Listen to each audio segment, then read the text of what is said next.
trust. Keep your head now, don't give up. Come with the sand, we will be all together in unity. Take my hand and join us now, 'cause we are moving in unity. Side by side we'll be as one, 'cause we are moving in unity. We are one and we are moving in unity. We are one and we are moving in unity. We are one, we are one, we are one, we are one and we are moving in unity. We are one, we are one, we are one, we are one, we are moving in unity. We are one and we are moving.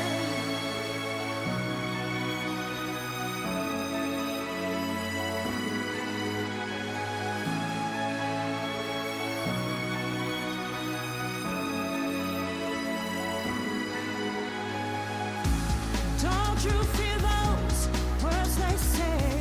We stand together, come what may. Join us now and we will be all together in unity. Take my hand and join us now, 'cause we are moving in unity. Side by side we'll be as one, 'cause we are moving in unity. We are one and we are moving in unity. We are one and we are moving in unity. We are one, we are one, we are one, we are one and we are moving in unity. We are one, we are one, we are one, we are one and we are moving in unity. We are one, we are one, we are one, we are one and we are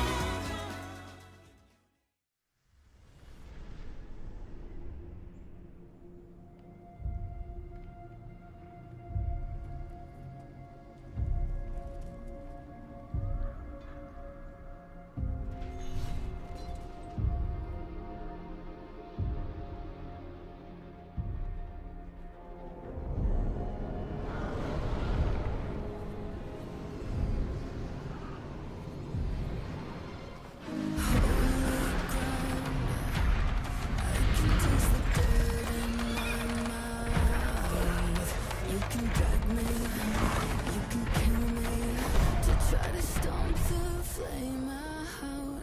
Oh, angel sound echoes in the darkest hour. You can hunt me and you can have me, but you have no power. It's coming over the horizon like the burning sun. All of them is silence. For the ones we drew our courage from, this is salvation. I can see mercy on the hill. Don't let your faith dim. There is a light the darkness can never.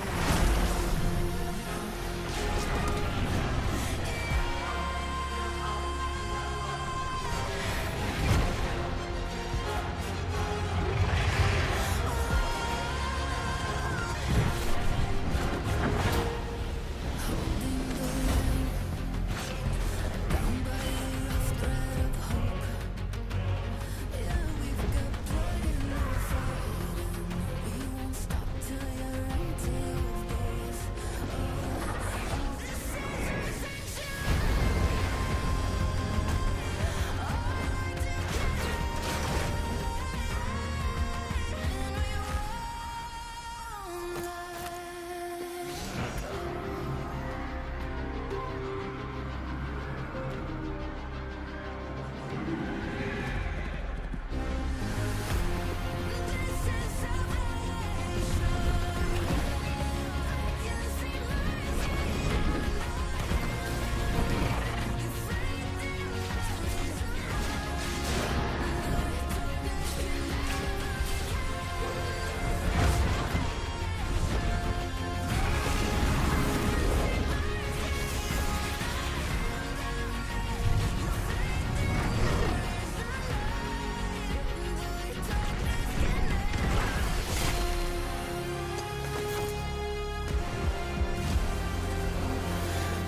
Welcome back to the LCP's very first Super Week. We find ourselves here week 3, day 3, looking at some excellent matches here tonight, Carricks. But before we dive into that, just a quick recap on last night's scores. GARM 2-1'd GZ in a spectacular best of 3 that was very, very back and forth, and TSW 2-0'd DFM. But Carricks, tonight's games, who is playing? Who is playing? We've got CFO taking on Relove DCG, which is a really, really exciting match. These are two teams both sitting at the same point on the ladder, and I kept saying this Super Week is where you want to find your strata of where you are in the league. You want to either be a top dog, you want to be just below that, or sort of in that scrum behind it. And these two teams need to get this win here to set themselves apart from the rest. Yeah, definitely. They both come into this as equals, but only one of them will walk away the victor and find themselves on top. And for match number 2 tonight, our second best of 3 will be between MVK and SHG. A very different looking matchup here, MVK being the representatives from the VCS and SHG being representatives from the LJL. I'm very, very excited for these, as we have already seen these teams battle it out this weekend. We saw DCG get the best of MVK. We saw CFO get the best of SHG, Carricks. So it could be anyone's game tonight. Yeah, they are both coming off wins from Thursday. The thing that this is a different caliber of opponent, I think. I think these are two teams that we're expecting to be in the top third of the league. CFO were these tyrants of the LCP. They're in a bit of a rebuild. What matchup is really drawing your eye? Where do you think we have to set the camera? Yeah, absolutely. I really, really look forward to looking at these matchups later tonight. Obviously, CFO is a superstar, is a favorite, but we're going to get into it straight after the Riot Fist Bump.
And welcome back. I am so excited for tonight's games. The first best of 3 between Relove DCG and CFO. And as we were saying, Carricks, both of these teams are currently equal in the ladder, sitting there in that coveted sort of equal third position. But I really think they kind of want to stamp their dominance and walk away.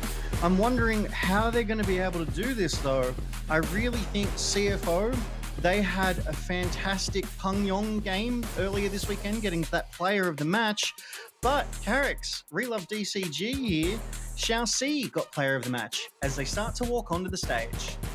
Yeah, out they come, and it is these next two that are coming out that I'm really interested in, because the junglers for both teams, Shadow and Pop9, have put on real shows so far this Super Week. This matchup is going to be one that defines it, and of course, so will these next two, our mid laners.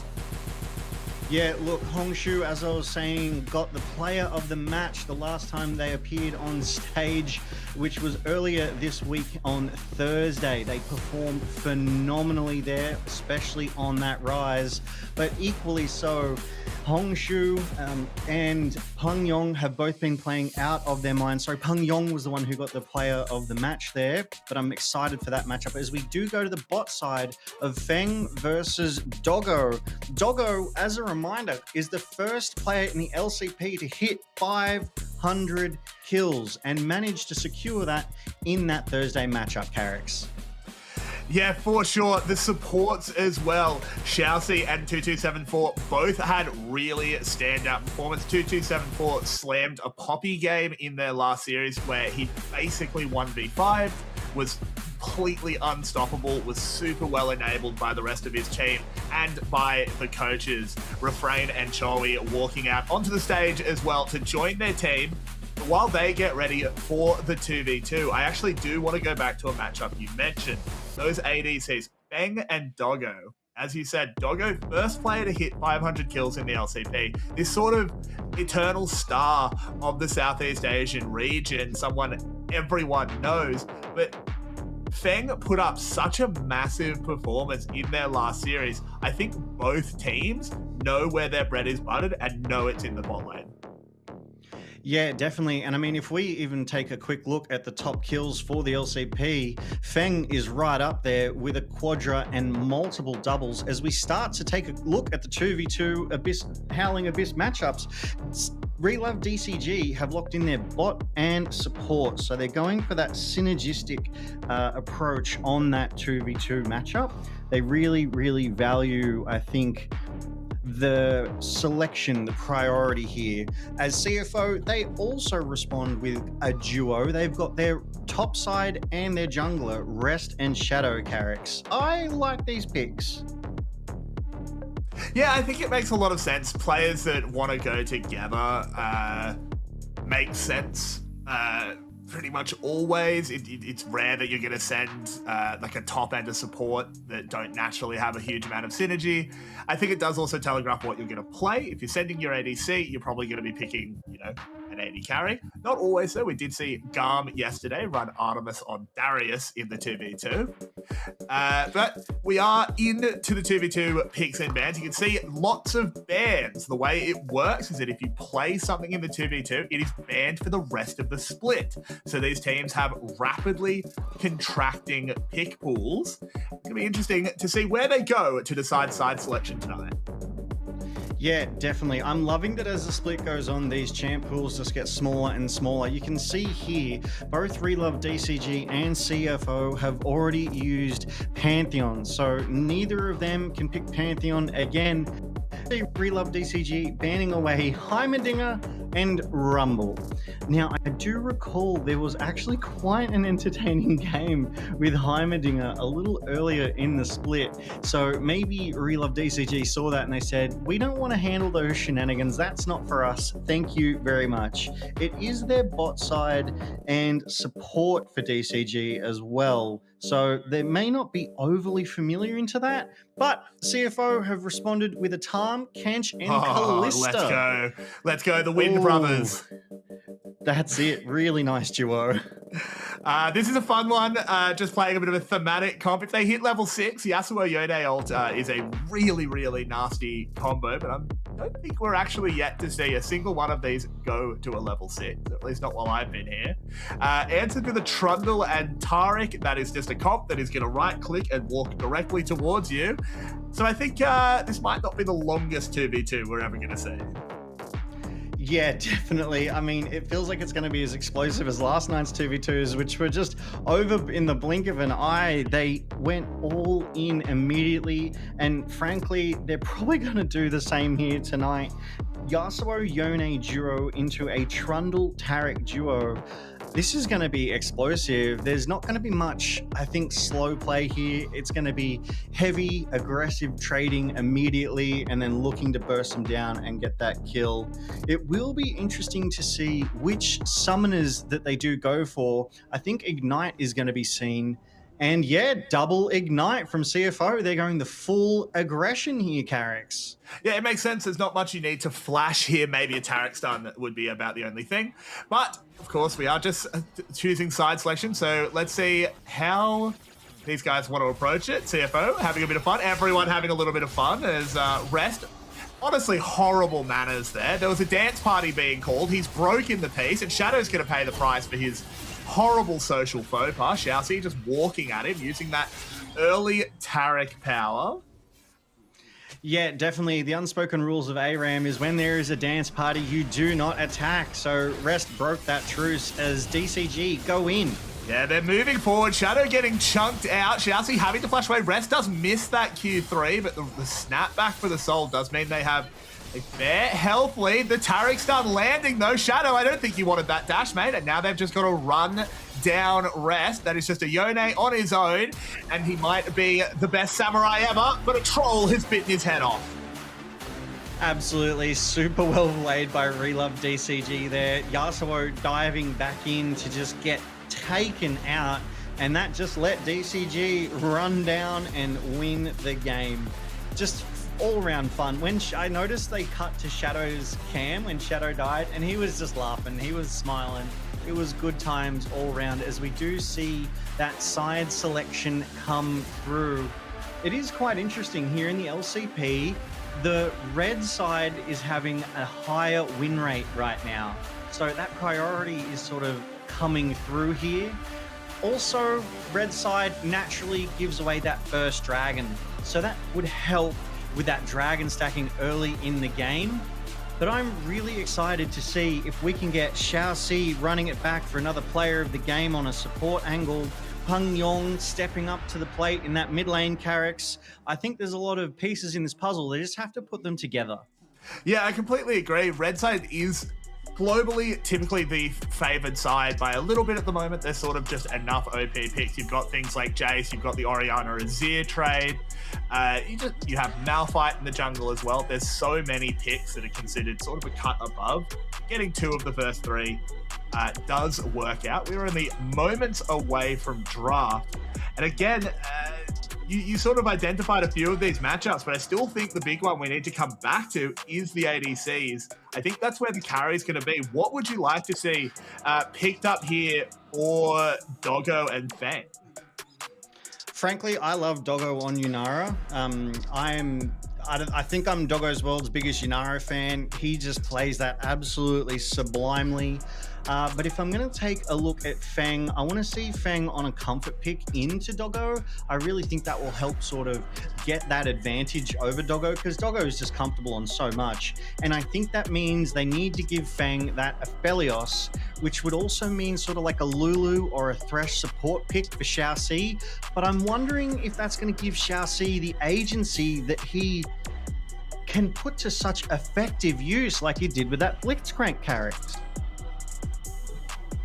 Yeah, I think it is an interesting one. I think there's a lot of options there. I think like the Aphelios, just both players should really be contesting that. As it must be a bit of an issue just delaying draft for now, but it does give us plenty of time to go through these matchups.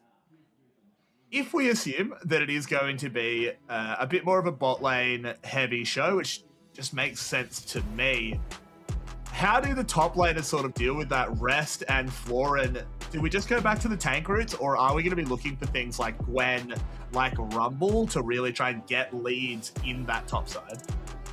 Look, I'm expecting Florin to pick something with agency here as well. We've seen Florin survive dives and ganks time and time again. Teams have made the mistake of overloading Florin's lane, and yeah, sometimes they might get him. More often than not, they don't, and they pay the price for it. So I really think CFO and DCG, the Florin and the rest top laners, they're going to have a very standard matchup here. I think it's going to be the Cassante Rumble duo. I don't think we're going to get anything surprising until, if it goes to it, maybe game 3, which I think is where we might see the Gwen, we might see the Ambessa come through on that top side, just to give them more impact, more playing power across that top lane there, Carrix. Yeah, I think that does make a lot of sense. With the sort of pools as they are. I don't think you can let Jarvan through here. I think that has to be banned. I think Pop9 had a really good performance on that pick. Shadow has only played it once so far, but it's a pick that he has definitely played a lot of in the past. It's something that he definitely knows how to play. With that being removed, I feel like OPs might be slipping through. If you're on the blue side here, you have that first pick. What are you trying to isolate? Yeah, so in terms of the jungle, and if you've got first pick, we're talking about J4. Obviously, J4 just has so much impact in these fights, you know, pairs well with Orianna if she ever gets through. And speak of the devil, she is banned. So there's not going to be that J4 Orianna duo impact on the Rift tonight. And CFO, they've made the smart bans here as well, going straight for Malphite and not allowing that Vi guaranteed engage to come through, at least in this game one, Carrix. And it's followed up with a Varus ban, which, again, very much expected, a very sort of powerful and oppressive bot laner. And there's that J4 ban, Carrix. Maybe game 3. Yeah, I think this is really smart here by CFO. They're pushing Pop9 down the jungler charts. I wouldn't be surprised to see CFO first picking one. They're kind of daring Relove DCG to leave Jace up. That is a really obvious first pick for Shadow if it remains. Just kind of wait and see. It will not, but there is still so many junglers left. Dr. Mundo available, Pantheon still up, Xin Zhao, potentially Wukong. But it's going to be, with a reduced pool, CFO could have first bite of the apple, but I actually do like this a lot. I sort of didn't even notice he wasn't banned. In my head, you're not allowed to play Azir. But they go the Rumble instead. Okay, fair enough. But the thing with the hover of the Azir, right? And obviously these teams are professionals and they've got the coaches there guiding them through these comp picks. But when you hover these champs as the first and then don't pick it, it also reminds the opposing team that, look, hey, this is a champion and they've hovered it. They may trying to put some priority on it. It's almost like maybe they're trying to bait the ban out, or in this situation, the counter pick of the Azir. But we have seen Yone be an effective answer into this Azir, just able to snap back and avoid that Emperor's Divide, be able to trade very nicely into it in the mid to late game. But it does make me wonder if they're going to go with the classic Rise, maybe that Talia to respond. Rise just has that, I want to say, better global pressure. And speaking of global pressure here, Carrix, Pantheon has been picked up by CFO and Talia. Yeah, Pantheon Talia, the classic pairing, makes a lot of sense. Azir can really struggle into this. If Pantheon walks mid, gets the flash W onto Azir, he is just kind of dead. He can't E his way out of that because he will have the Unraveled Earth under him. I really like this combo. It makes a lot of sense. Shadow is a really aggressive jungler. He knows where he has to be on the map. So far, I think CFO is putting together a really, really good comp. But DCG doing the smart thing here, I think locking up the Yunara before the second phase of bans makes a lot of sense. Yeah, definitely. I think Relove DCG, they're getting some smart picks here because they're good picks for themselves, but they're also bans against CFO, preventing them from using these powerful champs. So I really like the strategy going on here from Relove DCG. Obviously, CFO are building themselves a very global comp. Obviously, those globals allowing them to move around the map very, very quickly. And we have seen Shadow be an absolute menace on that Pantheon, just getting to the fights first and giving his laners those advantages. Now, Corki being banned into that Yunara makes sense. Those two are sort of becoming that classic, one-on-one down in that bot side into each other. We do get the Xin Zhao ban coming out of CFO against Pop9, being that sort of brawler, that frontliner that can prevent a lot of dive onto the back line of Relove DCG Carrix. I do Mundo want should be banned to... here, I think. Yeah, I definitely agree. As we do see that Aphelios ban come through against Doggo, which is such a strong AD.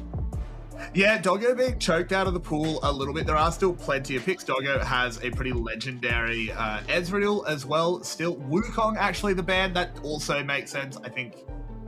Personally, I think Mundo made sense, but it doesn't look like DCG want to go towards that anyway, as they're hovering the Kiana does give them a good second string engage, because it has not done super well so far in the LCP though. Yeah, definitely. I think Kiana and the LCP, they're still trying to work together. They're trying to find their feet. But as you say, once she hits that level 6 and gets that supreme display of talent, she can be quite the offensive burst gank, which DCG might need in this composition. Cassante is not one to put out a lot of damage. Inara is definitely more of a consistent rather than bursty source of damage, as we do see CFO lock in Caitlyn Nico, who made it through all of the bans. Definitely missed that one, Carrix. Yeah, Nico kind of snuck through. They just sort of didn't have an opportunity to secure her on the Relove DCG side, and CFO didn't really have the need to do it either. And this is a really, really brutal bot lane. Chelsea did have a fantastic Blitzcrank game the other day on Thursday, but this is so risky. I said it when he picked it last time, so maybe I'm invoking some bad spirits. You should get smacked in this lane. You are playing a melee support into Nico Caitlyn. That is hell on earth.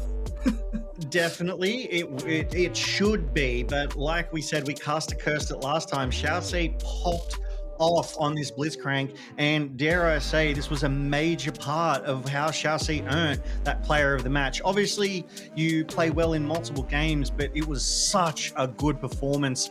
Hooks in the middle of the fight, hooks to just 5v1, get that pick and really turn the tide in the favor of Relove DCG here. So it will be interesting to see how 2274 can withstand those Blitzcrank hooks coming out of Xiaoxi. And obviously, Doggo on that Caitlyn does have a bit of mobility. It'll be interesting how this starts out. Blitz doesn't really overly enable their partner lane AD. They kind of have to make it happen on their own, survive on their own to a degree. There's no heals or shields, that kind of energy.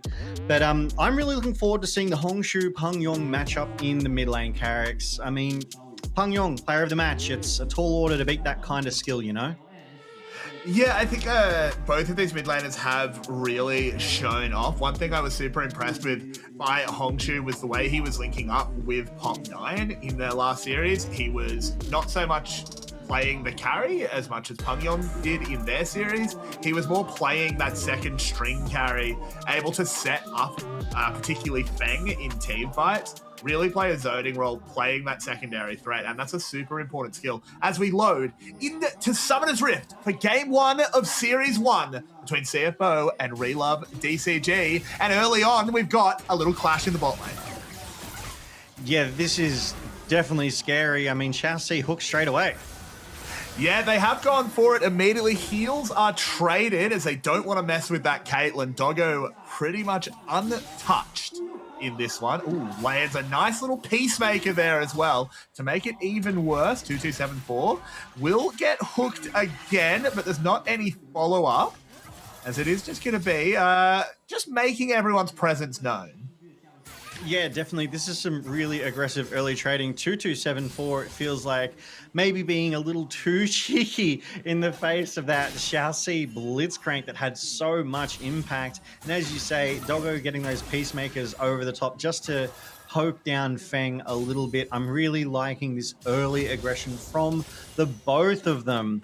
We do see that Feng has picked up that cleanse, so expecting a lot of CC to come down on Feng, as you do. Being the AD, you want to take them out, but we see both of the junglers on the respective bot sides starting their clears and just avoiding that ward. That vision from that deep ward does Pop9. So well played there by Pop9. Yeah, they will still know which side of the map is on. They can actually just see the Raptors have been cleared, thankfully. So both junglers do have full information of where each other will be. Whether or not they actually go for a play on the bot side, I think is somewhat unlikely. I think Pop9 probably just clears these camps and either probably just goes for a recall to try and go get his top crab. I don't think he wants to fight a Pantheon this early, particularly when his bot lane is never going to have priority. And what I want to talk about is Flowrin being very clever. You talk about the Cassante versus Rumble matchup. He's just opted out of it because he's just proxying. Yeah, definitely. As soon as I saw that on the minimap, I was like, hello, this is different. I don't think we've seen a Cassante proxying the Rumble yet. So I like this play from Florin. It's different. I think that is a good sign. We're going to get some spiciness out of this Cassante Rumble top lane, fingers crossed. And I am sort of loath to try and make any calls about junglers as CFO playing aggressively here, Carrix. This is a really excellent read. They read that Feng went back and knew that they could just bully him on this wave. Shadow is in range as well. Feng has to play super safe. If there's a flash E, yeah, he has to flash early. This is such a masterstroke here by CFO. An excellent read. Really well done by 2274 to know that he can just walk around the turret, go up, and make sure that Feng misses so much CS here. Now Xiaoxi is probably just dead. Yeah. Absolutely. I mean, they were clean with it. They bullied Feng away. They've got a clean gank off onto Xiaoxi. CFO are really pressing home, or sorry, starting to build that advantage here, which you love to see that sort of proactivity. But Relove DCG, no slashes either. I am confident that they'd be able to rebuild from here. It's just going to take them a little while as CFO hit those recall buttons en masse. Yeah, they do. It's a really good recall timing as well. It's just first back BF sword. That's a Caitlyn, happy place is being able to have that 1300 gold on first reset. This does give CFO so much control. Pangyon read that Pop9 was probably going to just have an opportunity. The pathing was natural to come through there. Respected it. Doesn't get caught out. Really excellent stuff from CFO so far. And that's the thing, right? So they posted a video with an interview of Rest, and Rest was saying that CFO, you know, early days, beautiful flick from Peng Yong there as Hong Shu traded into heavily on arrival off the back of that TP. But Rest was interviewed and was saying that CFO still need to find their feet. They still need to synergize, but they're definitely playing with the respect. They're treating their opponents like they are very strong, and rightfully so, as Xiaoxi wanted this fight. He picked that hook. Yeah, throws the hook out almost like he expected a clone to block it, but did manage to sneak it through. In the end, it is a good trade. Nothing really landed back onto Feng. But with the early reset, you see it's boots and a dagger against a BF sword. You don't want to trade here. Do we think Pop9 can come around here and actually get anything done? I think Pop9 will show. I don't think they're going to get anything done. Xiaoxi, yeah, Pop9's rotating around, pinging that Drake, which is dangerous because CFO have so much priority on this bot side. Pop9, I almost feel seems a little lost at the moment. Maybe waited for that Scuttle Crab to come up before rotating down to that bot side. They do have that vision control in place as well. And 2274 playing fearlessly into the face of Xiaoxi on this Blitzcrank. Yeah, this is the thing. Nico does have a good Blitzcrank matchup. He is always just able to, as soon as you see the hook start, you throw a clone between you and the Blitz, he'll hook the clone. Doing it really well. It's not as easy as that. It does actually take like a little bit of timing. I get hooked all the time as Nico. But professional players can certainly do it.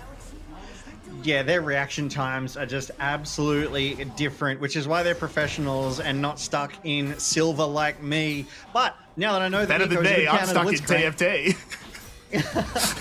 But now that I do know that Nico is a good counter to Blitzcrank, as we do see Shadow here, just getting that first Drake tidily for CFO with that bot lane priority, completely uncontested, and an ult comes down.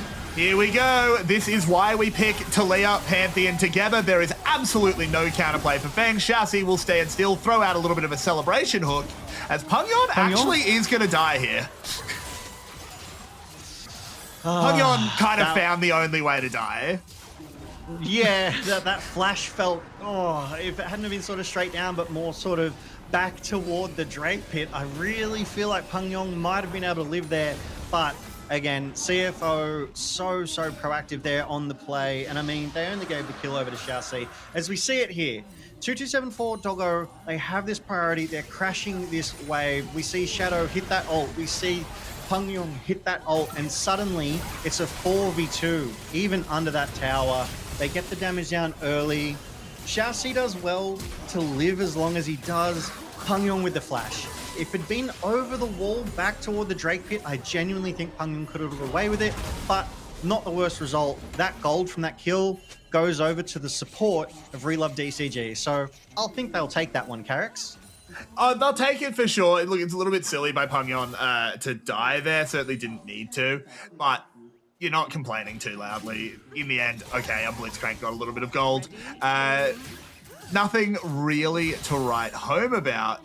And looking across the map, it is just leads pretty much everywhere for CFO. There's a very slight lead for Hongsho in the mid lane, but it's really absolutely nothing. It's a couple of minions. What do we do here if we're DCG to dig ourselves out of this one? Yeah, look, I want to see Pop9 make some moves. I know Kiana's not the strongest at ganks pre-6, but they've hit that level 6 now. Yeah. They have that level 6, and I want to see them move down.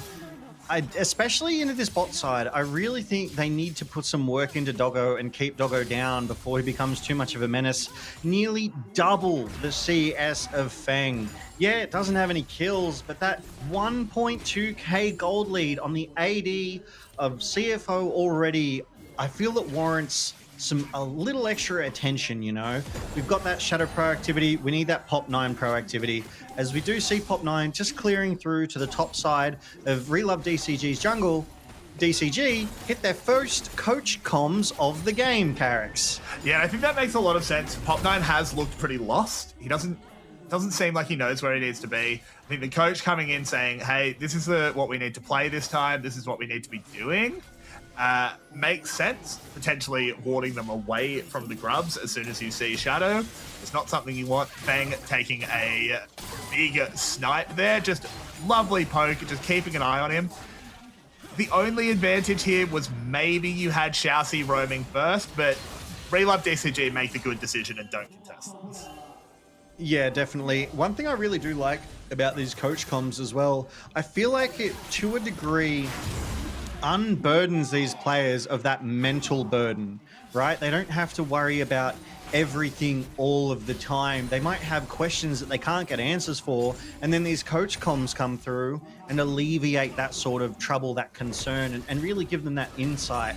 As we do see Pop9 complete their first item there, which is going to be very, very useful. A bit of lethality there, able to sort of burst them down that much quicker.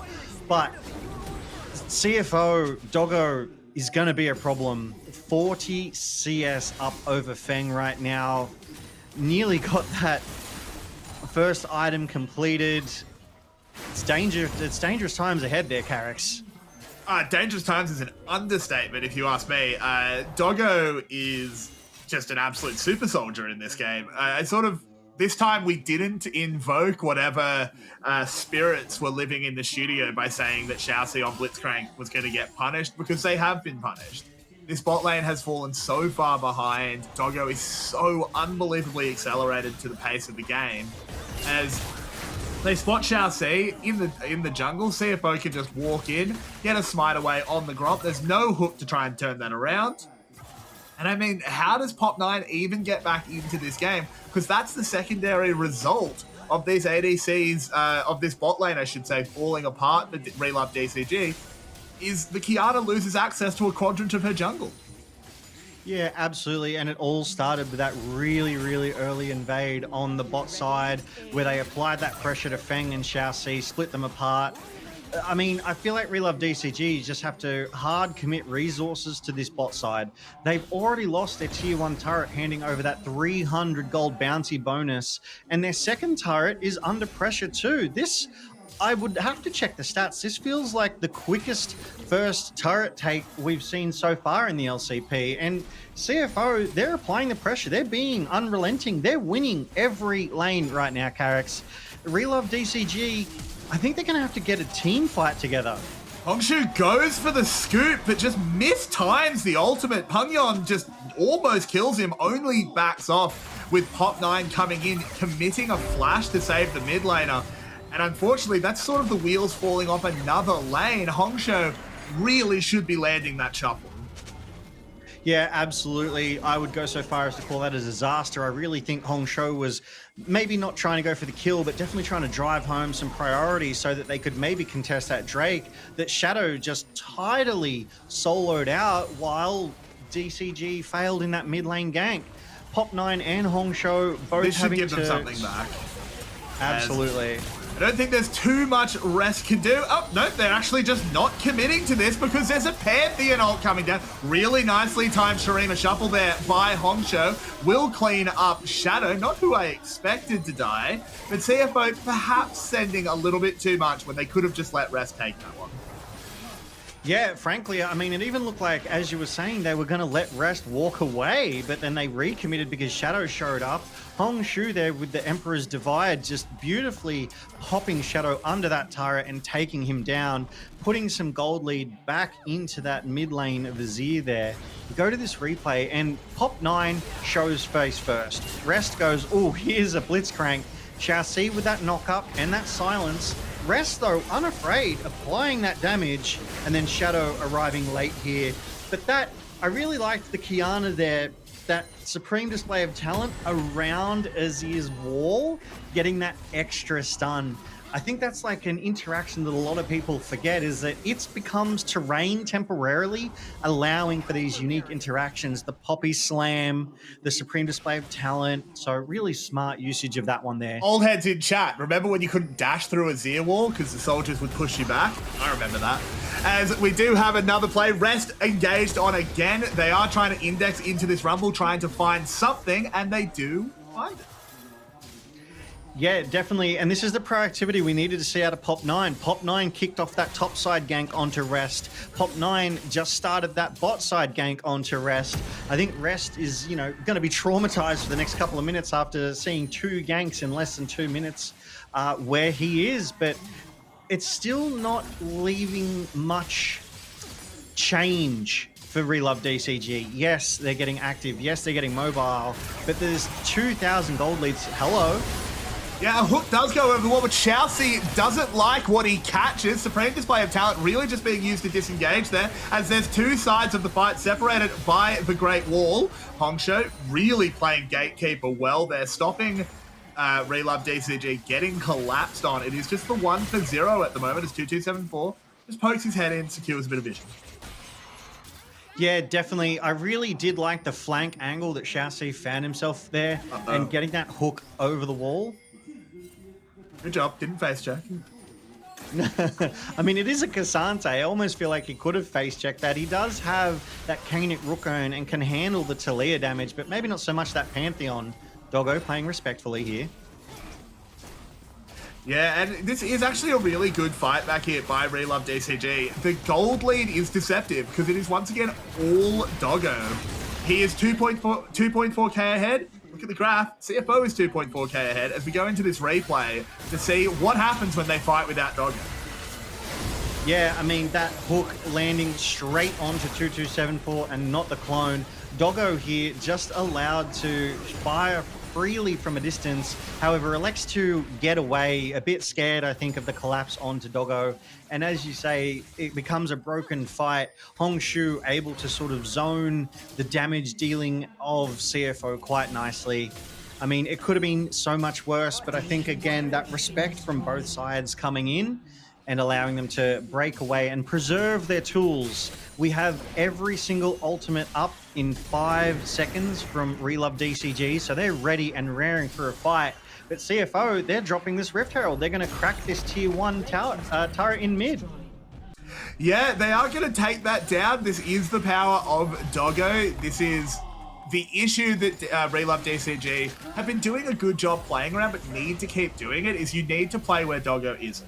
You need to accept that wherever Doggo goes, CFO is going to build leads, but you need to keep going into Rest, into Pungyon. Wherever you can find that doesn't have this Caitlyn, you're actually on even footing. Yeah, definitely. I mean, the damage coming out of Doggo already is scary. We do see that Storm Razor completed. Another 1300 BF sword there as well. So hitting like a truck. Bang on that Kraken Slayer will chunk, but waiting for that second item as there's some posturing around this Drake. CFO, I think, wanted to contest it, but we're a little slow, Carrix. I think they were happy enough just letting it sort of serve as a way to make sure DCG were all in the bot side river. They just wanted to check where everyone was, because the waves are in their favor at the moment. With the exception of this bot wave being pushed back out by Hongshu, they have top in a good position. They're able to move assets up there to secure this turret and to secure the push. Yeah, definitely. And I mean, CFO are there in strength. They've got Shadow waiting. Good jump. And you see the power just immediately chunking Xiaoxi out. He really can't participate in this fight. That is only 1 or 2 auto attacks from an extremely fed Caitlyn. They go in onto Florin. The Pop Blossom doesn't land. The all-out will. Shadow has to kite this one out. Xiaoxi hooking Pungyon, found him through the needle, like found a needle in a haystack there, as Relove DCG are trying to fend them off.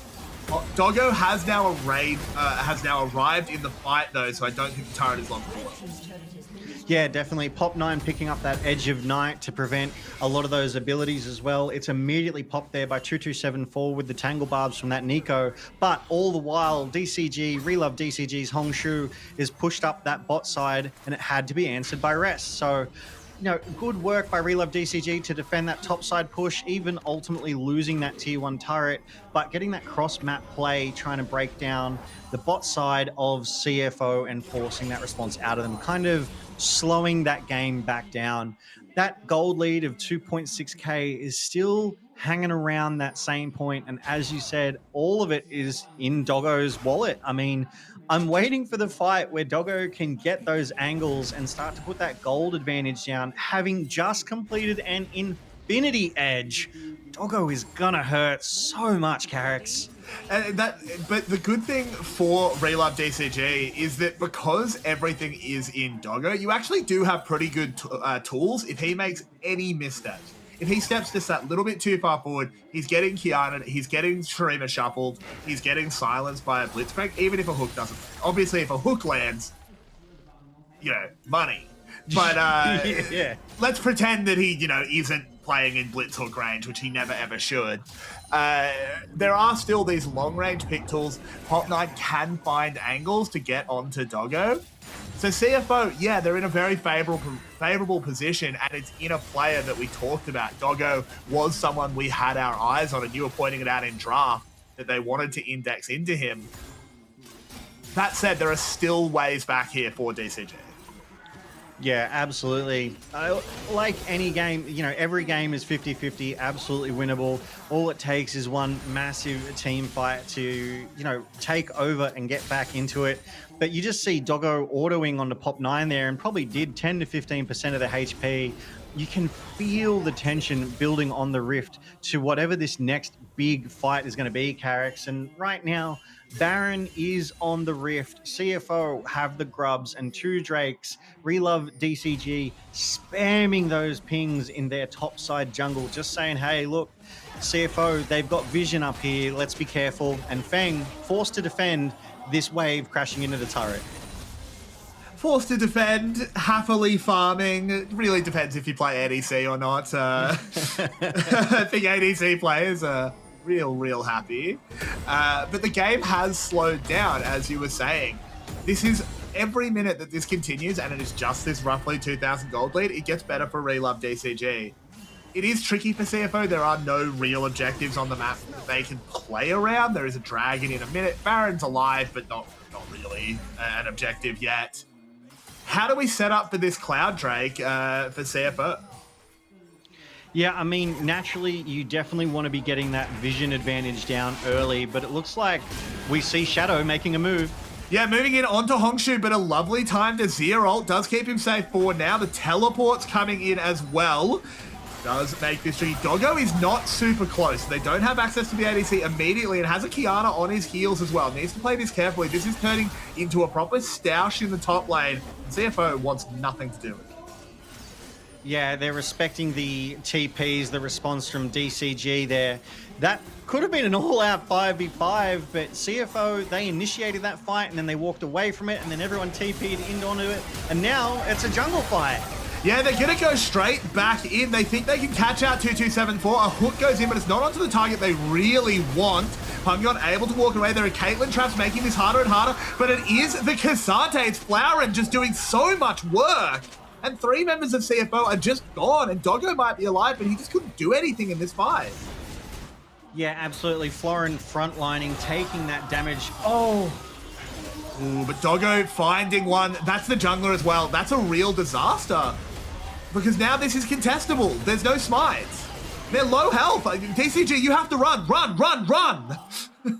Leave. that armor shred, that MR shred, run, leave. You just can't fight a full. You can't fight a for full your health rumble lives. there. You gotta go.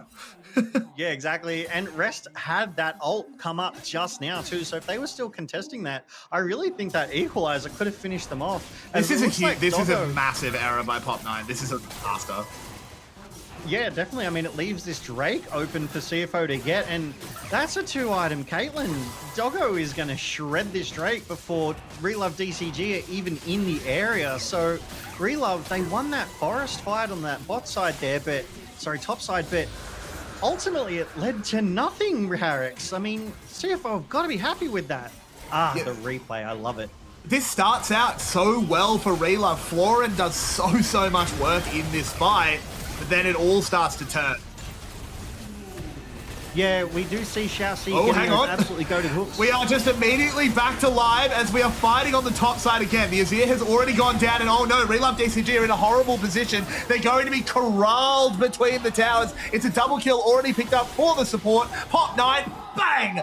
Gunned down in his prime as Doggo claims one for himself, and now it's CFO getting the free Baron.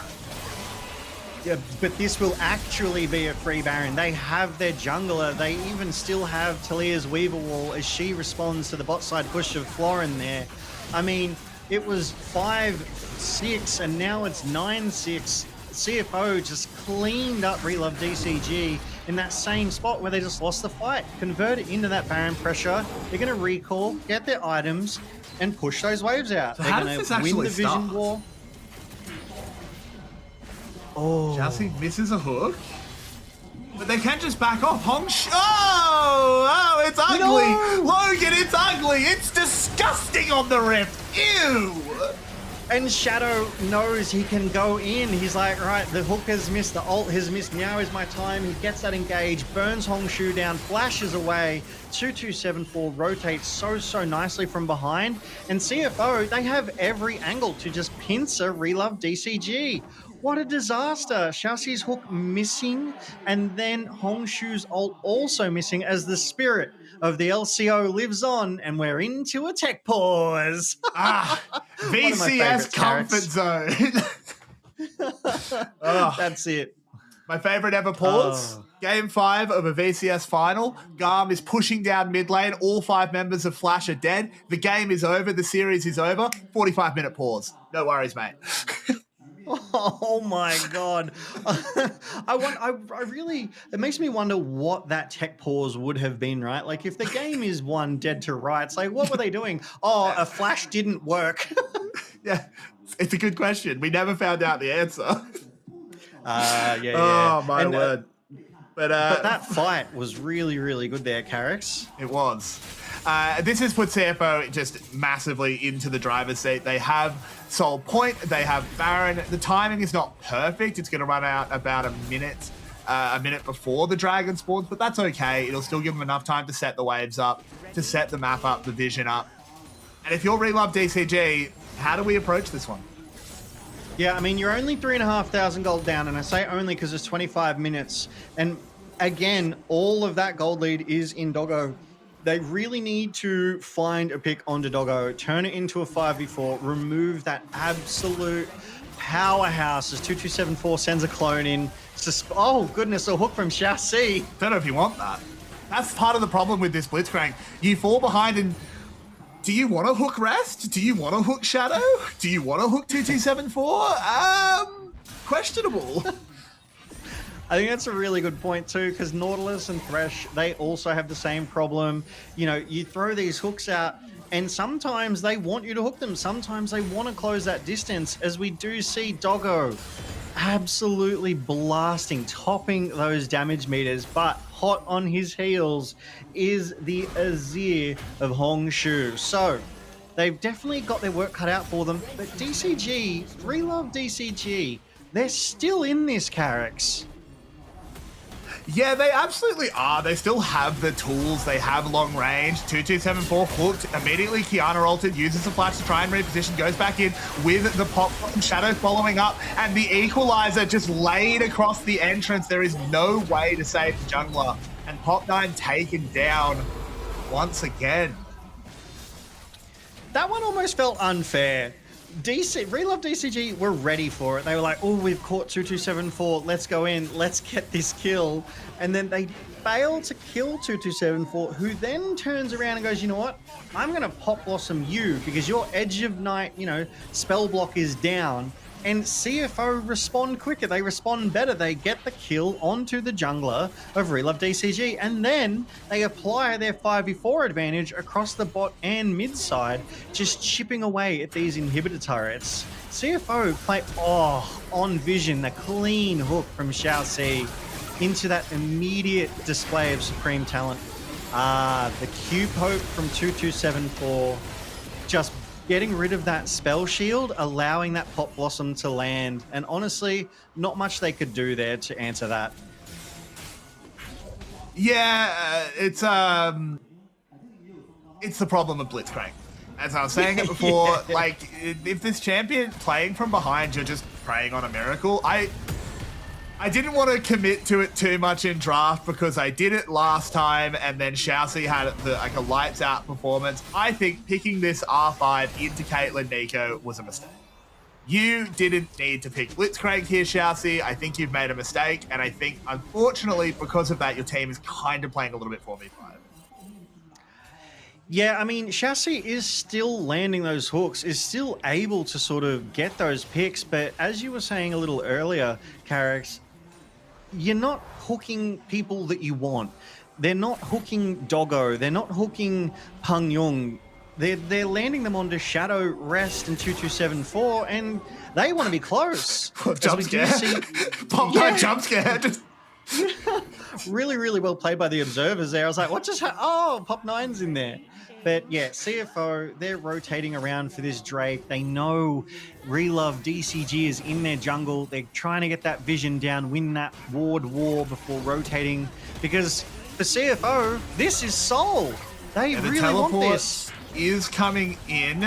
The hook onto Rest, but he just immediately Zhonya's it, can still get an equalizer off and finds a really nice one. This is so hard to play now for Relove DCG. Rest will go down on this side, but the soul has been secured, and the power side of Doggo is advancing forward. Yes, you'll get Rest, you'll get a shutdown, but it just doesn't matter because now the rest of CFO is going to roll through you. Foreign doing his absolute best to turn this one around. They'll get one, but one is all they're going to get, Logan, as CFO are just destroying DCG.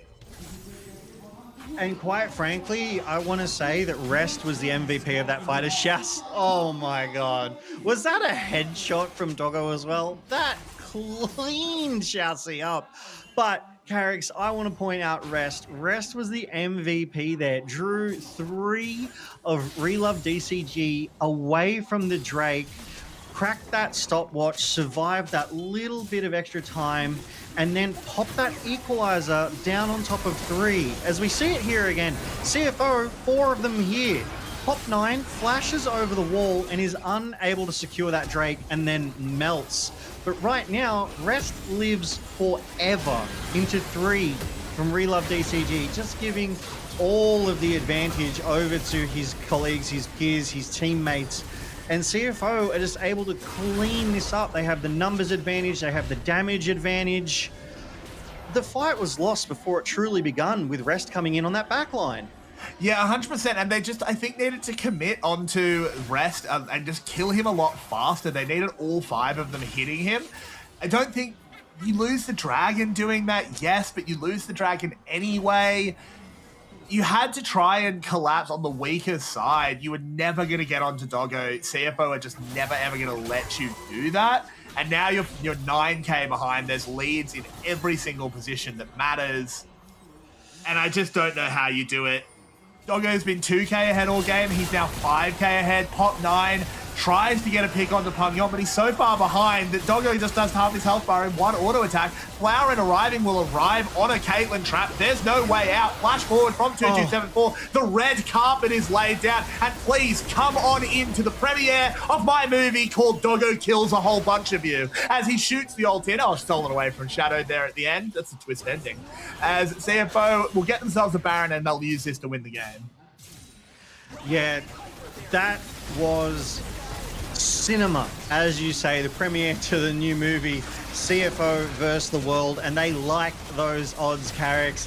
That damage from Doggo is now, dare I say, insurmountable, just pulling away a full 6,000 over Hongshu in the mid. As we go back to the replay, Pop9 thought he could gank Pangyon, but the turnaround from Pangyon and Doggo just two-shot Pop9, dead before we could even see it, and Florin cannot stand up to 5. The beautiful layered Pop Blossom equalizer, getting so much value there for Res ult. Hongshu does his best, tries to get CFO away from him, but CFO just had the numbers. Man, Shadow, he pressed a Q. Evil man. Look at the damage though. That's 2 auto attacks. It's kind of scary. I just relove DCG right now. It doesn't feel like they have answers. They just haven't been able to get onto Doggo tonight, Carrix. CFO have played Protect the President. Yeah. It's a Caitlyn. He stands on another continent. He has a GA now. Like, even if you get onto him, you've got to kill him twice. He has Caitlyn traps. Pop9 is lurking around the back, but the base is notoriously quite bad for Supreme Display of Talent. Does manage to find one on the inhibitor, but Doggo's just too far ahead as he's just going to move forward. Has picked up 2 already. Make that a third node. It will be the Talia securing that. Hongshu can do nothing except get out. As Shadow just decides, I'm going to jump forward, make sure we get another kill to our tally, and CFO take a really dominant game 1 over Relove DCG. And if this is what a CFO rebuild looks like, I'm terrified of it being finished. Frankly, likewise, Carrix. This team, 66% of their players changed. Only, 34% remained, and it looks like they've been playing together for years already, Carrix. They have hit turbo mode. Doggo didn't even die in this one game routing of Relove DCG. At the start of tonight, I told you both of these teams are on equal footing. They're equal third, but this game 1, they didn't even look like they were in the same galaxy, Carrots. Yeah, it was just a really one-sided game. CFO saw the lead that they built with that early play around the bot side, really bullying Feng on that reset, and I mean, that's a graph. Absolutely, that is a graph. We do see a spec about 1 minute in where Relove DCG had a teeny tiny sliver of a gold lead, but then CFO, they put the pedal to the metal and they ran away with it. No one even came close to Doggo, nearly getting 40k damage down. Phenomenal performance from Doggo. I really do think he's trying to get that player of the match for this best of 3 here. But, it'll be interesting to see what Relove DCG can do to regather that mental to come back into this game too, Carrix. I just hope Xiaoxi doesn't pick another hook champ, because it didn't work into tonight's comp. Yeah, this is where the big lead grew, this play here. It was just the linking up, the Talia wall, the Pantheon ult. Pangyon makes a bit of a silly flash here, does just go down. But we don't need to dwell on that. But actually the play that's missed is an earlier one where they chunked out Feng early. He tries to cheat a reset, and there was just a really good read by CFO of that's what's happening, and we actually can just walk between the turrets. Denied Feng like 2.5 waves of minions and XP, and that was when it just completely swung the bot lane. And there's really nothing they can do. Absolutely. It got Doggo so far ahead, and Doggo took that lead and ran with it. But not to be outshone, Relove DCG did put some of their best feet forward here. They were able to, I want to say, cohesively team fight, but Relove DCG's Hongshu missed 2 Azir ults this game. That early one in the mid lane which forced the Flash and Pop9 to commit to save as well. And this one here in this team fight, I feel like at this time, at this level of play, it's almost criminal. You have to be hitting those carrots. Yeah, you really do, and you particularly have to have plans for what happens when you do miss, how you're going to find your way out of this one. And at this point, a lot of these replays we are seeing, CFO is just so far ahead that even though some of the decision-making and plays are actually quite good from Relove, there's just a little bit of a wallet diff. This was Soul being secured, Pop9 just really unable to do anything, had to smite early and just kind of pray, only smited it for 200. And then this was where Rest was a hero, tanked all for so long, and then the rest of CFO just collapsed in and rout DCG. And Rest actually took a lot of that early game pressure as well. Relove DCG thought that they could gank Rest, keep Rest down, only ended up killing Rest that sort of one time in the early game. And then for Rest to come back later and have that impact, be able to zone so much of Relove DCG, credit to Rest and his resilience. But 2274 definitely got some great pop blossoms down onto Relove DCG as well. Had a couple, only hitting one, but more often than not, it was 2 or 3 plus, really setting up CFO for success in these team fights as they drive home their advantage here in the final fight, the final push to actually take this game. So I do want to say, I think CFO, I think all of them played pretty well here tonight, Carrix. Yeah, I think CFO are looking really, really good after that game one. And I think a problem I see for Relove DCG is that was on Caitlyn. Yeah, Caitlyn's good at the moment, but it's not a Aphelios. It's not these meta ADCs. There's still so many picks for Doggo. How do you stop him in game 2? I frankly think Pop9 needs to be more proactive and get to that bot side and get those ganks onto Doggo. I don't recall Pop9 getting down there and turning that lane in favor of Relove DCG in that early game. There was some mid to late game action, but I think we need to see Pop9 pick a more proactive early jungler and stomp Doggo, put Doggo into the dirt. I think that is going to be how Relove DCG stay in this best of 3 matchup as we go to game 2 after this break. So don't go anywhere.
Hiện tại là LCP bên ở thời điểm hiện tại thì đã thay đổi cũng như là cũng có rất là nhiều thành viên khác nhau đến từ rất là nhiều chỗ khác nhau nên là rất là khó đánh giá mọi người và người muốn lâu nhất thì có lẽ là CFO. Hiện tại thì chưa thi đấu cũng như là chưa có làm quen gọi là bắt lửa nhiều nên là cũng rất là khó đánh giá. Với việc qua game và mình không làm đội trưởng nữa thì mình cảm thấy khá là thoải mái và nhẹ nhõm. Như cá nhân mình phải giữ những thứ mình đã làm trước kia khi mà làm đội trưởng để mình còn được làm đội trưởng cho chính bản thân của mình. Mình thấy anh huấn luyện viên mới rất là vui tính và vui vẻ với lại nhiệt huyết trong công việc. Ban đầu thì tụi mình rất là khó khăn trong khoảng giao tiếp, nhưng mà dần dần thì tụi mình cũng đã tìm hướng giải quyết để nói chuyện với nhau nhiều hơn. Nên là bây giờ cho tới hiện tại thì bọn mình đã rất dễ dàng để làm việc với nhau. Mình muốn nói với Taki với mình rằng là đã rời đi thì hãy chìm trong thất bại, người ở lại thì luôn có chiến thắng. 新しく加入したケインだったりだとか、シトラスたくさんコールする選手なので、そういったコールが、それぞれで噛み合っていけばもうどんどん強いチームになっていくんじゃないかなと思います。そうだな、なんか久しぶりに会ったアリアはすごい冷たい選手のように見えたんですけど、全然そんなことはなくて、僕が体調悪い時にはエビ体調大丈夫？心配してくれたり変わってませんでした。他的打法应该比较偏向支援队友的类型，而我是在线上自己做压制。会有啊，想起很多的回忆啊，就也希望他可以跟我一起进步吧。只是说非常期待啊，希望你真的会付出。没有到那么好，感觉我们的默契还需要配合一阵子，然后沟通的方面也要加强。我觉得我们算是一个新的队伍嘛，因为其实我们像是 Shadow、汹涌跟厄尔骑士加入，那我们目前也是在处理一些沟通上的问题，然后也很努力在教汹涌一些简单的中文。大家可以期待一下我们的沟通就比去年更烂了。队伍状况的话，目前可能还处于比较不安定的状况。对粉丝说的话就谢谢你们支持，然后我们会努力的。CFO，因为我们这一队都是跟 CFO 有一些渊源嘛，就是可能是淘汰掉了或者就是不被选上的这样。我是不被选上的。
And welcome back to the LCP. We're made for this, Carrix. These games are spectacular as Relove DCG first pick the red side, and I would suggest that doesn't surprise anyone. They want that second and third pick. They want to give their team the priority to secure some of the best champions this patch, 26.2, Carrix. What a performance. I really think Relove DCG have the tools. They just need to put them together and, frankly, target Doggo. I think it's tricky because bot lane didn't really snowball for any outside reasons. It was a matchup difference. It was good reads. It was just recognizing that Hop Knight couldn't path bot because you're playing Blitzcrank into Caitlyn Nico. You can't really interact with that lane. Shadow made a good read of just, I can just walk down there. They're always going to be low. They're always going to be diveable. I think it starts in draft. I think we need to see a stronger bot lane being picked for Relove DCG. I need to see a range support out of Chelsea, I think. I need to see them bully that lane. Yeah, I couldn't agree more with you there. We have seen Chassis, use this blitzcrank twice. And whilst I want to say this blitzcrank wasn't the most effective, Chassis was still a bit of a menace as we do start to go into this draft, landing, significant and consistent hooks, but unfortunately, ultimately failing to find any real impact because they weren't hooks that you wanted to land, especially in that mid to late game. But CFO, again, they're targeting that jungle of Pop 9. They're not going to let Pop 9 have that jungle Jace or J4. And Relove DCG respond with bans on Varus and Akali. Now, I really do think that Akali ban is against Peng Yong there. We have seen Peng Yong on the Akali and currently has a 100% win rate. So, no thank you.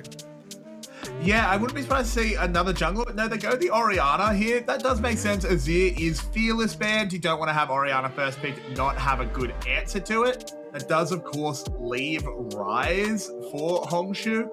CFO need to have something in mind to beat this champion that I think has actually just really been an unspoken tyrant of the meta. He doesn't get banned like Azir and Orianna, but I think maybe he should. As they're thinking about a Scion rest. No? Still thinking about it. Where will we go here, CFO? Back to your point, though, around Rise. Rise is literally the most picked champion in the LCP.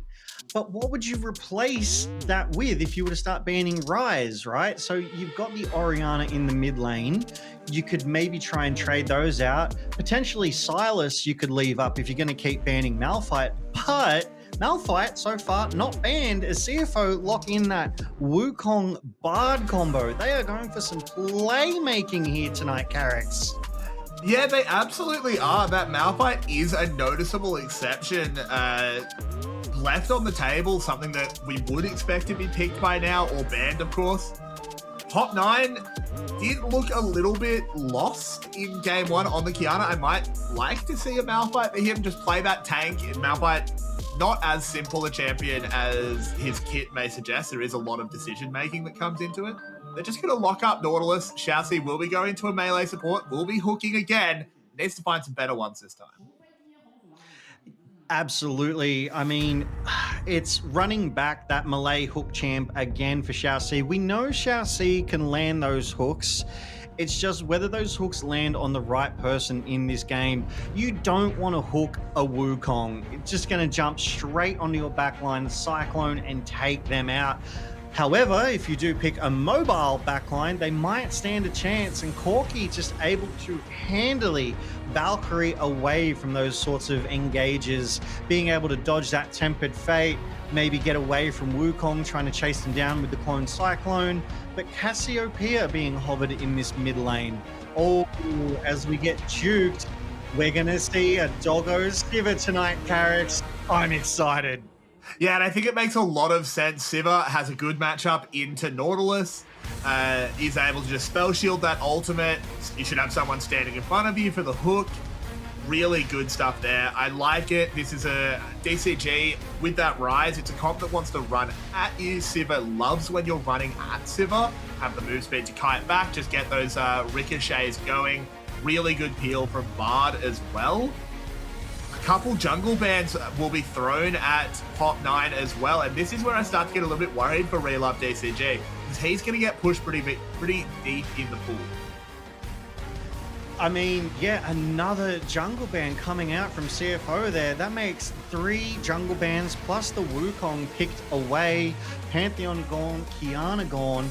It's basically going to leave a Mundo, maybe a Vi who currently isn't banned. They're really focusing Pop 9. I think CFO have identified that if they can put Pop 9 down on a second tier champion, they can really drive home their strengths against that sort of weak. And they have used 4 of their bans to target Pop 9. This is their strategy. They've identified the weakness and they are going in on it, Carrix. I don't know what they do here. Maybe Relove DCG have to acknowledge that their jungler is going to be the weaker side and they have to sort of bolster up their mid and bot side lanes. frankly, though, Malphite's still an option, so that could be the go-to here. Yeah, I mean, Malphite's the obvious one. It is making Pop9 a little bit less dynamic. Isn't going to be able to go for solo kills like he was on something like that Kiana. He does like playing more aggressive junglers. Malphite is not that. I also think Cassiopeia would be a smart pick. Vlad, I mean, these are just hovers for fun. I think Cass is the one they're going to go back to, and that makes a lot of sense. This is a run at you comp from Relove DCG, and you can't run backwards in League of Legends. Fun fact. So if you're going to run at them, you have to look at the Cassiopeia. Have you seen that tech, Carrix, where on Cassiopeia you can alt flash? Yeah, alt flash. Yeah. And it works backwards. Like, you can absolutely juke people with the Cassiopeia ult. It's the craziest tech, and I love seeing those TikTok compilations when they show it off. But enough about TikTok. We have a Lee Sin locked in for Pop9 on that jungle role. I don't think we've seen Lee Sin out of Pop9, so this might be a deep, deep pocket pick, but I'm hoping Pop9 will get some agency, get some playmaking, you know, being able to Dragon's Rage some of these CFO gamers back under the turrets and take advantage of that one. As crikey, Carrix, we've got the Crocodile Renekton on the Rift tonight. Yeah, the Renekton just being picked up there, just sort of a neutral pick here for Florid, a hard one to counter. CFO do have that top lane counter pick ready to go, but Renekton, I can't really think of anyone unless they go really out there. They go kind of out there with a Rek'Sai top. I love Rek'Sai top. Rest has played Rek'Sai top before. Yeah, Rest has played Rek'Sai and won on it. The sustain, the mobility. I really feel like this is a very effective bully kind of top laner here for Rest. I think we're going to actually see some playmaking coming out of Rest, who is traditionally a very stable, a very safe kind of top laner. But Rek'Sai is going to allow him to make some moves. Carrix, both of these comps, I gotta say I like CFOs a little bit more. I mean, I think it's an interesting dynamic. DCG has to just run. I've said this a few times now. They just have to run at CFO, and that sounds like I'm saying it's bad. That's actually a really good idea for a comp. Just run at them and just hit them really hard. That is a good pick. I think that the Lee Sin is very off flavor.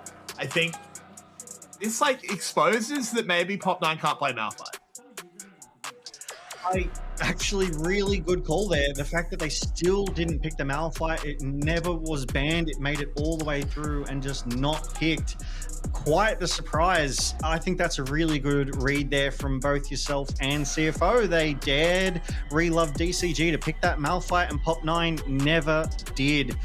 I expect much the same here. I expect CFO to play to that jungle Pop9 side weakness as we hit Summoner's Rift for Game 2 of tonight's series between CFO and Relove Deep Cross Gaming. Oh, there's an early invade. Hongshu just has to burn his flash at level 1. CFO were ready to deny that Raptor Water Chassis. Just has to Spider Naught away. Look. Losing your flash at level 1 isn't great. It is likely to come back up before it's super relevant. Definitely, with the junglers taking around 3 to 3.5 minutes, depending on how fast you want to go before their first recall and return to the Rift. I don't think it's going to ultimately have that much of an impact here. Our summoners, fairly standard again.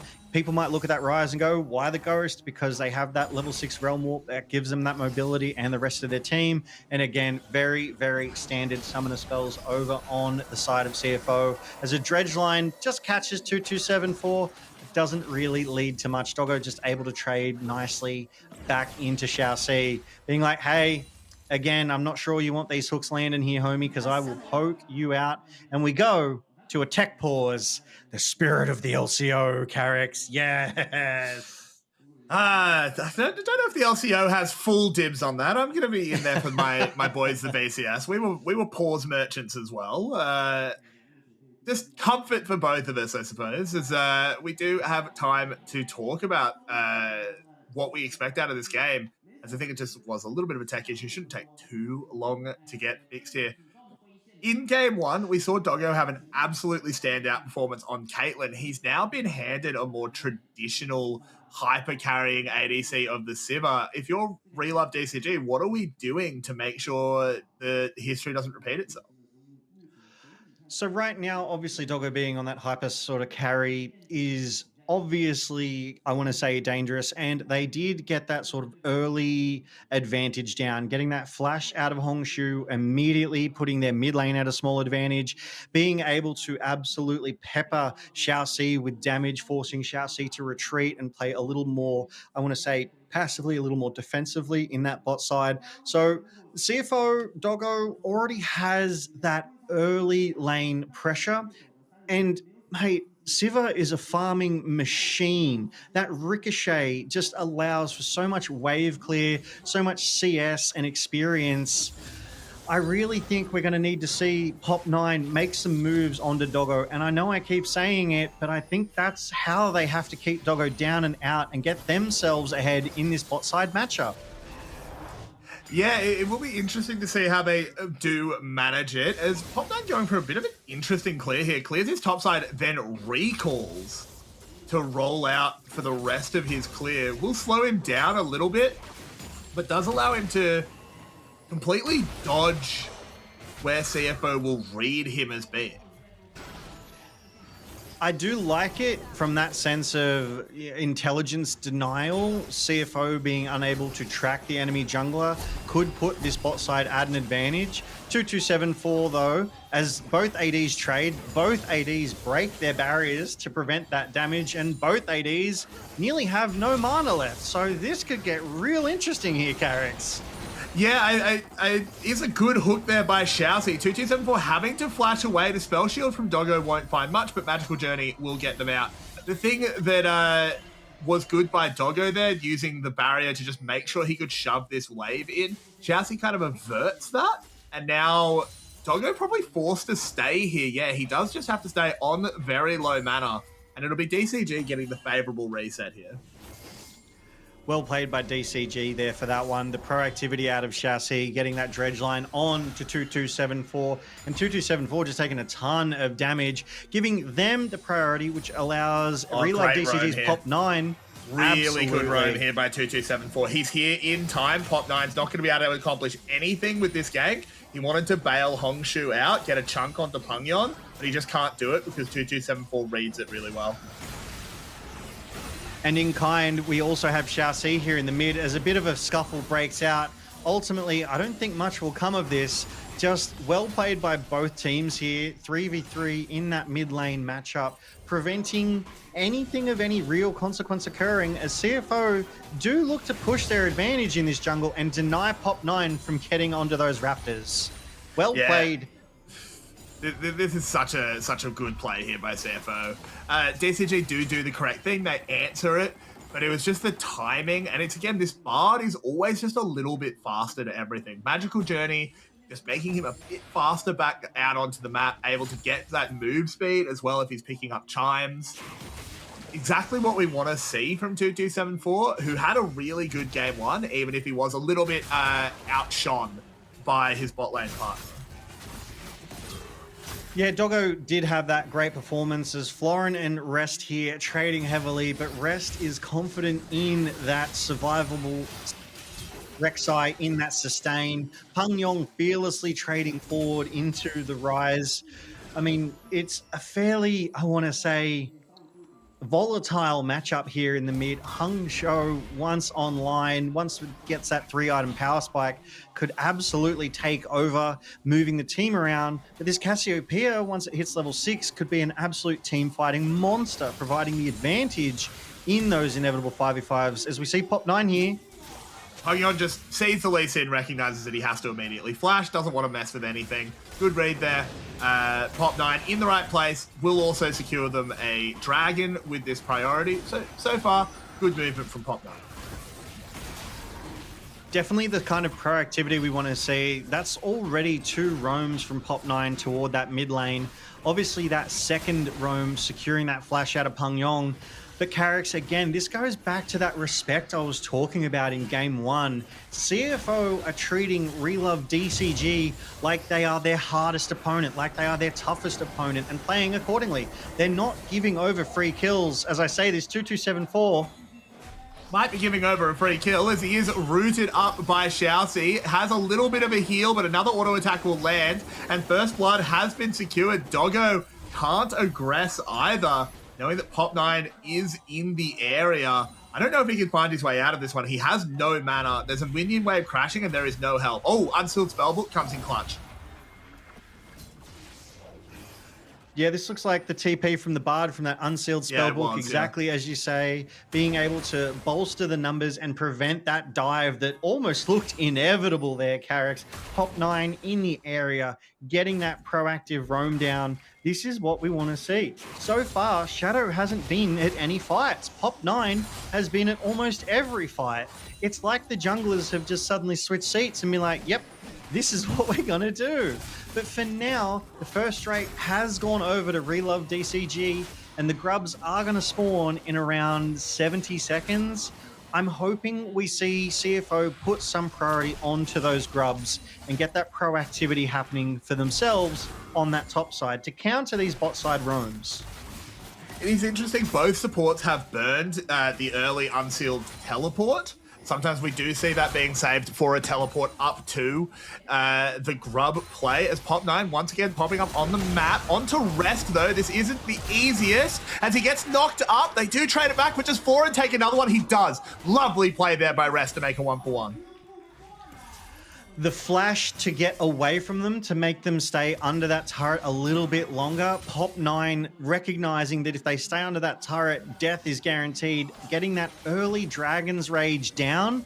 Unfortunately, it just wasn't enough. Rest able to survive a little too long for the likes of Relove DCG, and it goes 1-for-1. I'm liking what I'm seeing from Relove DCG here, though, as we do go to this replay. Rest recognizes it immediately. There's the Dragon's Rage, the flash, the knock-up as well, helping Rest live just that critical timer. Yeah, and I mean, that is something that back in the day when Rek'Sai was a jungler, when Rek'Sai was in maybe more aggressive incarnations of that champion, was always considered a Lee Sin counter, as Feng has the Valkyrie away. He's okay though, because you can't queue onto Rek'Sai while she's burrowed, because she can just pop back up, interrupt it, and you don't get the Q damage. You miss out on that execute, and that's what allowed Rest to survive just long enough for Flowrin to trade, and now Rest is in a really strong position to bully in this lane. I do like this out of Rest. I do like the aggression that we're seeing out of Rest, being that steady, stable top laner. Shadow roaming topside will be spotted out by this ward, though, so Florin's going to recognize this. Hopefully CFO don't make the same mistake that a lot of other teams have done. Dominus. There is a Realm Warp coming in. CFO are in a little bit of trouble because Florin has gone down. Finally does. Rest on the run. Shadow is in trouble with Hongshu. He'll get cleaned up, trying to just get some minions on the way out, as Rest trying to find his way away from Pop9. Can't unburrow on that one. Can he find a tunnel to get away? Should be able to go over this wall. Just has to read the Q. Doesn't even come out in the end. But it is just a 1-for-1. Good stuff there by Relove DCG. Relove DCG reading that play like a book. That ward that Florin had put down earlier, spotting Shadow, allowing them to respond. Pop9, quick as you please. Hongshu fearlessly pulling that Realm Warp, turning what could have been a 0-for-1 into a 1v1. So well done there for Deep Cross, reading that play. We do see Florin, though, rotate to mid into this Cassiopeia, who is immediately just going to bully Florin, just be like, you can't touch me. I'm going to poison you. I'm going to E you down. You go back to your top lane where you belong, you know, as we do see Florin roaming to that top side.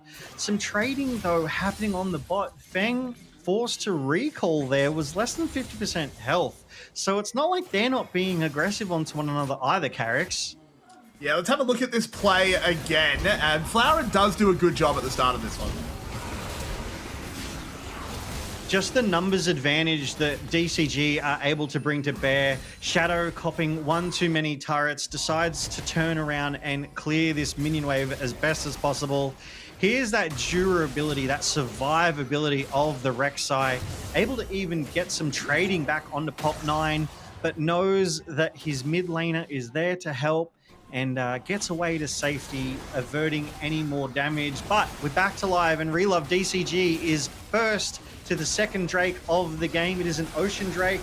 And CFO... Ooh, they've gone for the immediate catch onto 2274. A little bit of stacked CC. Bard ult and Cass ult used at the same time. The Bard will go down. Pop9 playing it well to distance himself away from that Cyclone. Shadow still does have a second charge, but the jungler has been traded. Xiaoxi has to flash away. Shadow will go down as well to Feng, and then aggressing in onto Pangyon. Doggo just can't access this fight, and DCG will take themselves the win.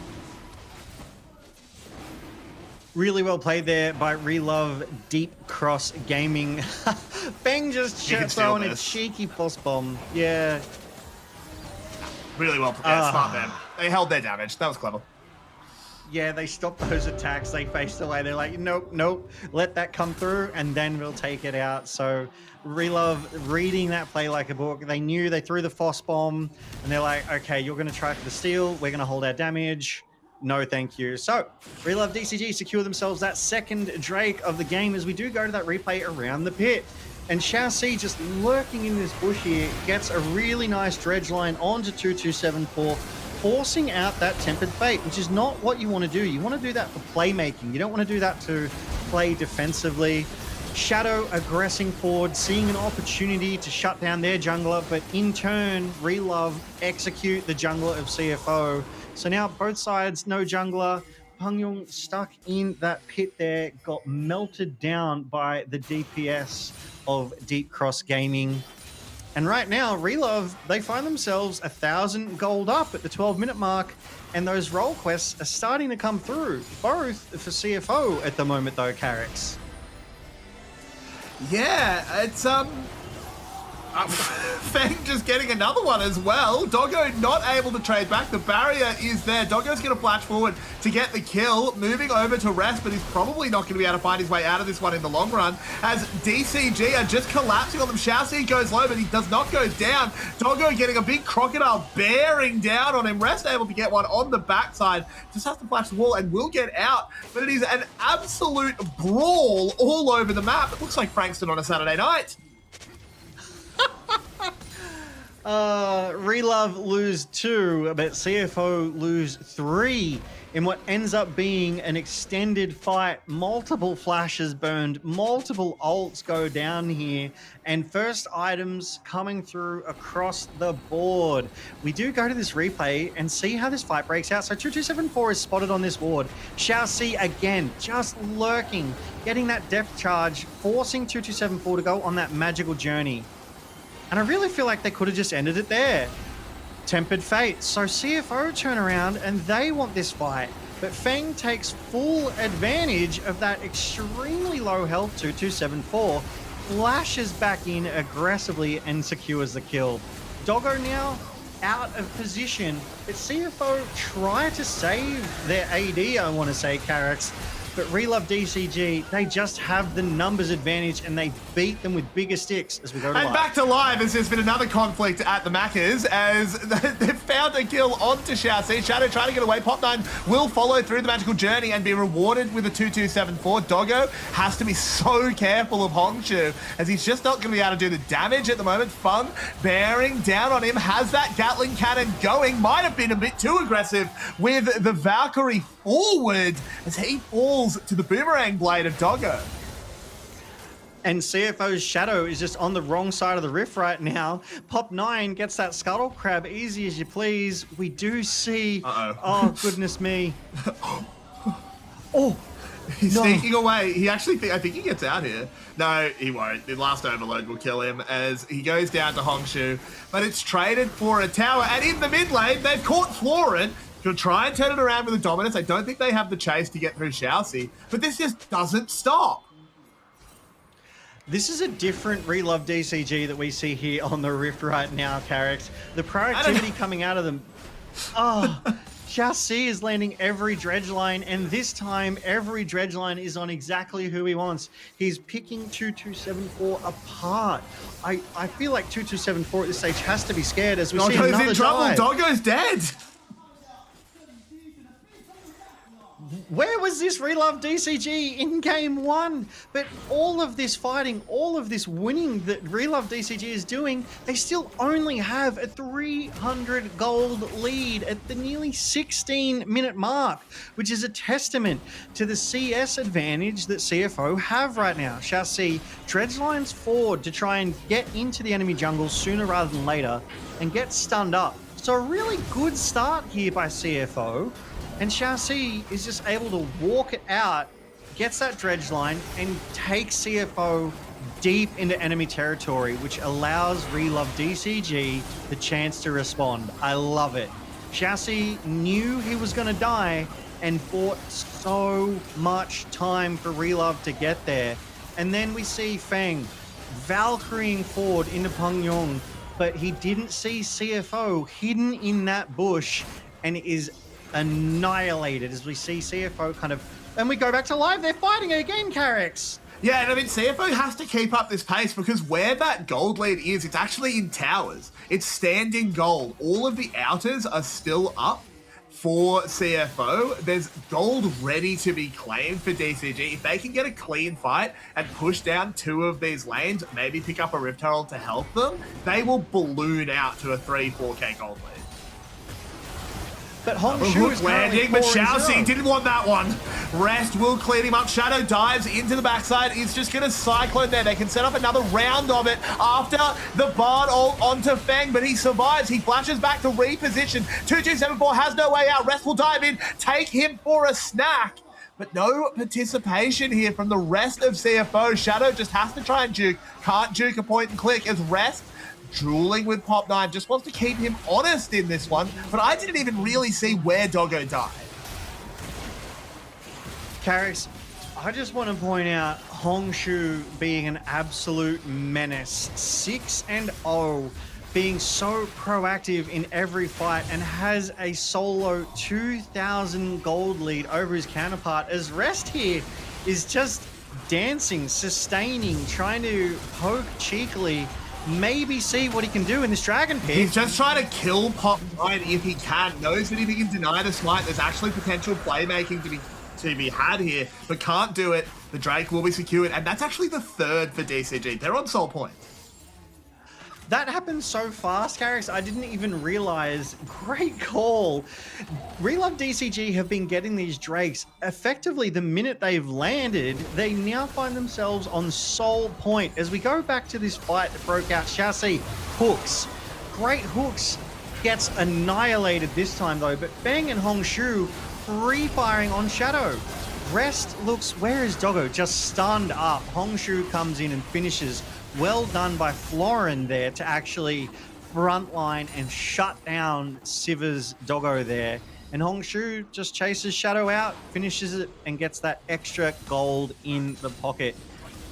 Hongshu's not even at 3 items yet, Carrix. I am scared for CFO as they pull away to a nearly 3,000 gold lead here. Yeah, and sort of as I said, they get those towers, they got even a little bit further ahead than I expected as they did pick up a shutdown or two in that fight. Doggo inexplicably had one. It's just suddenly all gone wrong for CFO, and the problem here is that Hongshu, his Rod of Ages hasn't popped. He's 2 items, yes, but he doesn't have that actualizer yet. He's only going to get much, much stronger. A 6-0 rise? God, it's just a final boss.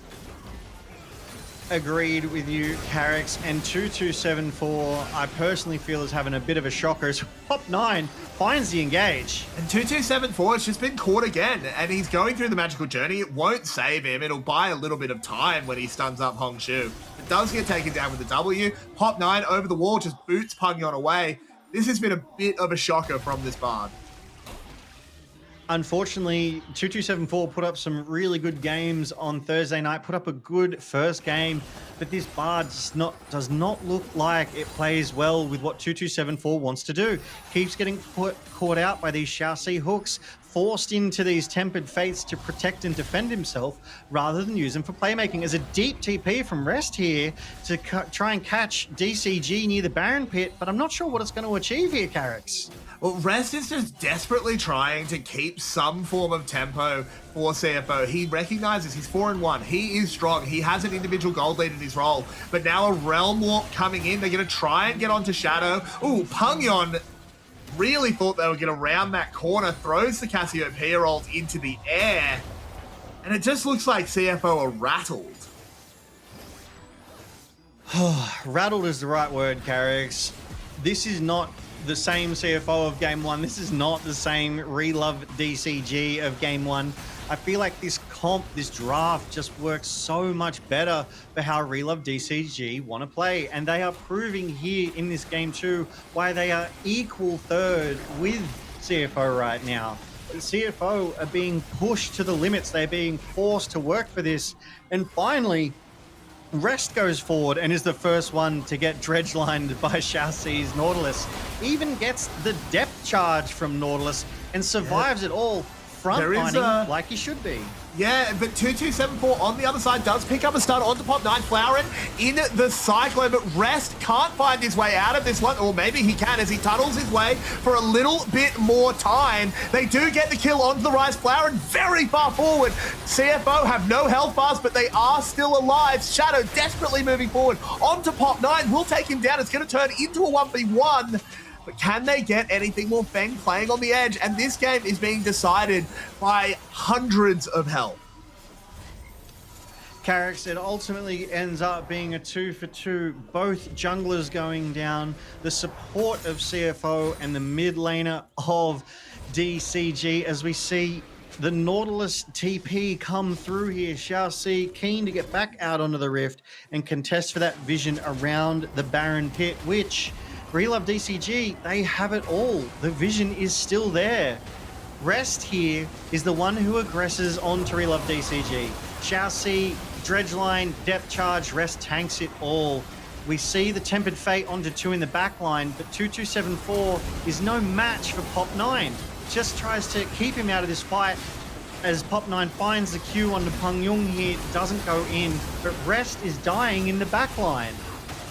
Rest is doing his absolute best here, though. Really is playing his role to perfection. They're just too far behind to really... And we go back to live, and once again, we are just straight into a fight. A Realm Walk forward. This time they have actually... the Cassiopeia all fight. Nothing again. 2274 eats a hook. And now CFO have to run. They're not able to catch these aggressive plays from DCG. I want to say that one feels like a mistiming. It feels like there was a lack of synergy or maybe communication there, because I really do feel like Relove DCG, they were caught and they sat there for 2 seconds. Gets a little bit onto Feng, but it's Flowering moving forward. Hongshu, importantly, just got that 3rd level of his ultimate through the Rod of Ages. That's a huge power spike for him. They need to be so careful of this ride, but Feng is low. Could be found. Rest tries to go in, can't quite do it. They get a hook and a kill onto Shadow. Rest has to flash the wall, can't get away from the Lee Sin Q. Pungyon is not where he wants to be, and CFO are falling apart. Carrix, this is not the CFO that we're used to seeing. Relove DCG secure themselves the Dragon Soul, and 2274 knows what is next. It's gonna be the Baron. So Relove DCG win the fight, win the soul fight, and now they're going to convert that into this Baron. This Baron is going to get so much value. I would fully expect them to be able to crack that tier 2 turret in every single one of CFO's lane here. CFO, it just feels like that team fighting, that synergy that has been on display so far, that has got them to 3rd on the ladder, it's just not here in this game, Carrix. As we go to the replay, Rest though starts off tanking, but that Realm Walk bringing the rest of Relove into the fight. Yeah, and it's a Cassiopeia ult just going completely wide that gives the signal for DCG that they can just play with relentless aggression here. There is just no counter at this point. If you go forward as Pop 9, who is catching you? If Hongshu wants to run at them, and you see right there, he gets the 10 minutes of the Rod of Agents. He now has the level 3 of his ult, and his overloads are hitting harder. He wants to fight right now, and CFO are giving it to him. I mean, this game has been nothing but fighting. We see Florin TP back down, having lived the first fight recalled, and TP's back at full health. And it's CFO 4v5 with flashing health bars. Obviously, Rest, I think, is the MVP, as in live there's fighting again here, Carrix. And they have caught and killed Hongshu. This is a really big one, as Rest using that ultimate to catch up to Xiaoxi, but have CFO overextended a little bit. They hold them up for just a moment, but Doggo is going to be caught by Flower and chopped down. On the other side, Shadow caught by Pop 9, taken out as well. And I think it was a good start there by CFO, but they're just too far behind at this point. Flower is just too big. There are too many hooks landing from Xiaoxi. And I think we might be seeing a game number 3. Relove DCG would have to absolutely throw this game right now. CFO would absolutely have to find that miracle fight. They are currently down 6,000 gold, 4 Drakes, 3 Grubs, and a Baron buff. The world is Relove DCG's, and I think they plan to conquer this one, Carrix. They're driving home that Baron push in the top side on that tier 2. They got the mid side tier 2, and they look to be getting this bot side tier 2 before going to our third tech pause of the night, Carrix. Yeah! We really are getting a couple. So this starts with a good Bard ult there onto Hongshu. They try and peel for him, but just can't quite do it. But unfortunately, they use absolutely everything. You see Doggo getting a shutdown here, but that is someone I wanted to talk about. Doggo has had no impact in this game.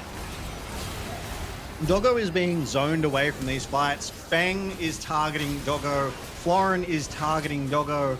I really think this is what Relove DCG needed to do to win game 1 as well. Get on to Doggo. He is their primary carry. He is their primary damage dealer, and they are seeing the results of their laser-focused targeting in this game too. He cannot play the game. He cannot put that damage down, get those ricochets. They're forcing that spell shield out at every opportunity, letting the rest of the team follow up and shut him down. This is the strategy Relove need to win, and it's working, Carrix. It is working. It's going really, really well. And it is just looking at the compositions. We knew what was going to happen from draft. Relove DCG was going to run at CFO, and it was just going to be if CFO could hold out their arm to knock them down. And so far, they haven't been able to do it. Doggo has been so perfectly zoned. Pungyon has been really ineffective on this Cassiopeia so far. There are still glimmers of hope here for CFO. We never call games over, but this is getting pretty close to it. That's another really good call that you've just pointed out there, Carrix. Pungyon on this Cassiopeia has missed 2, I want to say, critical ults in these team fights. Hasn't hit one, has just hit nobody, complete airballs. And that has absolutely turned these fights around for Relove DCG. CFO put themselves in positions to win these fights, and it's just a missed ult here, a mistake there, and Relove are collapsing and punishing CFO so hard.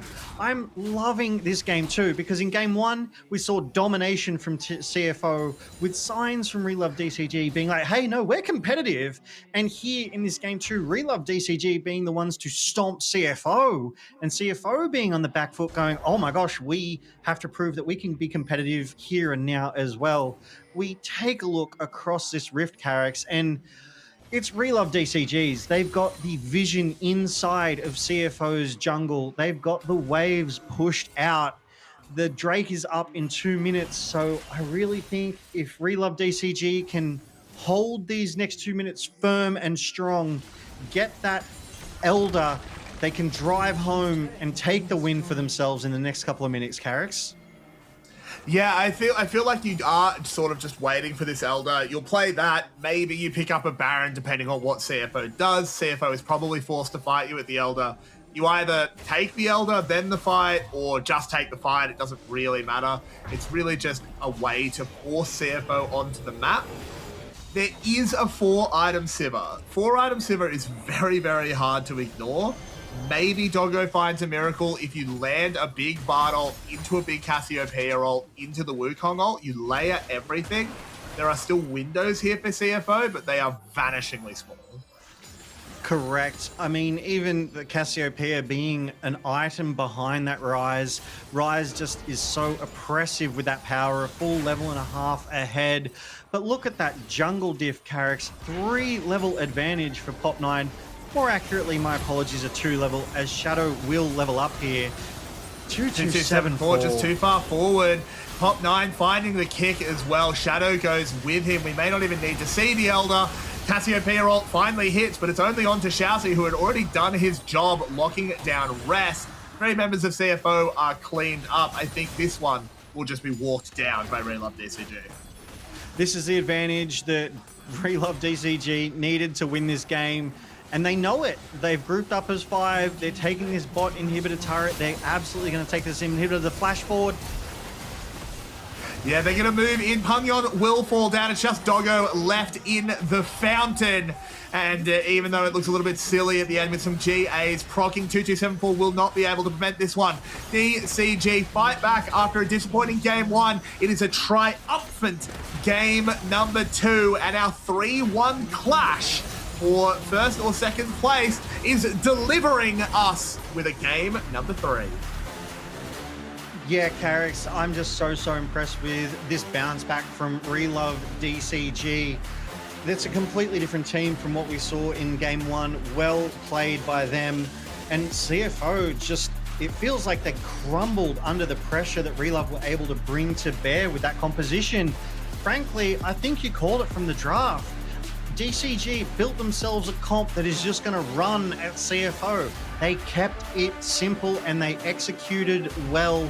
And honestly, sometimes that's the best policy. I believe it's called the KISS policy, and that's what happened, and it worked. CFO, it was uncharacteristic from 2274. Kept getting hooked, kept getting caught too far out. And I really think that was one of the ways that DCG were able to push their bot side forward and start turning that advantage into an advantage across the Rift, Carricks. Yeah, you see the damage charts here, it's just all DCG. They were just ahead in every role. It was kind of just a steamroll. It's hard to identify 2 or 3 things that CFO did wrong.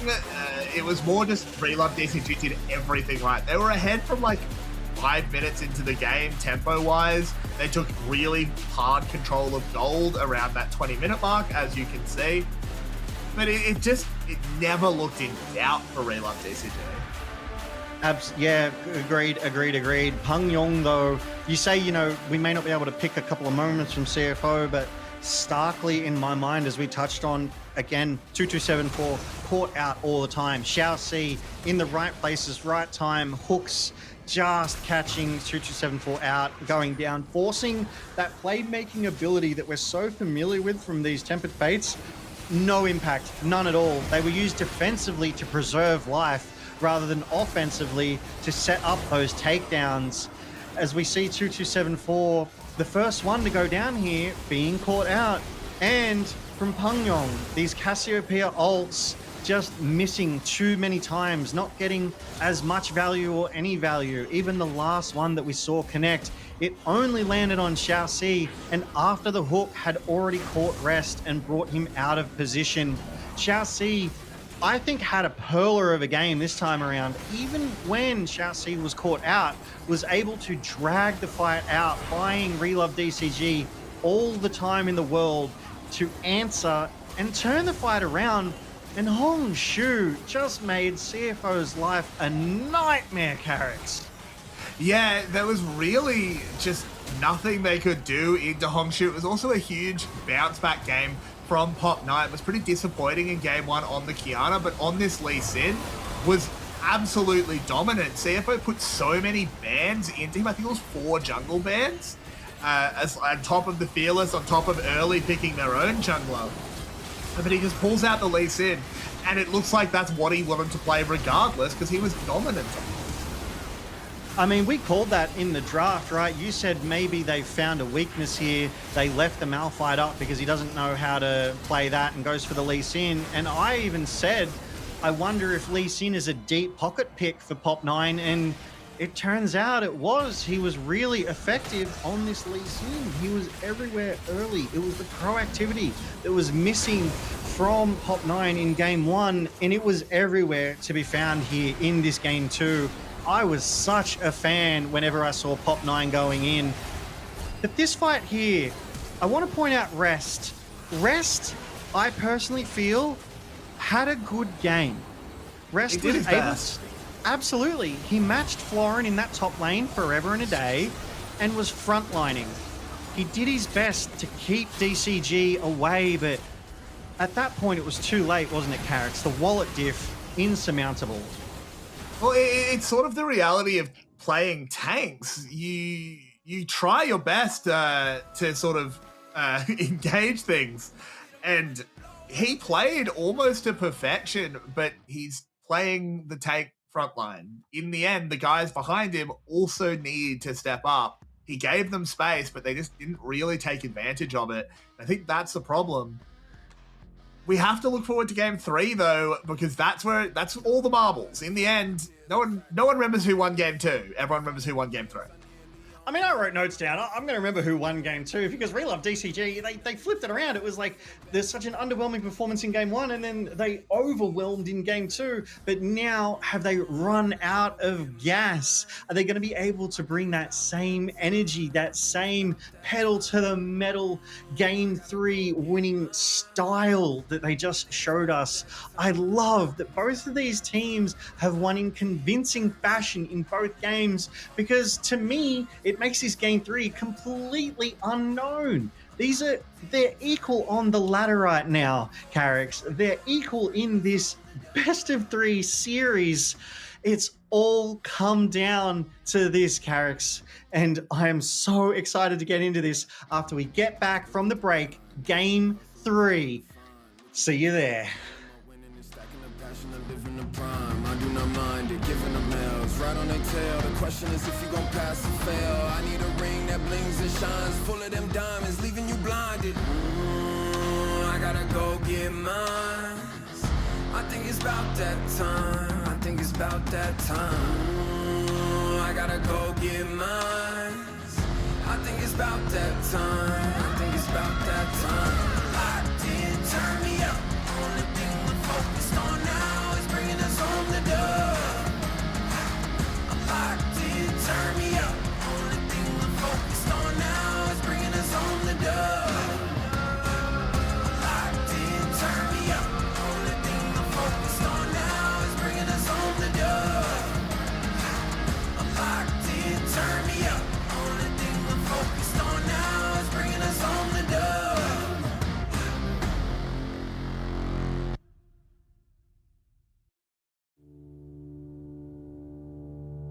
It's close enough to feel, but far enough to fade.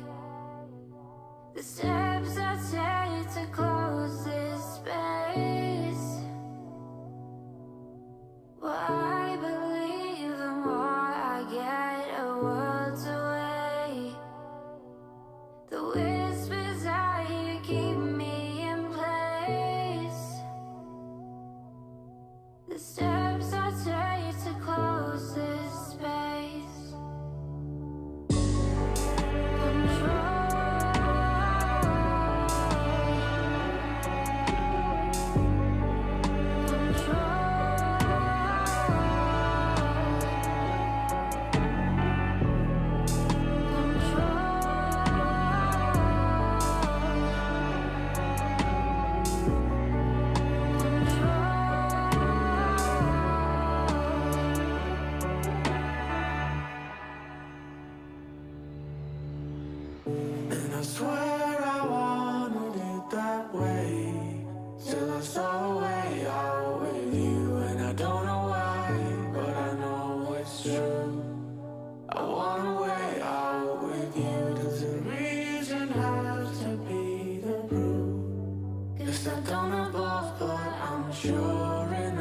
enough to fake it.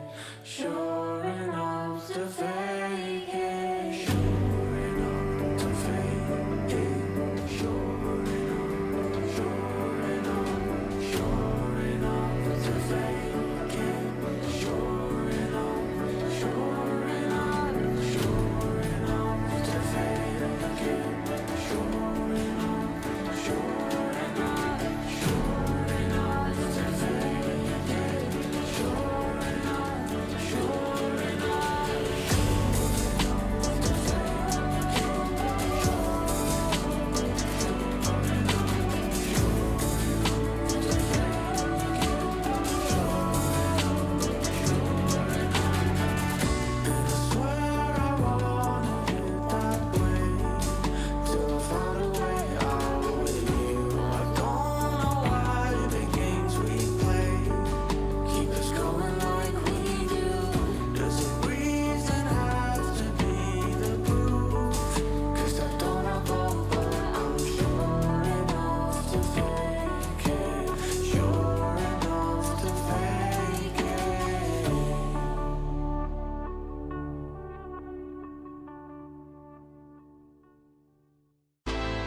There ain't no stopping this groove. Let the groove get it to you. Put your hands up, look back at it, make them stand up, stand up. Shake it. Shake it. Drop, drop, drop, drop, drop, drop, drop, drop, drop, drop. Shake it. Drop, drop, drop, drop, drop, drop, drop, drop, drop, drop. Shake it. Arch your back with it. Arch your back with it. Arch your back with it. Put 'em in a trance. Arch your back with it. Arch your back with it. Arch your back with it. Put 'em in a trance. Shake, shake, shake. Get low. Shake, shake. Give 'em what they came for. Give 'em what they came. Give 'em what they came for. Give 'em what they came. Give 'em what they came for. There ain't no stopping this groove. Let the groove get it to you. Put your hands up, look back at it, make them stand up, stand up. Shake it. Shake it. Drop, drop, drop, drop, drop, drop, drop. Welcome back to the LCP, where we have ourselves a third game in the series. Game 1 won in a convincing and dominant fashion by CFO. Game 2, though, Relove DCG, not to be outdone, turn it around and stomp CFO in kind, really playing to their strengths, getting that Pop 9 proactive as CFO choose blue side for their first pick here, Carrix. I loved that game, and I'm looking forward to this third one. Yeah, I think this makes a lot of sense. To go on the blue side, game 3 of Fearless. I think I said this last night. The champion pools are starting to restrict. The value of the first 2 picks is just a bit lessened. It's a bit easier to isolate out one clear first pick. But after watching that game 2, where do you think we need to go for CFO in the draft? Because they looked rattled in game 2. Relove DCG were just able to press an early game advantage on that bot side and then keep pressing it and applying it across the map. Pop 9 had a transformative appearance on the Rift, from the meek jungler in game 1 to the dominant styling jungler in game 2. We need to see more of that out of Pop 9, and Deep Cross Gaming came alive around their jungler as we head to this draft. Despite CFO's best efforts, they actively banned 4 junglers, picked one away, so that was a total of 7 junglers that Pop 9 didn't have access to, left the Malphite open and on the Rift to go for that Lee Sin that now demands respect in future series, Carrix. But the bans so far, CFO still targeting that jungler with a Vi, Jarvan, and now a Gwen on that top side. Jace, the obvious one, still open. Do DCG take that one out, or will they let Shadow go to that Tyrant in the jungle. I already like their other bands, having Varus and Oriana here. Again, just really, really strong control mage in that mid lane. Varus brings so much damage to bear. And Ambessa, they left the Jace Carracks. I think that's a really obvious first pick. There is still the Malphite available. Went all the way through last time. Maybe a read that Pop9 doesn't want to play it. But given how good his Lee Sin was, it's maybe just that he thought it was unnecessary and kind of proved that right.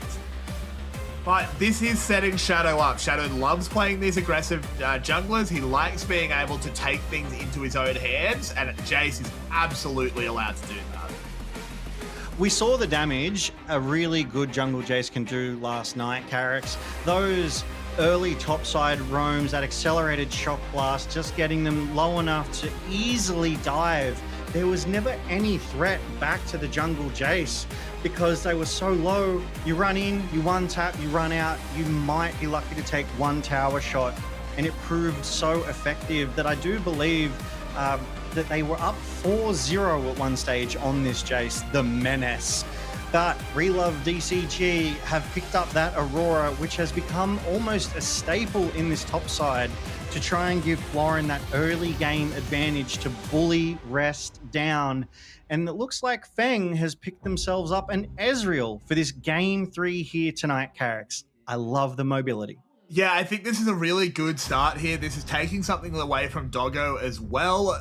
Obviously, Fearless has already taken 4 ADCs, but he does still have the Lucian. The Lucian Nami can come in. Something that I haven't been super impressed with just across the LCP. I think the Lucian Namis have been floundering a little bit. And there's the Malphite locked in. Pop9 can play it. You took the words right out of my mouth, Carracks. I was going to say, I haven't been overly impressed with the Lucian Nami duo on the bot side, but Doggo and 2274 have picked it up. They are a very well synergized bot side, so maybe they can be the ones to impress all of us here in the LCP tonight. As you say, Malphite has finally been picked. This is only the 5th time Malphite has been picked in the LCP this split. So we haven't seen much of him. I'm looking forward to seeing how Pop9 pilots him and just how proactive he can be with that monstrous R ult that Malphite brings. And Relove DCG with a really smart ban on the Sylas, so CFO can't get that ult for themselves. Yeah, I think it makes a lot of sense. You pick Malphite there, you may as well ban out the Sylas. You don't want to randomly let Pangyon pick that one up and get a decent matchup into it, and obviously have that Malphite ult to steal away. That said, looking at Pangyon, he was a little bit shaky on the Cassiopeia in game 2. Where do we think we go for him in this third? I really think they need to get Pangyon on a comfort in mid. So Pangyon has played Tilia, but that is done, that is dusted. Has played Azir, no longer an option. It's the Akali for me. I do want to see Pangyon back on that Akali if it works into the mid lane that Relove DCG pick. Maybe even that Syndra angle.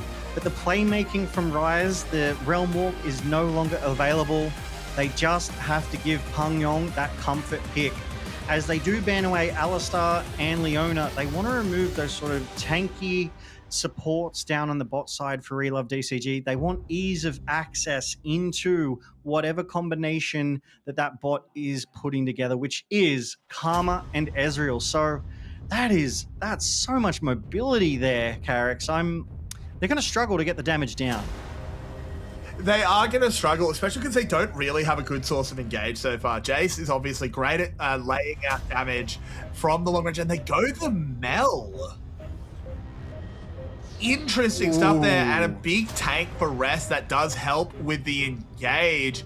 But Mel is super interesting, not a champion we see very often, and actually this is potentially one of the last times we're going to be able to really see her as she currently exists. You rightfully point that out, Carrick says, oh, we get a spicy counter pick here potentially with the Yone.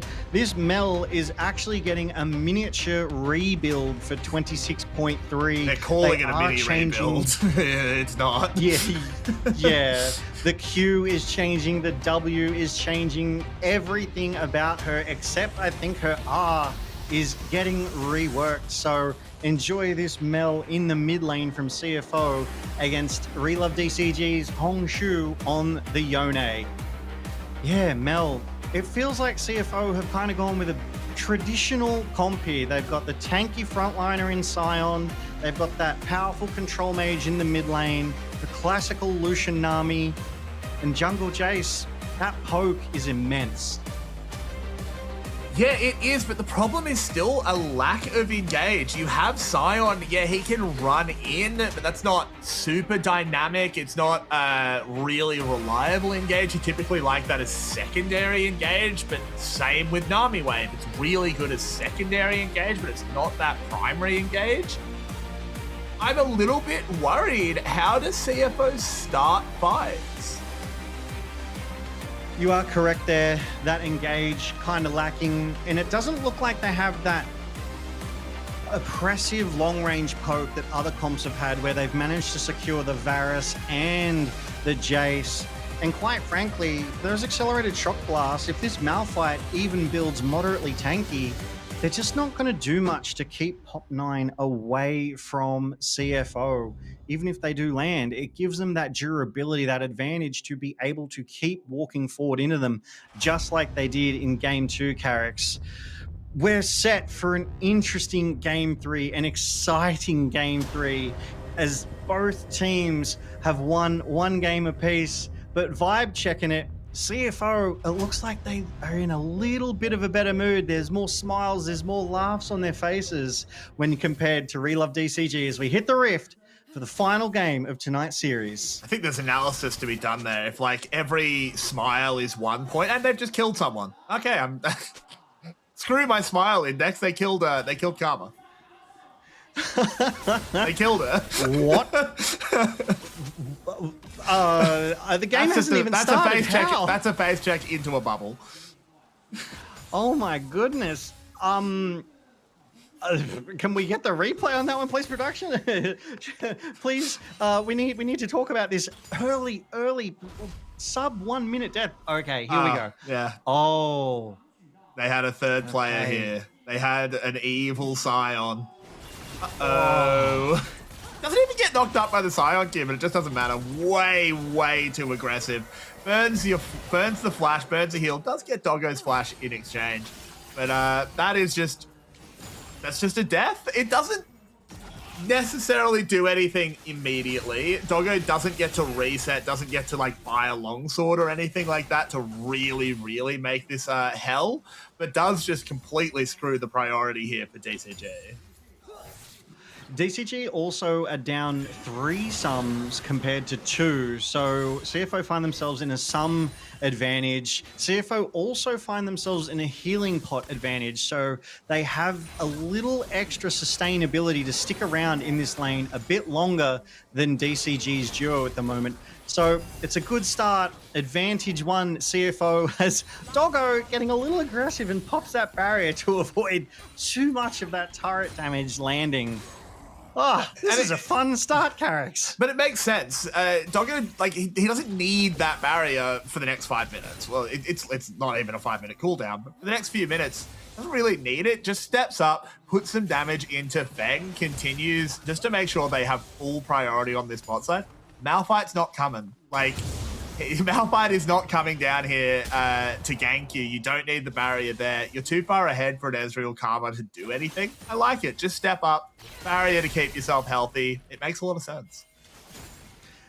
And this Pungyong being able to trade in a Hongshu so well early game, Mel, a lot of gamers will tell you, is very oppressive. That Q just essentially being unavoidable as Shadow just gets some early poke down on Pop9, bullying him in his own He's gonna jungle. flash and knock him in. They want the kill here. Pop9 rooted up, can't get away. Hongshu tries to come and help, but what can Yone do? And I think CFO might be a little bit angry. I think CFO want this one, Carrix, as Peng Yong steps up to help their jungler Shadow get that root down on a Pop 9, preventing that flash. Pop 9, unfortunately, died with flash up because of that E root there from Mel, and that's part of the oppressive toolkit she has. Shadow here just doing so much damage so quickly. As you say, flash forward, gets the knockback. Peng Yong lands the E root into the queue. Easy as you please, and Hongshu wants nothing to do with that 1v2 that's left for him. CFO here off to an early advantage. The advantage might be underselling it. They've picked up 2 kills. They've really set Malphite behind the tempo as they get both Scuttle Crabs for Shadow. Hongshu is just going to keep getting bullied. This Yode, I don't understand the pick. I'm willing to be wrong because I don't know the matchup at all, but it seems like picking a melee into Mel exacerbates all the things people hate about Mel. Look, I'm a Mel defender because I enjoy playing her, but I also love slamming, from the support side of things, a Leona into her. There's nothing she can do, but this is definitely not doing anything to support my case in the pro scene at the very least. But yeah, Doggo here. Doggo, you can tell, is really feeling himself on this Lucian. He is poking, he is trading, he is happy with this bot lane. At Peng Yong bullying, And that must be an accelerated shock blast landing as Shadow comes down. DCG forced to use that heal basically on cooldown, and CFO will just continue having priority everywhere. And that priority should convert into CFO getting this. There's a sneaky play happening. Can you see something on the minimap? There's someone out of place. They are. Ooh. A Scion is about to barrel down this lane. They're diving. They have a level 6 Scion coming bot side. And the accelerated shock blast lands. Here he comes. Here he comes, barreling in. Can they do anything about this? He does miss, but it doesn't matter because he's here. They walk forward onto Fang, do the damage. Need to find that last little bit. Rest will go into the zombie form. Doggo picks up the kill on the way out. 2 for 1 at the moment. That's where it's going to end. Well played. That proactivity from Rest to get that level 6 and just go zombie mode, gets that really fast respawn, and TP's back topside, probably missing only, I want to say, half a wave if he's played it well, if he's played it smart. Gives CFO that bot side priority as well. They get that Scuttle Crab to get the vision. It was well read by Hongshu, though, to rotate to the bot side. And here is that Scion ultimate, that unstoppable Juggernaut. Unfortunately, missing, unable to land a stun on anyone, but still gets the job done. He pops that shield, taking that damage, and tanks that turret for CFO just long enough for them able to be taking out 2 of Relove DCG as we go back to live and continue that war in the mid. Yeah, and the thing that I really like there by Rest is he just has to accept that he can't play his lane. You're playing into Aurora as Scion. This was selected for you in the draft. Your coach probably just patted him on the shoulder and said, just try not to get tilted, man. Because it's not a fun matchup. You don't have a chance. This 20 CS lead, frankly, 20 is pretty good for Scion to be down in the matchup. I like that he's just accepted that and gone like, okay, well, I can't win the lane anyway. She's going to get tower plates. She's going to get a lead. I'm just going to run bot. And I like that rotation. I like that mentality that it's a pat on the shoulder, as you say. Coach Choi probably said for the greater good, and Rest being that stable, solid top laner just nods at him and he goes, I know what to do. And hopefully we see more of this, just CFO overloading lanes, getting that priority around those objectives, giving themselves that control of the rift. Hongshu, down 20 CS, but I almost feel like he's doing well.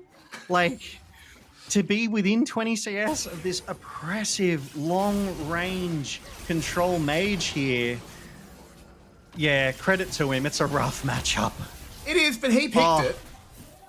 He did. Like I don't know. I have a lot more. If you get counter-picked with a Mel, but the W was burned, and I eat my words because Hongshu just links up well, and not much Mel can do about that one. Yep, and Shadow caught on vision there, so just decides to start up this Drake, try and secure that first one for them. Interesting, they don't have that mid lane priority, but because Hongshu is at 50% health, he's going to take that recall and then come back out onto the Rift as Pop9 turns around and goes for the grubs on the top side. I like that call. I liked that mid lane play. Hongshu baits the reflect, the W, out of Pangyong's Mel, leaving that wide open for that Malphite engage. Nothing there to reflect, and takes all of the damage. It happened so fast, the flash forward R, that Pangyong wasn't even able to flash away themselves. So hopefully they're able to use that for the next fight, Carrix. Hopefully, the Flash, yeah, no, I don't know where he would have really been able to go. There was the Yone ult laid on top as well. After all, it was really well played there by DCG, and my word, Sepia Rift. Don't we love it? Absolutely, my friend. That is Tech Pause number 4. I'm not keeping count. You are. But I do like these opportunities to be able to sort of review the game and where we're at so far. Obviously, CFO, they've kind of got an early advantage. That early kill onto that early kill over on the Shao C with that Karma, with the sneaky Scion bot side. That was good. Obviously, Rest Scion coming down that bot side again. That's good proactive play. But to answer that in kind, I do love that Pop9 and Hongshu teamed up to put a Pangyong down in the mid. Relove and CFO, they're going at it. They both want this win. Yeah, they absolutely do. They're going back and forth really well. I like that it's been blow for blow, good call to good call. I haven't seen any major mistakes. Mel dying in the mid lane there, it's not really a mistake out of Pangyon. It's just, yeah, there was just good play out of the opposition. There's not a huge amount he can do. I'm hoping we get back into the game quickly, because as much as I do like stopping for a second, decompressing and talking about what we've seen, I just want to see more. Yeah, I mean, with a game like this, with so much on the line, because as we started, both of these teams are equal third, and they want to stamp their dominance over not only one another, but on the LCP. The higher you can climb the earlier, the better you land towards the back end of the split. And Pangyong, undeterred, continues to harass Hongshu with these Qs, and the best Hongshu can do now that they have that scepter is heal up on these minion waves as they crash in. We do see Pop9 pick up that Zeeks to be able to maximize that sort of damage when he ults in. Yone, as the joke goes, is full build, has the Greaves and the scepter, so I'm liking that one. But yeah, Florin eking out that CS advantage on the top side. Rest doing well to stay within touching distance, though, Carrix. Yeah, he is. And look, as I said, being 20 CS down is kind of comfort zone for Scion, particularly into Aurora. It's just the reality of the matchup. Just needs to survive, do his best to defend his tower for as long as he can, and then be more useful than the Aurora as the game goes. That said, we have no objectives on the map. So how do we expect the next couple of minutes to play out until those start to respawn? Yeah, you're right. 3 minutes until the next objective on this map. I almost think it's going to be business as usual. There's just going to be some fun, friendly, gentle trading. No fights will break out, Carrix. None at all. They're just going to go for a little bit of vision control until about 30 to 45 seconds before the Drake. And then we're going to potentially get some skirmishes. That priority, as Rest does ult in, Florin able to tidily dodge that, though. Yeah, but does ultimately force out the between two worlds, which is really big, because up comes Shadow, up comes the bot lane as well. Having this Aurora ult down is massive. The Shock Blast lands, and I don't think there's anything that Florin can do. Just gets culled. Shadow doesn't even need to commit. Yeah, they played that really well. They actually just handed that kill over to Doggo to really drive that pressure home, and Pop9 forced to ult away there. It's not often you see a Malphite ult defensively, so really well played, really well put together by CFO. 3 kills onto Doggo. That bot lane advantage starting to become quite significant, Carrots. It's 2,000. Yeah, it is growing, and it might grow even more as Shadow finds his way onto Hongshu. Pangyon is here, misses the damage there from that E, unfortunately, but is pushing Hongshu back, forcing that flash, and DCG just having to use tools that they don't want to use, and uh-oh, bang, you might be a little bit too far up the lane. Doggo doesn't have access to the Culling, but does have so much damage. Oh, no, I don't think Doggo thought the bubble was going to land. Yeah, you can definitely tell Doggo was already walking away, and 2274 showing why he is so good on this Nami once again, predicts the heck out of where Feng wanted to go and just clips him with that Nami bubble. But yeah, unfortunately Doggo had walked away. Hongshu goes in onto Pangyon, doesn't unfortunately get too much done, gets a Q in the face for his efforts, and this is CFO being proactive. They've completed every single role quest now, so they're the first to unlock those advantages. Tier 3 boots in the mid, the nice W reflect from Pangyon there to just avoid that poke that Florin is looking to put down, as it's now sort of an AP mage matchup in the bot side. Uh-oh, here's Malphite.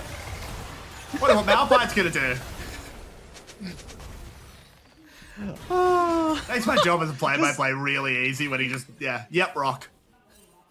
That was so good, though. He's like, here's Malphite. I wonder what he's going to do. That's exactly what he is built to do. That is exactly why he is banned. C target, kill target, done and dusted. Pangyon, unfortunately, copping the brunt of that pop 9 and Florin combo as Shadow flashing away, respecting what Hongshu can put down. Relove DCG really prioritizing this Drake. They are going to take a fight on the backside of it, though, and so much damage immediately dealt to Hongshu and Pop 9. The Between Two Worlds is doing so much damage on the backside. Shadow will fall, but now the rest of CFO have to run. Shousey moves forward, throws that Q forward, will get himself 2274 in a moment. Can Rest find his way out? I don't think he can, just has to have a bit of a biffo. No, never mind, has the flash to get over the wall. 2 for 2, but it's DCG that gets the Drake. Yeah, not the best fight, I want to say. Obviously, Relove DCG picked up that Drake, and CFO turned around and were like, hey, look, we're going to fight you on the back of this Drake. I really think they wanted to get away with a better result than the 2 for 2 here, as it does convert into a little pressure. CFO's Pangyon able to rotate, crack that crystalline growth on this bot side tier 1. We are still yet to see the first turret be collected and that extra 300 gold bounty into the pockets. As we go to this replay, Shousey gets some really nice poke onto that bot side of CFO. The culling goes down, but Rest misses his ult again, which lets DCG respond and put that damage down early. I really think if that ult had hit, it would have been a much more heavily favored CFO fight. They turn it around. They're able to get Shadow, pop 2274, and force the flash out of Rest there. Yeah, I do agree. I think the really big one was that Aurora ult. Doing a really good job there. Florin just doing a huge amount of damage. Yeah, Florin, with that damage on that Aurora, it's so unusual for top laners to deal like 50% of your damage in a combo that takes less than 2 seconds of time. And I know these are seasoned professionals, and I know that they understand and expect what an Aurora can do. But when you have a strong mid laner, a strong top laner, and a strong bot side, sometimes that damage can get overwhelming and be a little too much, no matter how much you try and prepare for it. As this game, Carrix, it's competitive. They're still relatively close. I think there's less than a 2,000 gold difference going on here. It is it's back and forth. It is competitive. The question will be more and more relevant as the game goes on. Is how do you kill Malphite? He's getting tankier and tankier. He's picked up kills. I actually have really liked the way Pop 9's been moving around the map. He's only had one ult that's had to be used defensively. Everything else has basically just resulted in kills. If this game goes another 20 minutes in this back and forth fashion, who's killing the Malphite? I almost think it's going to end up having to be rest, not by virtue of killing him, but by virtue of being the bigger, nastier meteor wall and putting himself between that Malphite and the rest of CFO, zoning that Malphite away, letting CFO deal with the squishier members of Relove DCG here. That to me feels like their late game, I want to say, ability to deal with Malphite. But I say that R is so difficult to stop, Carrix. He can just do it through anything onto anyone at any time. As we go back to live and Shadow picks up that Rift Herald. Yeah, good stuff there by CFO, recognizing that they had prio on that top side, could just move over there, pick that one up. And as he said, it's so hard for them to stop the Malphite. Rest can do his best to stand in front of him, but then he just, you know, unstoppable forces past him, and the Scion goes, oh, there he goes. See ya. See you next fight, I guess. It is, I think, going to have to come down to Pangyon really positioning himself excellently. You cannot see Doggo and Pangyon being hit by the same Malphite ult. I think if that happens, the fight is over. Oh, absolutely. The amount of damage and the CC that comes out of that unstoppable, the fight would be over before it starts. But right now, we have some tidy gold leads on each side. Florin, as to be expected, has a significant CS advantage, 30, which is equated to a 1.6k gold lead on top of that kill. However, Shadow, Pangyon, and Doggo, they themselves have something like a 4,500 gold lead between them. And then the supports, I mean, supportal combat, you know, it's a couple of hundred. It doesn't really matter on that bot side. As we do start to see a lot of DCG.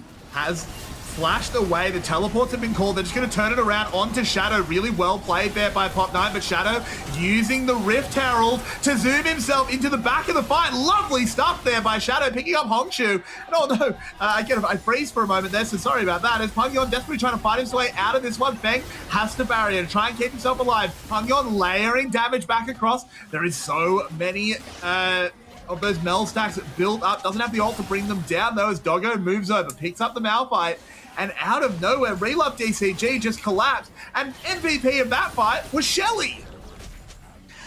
I love the shout out for Shelly. A 1 for 3, ultimately favoring CFO, but that was so smart from Shadow to jump into that Rift Herald. I was confused for a second there when I saw him go golden. I'm like, Jace doesn't pick up a Zhonya's, what are you talking about? And then, as you say, the Rift Herald piloted into the back line of DCG, administering some CC, buying time for CFO to collapse, get into that fight and turn it around. As we go to this replay, Shadow pops this Rift Herald just to get that little priority, pokes on the Pop9, the Edge of Night busted, and there's the Rift Herald maneuver that saves him. And then that CC onto Xiaoxi and Hongshu, allowing the Shadow to get a little extra poke, Pangyon to get around, Pangyon reflecting some of Feng, getting that Q poke as well, and critically rooting up Pop9 here, allowing the bot side of CFO to chase him down. This hands Doggo a free kill off the back of what Pangyon did in the mid there. And what's crazy is I think Shadow planned that. Oh, yeah, because he put it down so early. He put it down and then stepped up in front of the Malphite as Doggo can't quite get close enough to Feng. He knew what was going to happen. Is that the same way that, who was it on the Kaiser that went way too deep and then Eddie? they popped their stop? No, because it didn't work for Eddie, you see. If it works, it's big brain. If it fails, it's inting. Speaking of which, Doggo goes forward, picks up 2. The ult from Pop9 will trade him back, but you'll take a 2 for 1 every day of the week. As you know what? Warren on the backside hops over the wall, is tagged up between two worlds, will ping pong himself away, but so low. No ult there from Mel, already used, can't quite finish him off. Pop9 just have to run. And CFO are taking control. This has been explosive from the moment Shadow put that Rift Herald down, CFO have activated, like sleeper agents, Rift Herald, Shelly, and suddenly they are awake. They are running this Rift. And I know it's only a couple of minutes, but this is what a team that wants to win needs to do. They need to be everywhere. They need to be team fighting. As we see Doggo just straight over the top under Xiao Si, dead before you can know it. And then the culling just clipping Feng. I mean, I think that was played really, really well. Getting that 2-for-1. Doggo saw the odds. He liked it. And that's only his first death of the game. That's a 3.5 item Doggo Lucian. Yeah, he is absolutely terrifying. That Serpent's Fang getting a lot of value in this game as well, up against the Karma. And Feng, you can't take those, man. You got to stand behind someone. You got Arcane Shift, mate, because that thing lands one more time. You are out of the fight. Here comes Zion, blocked off by Pop9. Not exactly who he wanted to buy. Want to try and drive his way through the gap. In goes the Malphite. Flash away. Shadow trying to heal himself back up. Does manage to. Is eventually found by Fang, as that's got a little bit wrong there for CFO, as Doggo limping away. Does go down to the burn in the end. Oh my word, it's a bit of a fiesta as DCG picked 2 up against the flow. Yeah, really weird start there as well. Rest had a great flank angle, but it didn't seem like CFO followed up. They were still in the mid lane, and Rest was left to sort of face tank Relove DCG for a fair few seconds before they responded. They are gonna contest this one. 2274 immediately cleaned up. The Baron getting lower and lower as Rest just moseys forward. They don't have a smite. Shadow not going to be close enough. They need to try and kill Pop9, but he is tanking. The Baron claimed. They've killed Fallen on the other side. Can they kill the rest of DCG on the way out? Hungyon already going down. They're going to try and chop down the Tree of Rest. The rest of CFO can't get in range. Maybe an accelerated shock blast? No. They do get away with the Baron on 3. Well done by Relove DCG there to get that Baron in such a hotly contested fight as well. We go to this replay here and we see Rest kick off this flank. Pop9 did well to prevent Rest getting onto the likes of Feng and Xiao Si here, but it took CFO too long to get into this fight. Shadow's nearly dead before that Nami tidal wave even comes over the top. And Florin, Doggo even popped the barrier there. Florin's damage just combos Doggo down and out. And it's already a 5v3 before you can even react. Here though, Peng Yong proving the power of this Mel, just oppressively barraging Florin there. You have to walk away, you have to respect it. And they're able to put some pressure down on this Baron. Hongshu obviously fate sealing in, catching 2274, but it's still not enough to keep all of CFO away from the Baron pit. I like that they're here and putting pressure down. They're making Relove work for it. Peng Yong catching Florin, getting that execute with the ult, and then harassing Xiao Si. Really punishing this Baron take there. Well played by CFO, but even better by Relove as they look to use this Baron advantage and push in mid. And 2274 has to move some fancy feet there just to avoid getting soloed out by Feng. Doing so much damage on this Ezreal. Has the 3 items, is just pumping damage. Matching the poke from Shadow in so many ways. Correct, Carrix. And Relove DCG, they smell blood in the water. They have not had enough. They're going to keep pushing this advantage in mid. Doggo, Culls, Rest, ults as well. Tidal wave over. They do manage to get Pop9. Rest has to find his way out of this one as the tower's getting lower and lower. Rest is low. Don't want to keep this one going, but Pop9 being dead while Dragon spawns is a win for CFO. Relove DCG probably won't move over to that one. They do continue to apply their pressure on that bot side, but they don't have much of a minion wave there. And as I say that, it returns. Hongshu going back in just to take out that minion wave, get a little more chips down and some of that plate gold. But jungler or no jungler, Relove DCG are going to pick themselves up their second Drake of the game. Carrick's, my gosh, there is no clear, I don't know, domination here. This is so back and forth as the Baron power play closes out at over 3,200 gold for Relove. Yeah, we're back to basically a dead even game. 2274 caught again. He's had a really iffy night, I think. Rest is in the middle of the enemy team, just going to walk himself out of this one. The shields will escort him pretty well. But they are throwing quite a bit at him. Floweret is terrifying on this Aurora. They need to bring a bit more damage to bear if they're going to try and get through this side on those. Pop 9 going to slow him up. On the other side is the rest of CFO. DCG can't get too tempted by a Scion, but they move in with all of their engagement between two worlds. Malphite ultimate and the Yone ultimate laid on top of each other, but the only one to fall so far is Floweret, as Doggo manages to find him with so much of the culling. The Mel gets a kill in the end. The knock up there on to Fang. Needs to find his way out with the Arcane Ship. Pangyon pushing him way forward. Bang! Brings down the lightning, and the Mel ult will claim them back, and we go back once again. I love that fight, Carricks. I love it. I love it. I love it. Relove DCG wanted it. It was a 5v4. They caught 2274 out. They had the advantage. They were on to rest. They were slowing. As a tidal wave comes out to speed up Doggo, they are on the hunt. They know Pop 9 is around. They're not done yet. Rest ulting unfortunately misses. Pop 9 running for his life, and CFO decide, all right, we can't keep this chase up. But that 5v4 fight, Relove wanted it. They caught Rest. Rest so tanky, taking all of the damage. Yet, what can you even do as 2274 there? Don't be in that bush. Just don't exist already, you know. Hongshu saw 2274, instantly pulled the trigger. 2274 dead before he could even flash out of that one. And Relove DCG, as I was saying here, they found Rest.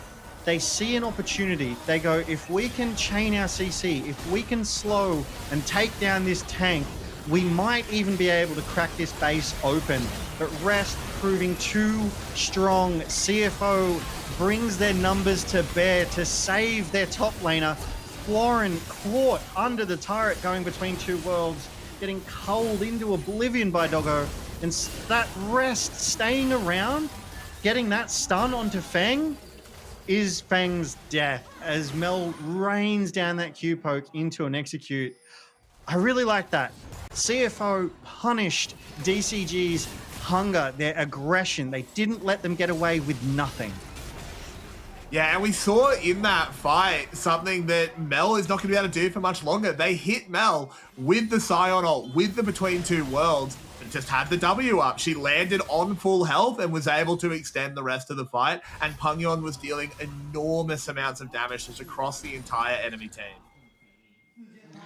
I think I owe an apology to the community in my defense of Mel then, because this Mel is looking really good in the hands of Pangyon right now, despite Hongshu on that Yone even having a level advantage up and over that Mel.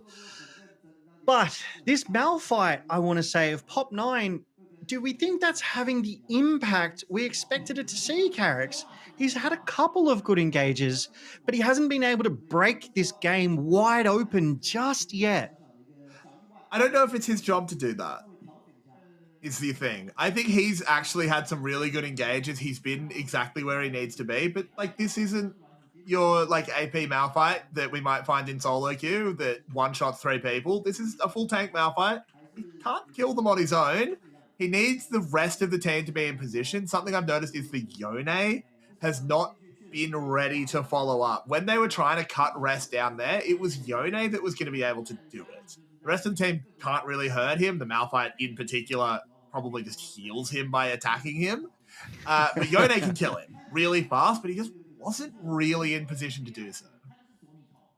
Yeah, obviously Hongshu, having gone all in to get that 2274, fell behind the team, was a bit delayed when the team made the call to keep chasing Rest down, and as you say, not able to cut that Scion down where he stood. And it feels like Rest did a shall see. He escaped. He prolonged the fight long enough for CFO to be able to turn around and just fight back. It was a really messy, bloody, scrappy affair, but CFO did it. They turned it back on Relove DCG. And we definitely still have a match on our hands here, Carrick. If you were to ask me right here, right now, who I think is going to win, it's a 50-50 coin flip. Right now, CFO, they have a small advantage that they've just earned again, but I am so confident when we go to that gold graph, Carrick, that it's going to be a roller coaster. It's going to be an up and down affair in both teams' favors. I don't know if it has really grown in DCG's favor yet.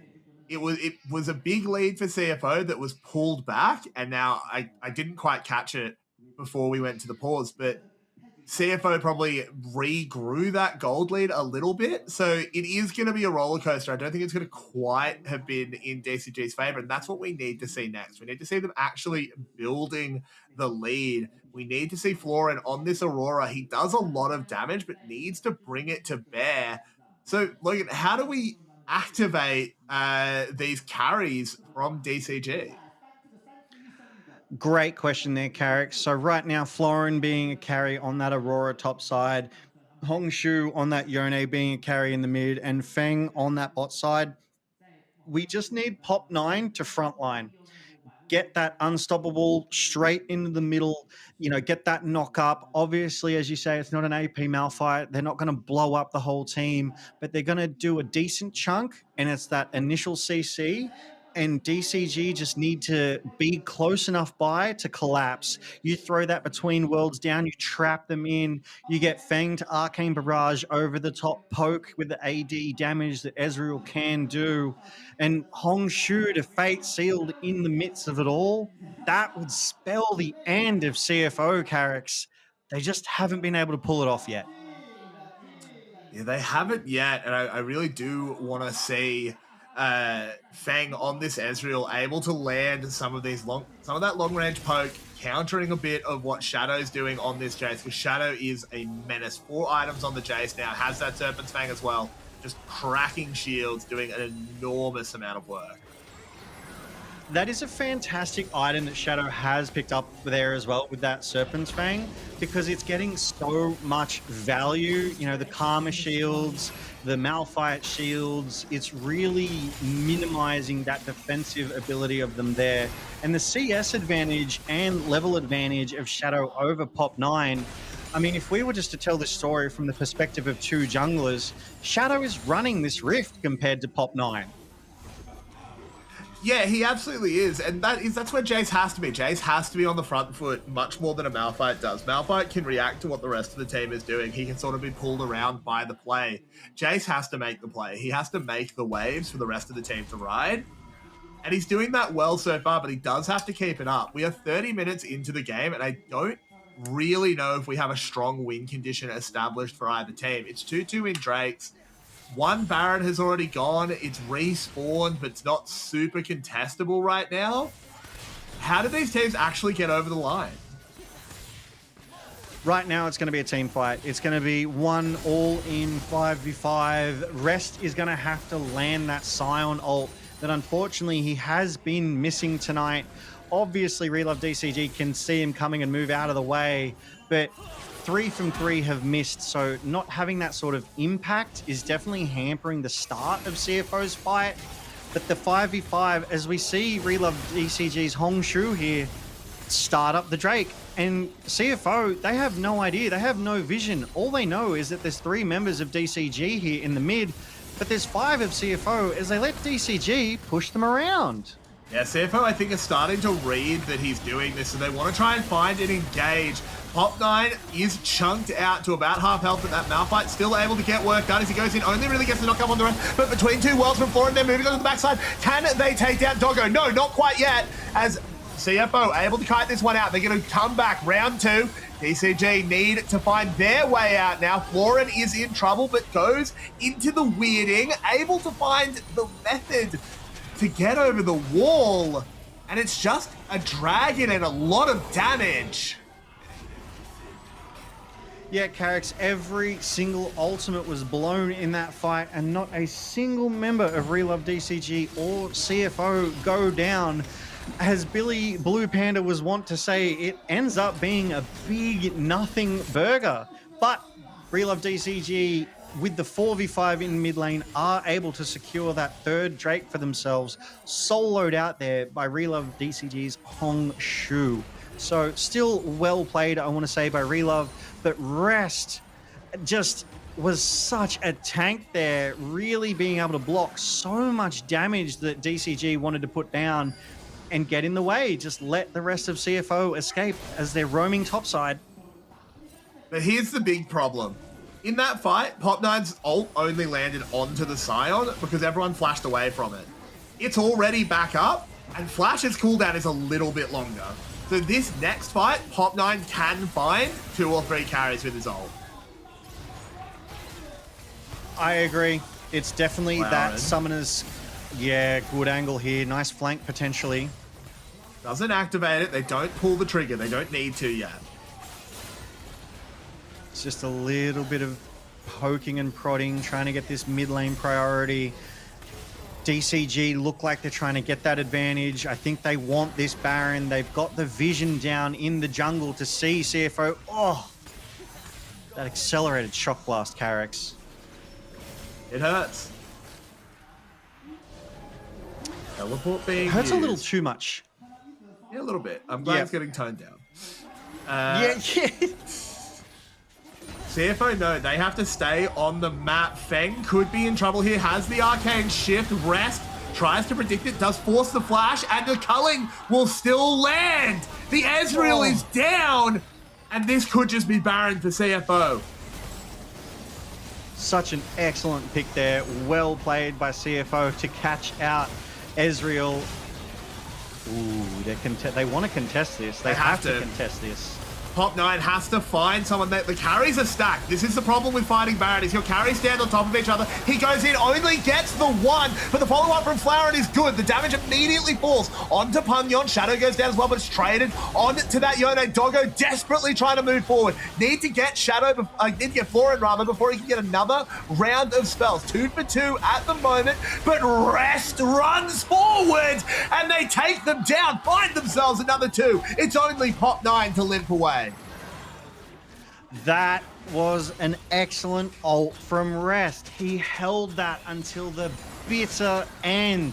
Got the slow onto Florin, and then was able to guarantee that he would land that ult. No escape for the top laner as Fang throws an arcane barrage. Nearly gets 2274, but probably more just to slow their recalls. That was a spectacular fight there around that Baron pit. And I think ultimately only one member of DCG survived with the Baron. No, the Baron never died. Baron never died. That's my mistake. We go to this replay and we see how this fight breaks out. They're contesting. They have to. Pop9 gets 2, but Mel hits the W critically. And 2274 with the tidal wave throws that CC down, slowing that initial engage from DCG, allowing CFO the time to turn around, get the damage, and get the kills they need. And here, Rest hitting the slow into the ult stun combo on Florin, and Doggo diving forward to shut down Xiaoxi as we come back to live, and Xiaoxi's just dead again. Yeah, I'm not too sure what happened to Xiaoxi here, but it's going to lead to CFO getting Baron. The one thing CFO is going to have to deal with is they're not going to have time for a full reset before this dragon. It's only 20 seconds. They just need to get there now, and DCG has the chance to deny them the river. Pop9, he's deep in the enemy jungle, but he's recalling. If they spot this, I don't know if they know this is happening, so I don't know how aggressive CFO is going to play this. DCG is able to give this back, this dragon. This dragon itself isn't sold. They're slowly pincering in. This was the replay here. It was just a culling. Xiaoxi just got caught by the Lucian. Pop9 over the wall, has the smite. Can they zone him out? The unstoppable force will go in just to try and get into position. He can't steal it and will pay for it with his life. An absolute disaster for Relove DCG as they lose 2. They don't get the dragon. Hongsho gets some damage on a tower, but it's only damage. Logan, it's all gone wrong. Cax, it's all gone wrong. You've said it so well. Bang! Doggo just... Bang gets found! Doggo desperately do? moving forward. Hongshu will trade it back, has the E to snap back out of this one, claims 2! And Hongshu wants to keep playing! Hongshu has come to life. Hongshu was pushing that top turret, realized he needs to get back to base and defend against this CFO that, you know, is barrened up, that just won the Drake fight and is able to shut down the bot lane of CFO and stem the bleeding here. He still has to face up against Shadow and Rest, but he likes these odds. Yeah, he's doing it well.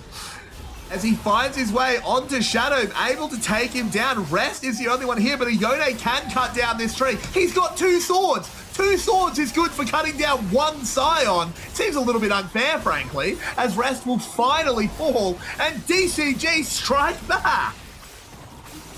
I do love that Shasi got that kill there when Hongshu was the one doing all of that Gonna be real, damage. Shasi really Like, shouldn't be taking that.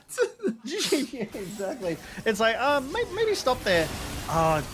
The aggression from Doggo, I love it so much. The flash forward, the fate sealed over.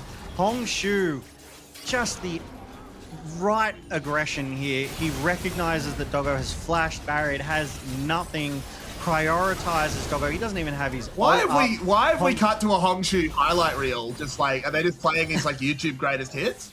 Oh no, he's just had the greatest 2 minutes of Ione. Yeah, in a Pro Tier 1 scene of all games as well. The Arcane Barrage, Doggo just able to dodge that tidily there.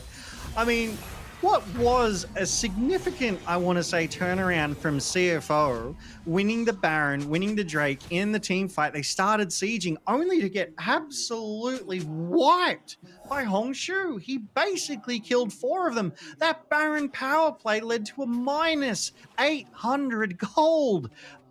What? Carrick, this game is not over. It's crazy. This game has more to give us. This is a really, really intense back and forth. Neither of these teams is able to strike the decisive blow. It keeps being hero plays, particularly from Hongshu. There's been a few times where it looks like, oh, CFO has finally done it. They've finally gotten on top of DCG, but then Hongshu just throws a hook from the bottom and is able to get them back into this game. 3k gold leads at this point, irrelevant. We are looking at full build AD carries, both of them 6 idle. Actually, only 5 for Feng. Has left a slot open for wards at the moment. Is a little bit weaker than Doggo, but of course is able to act at such higher range.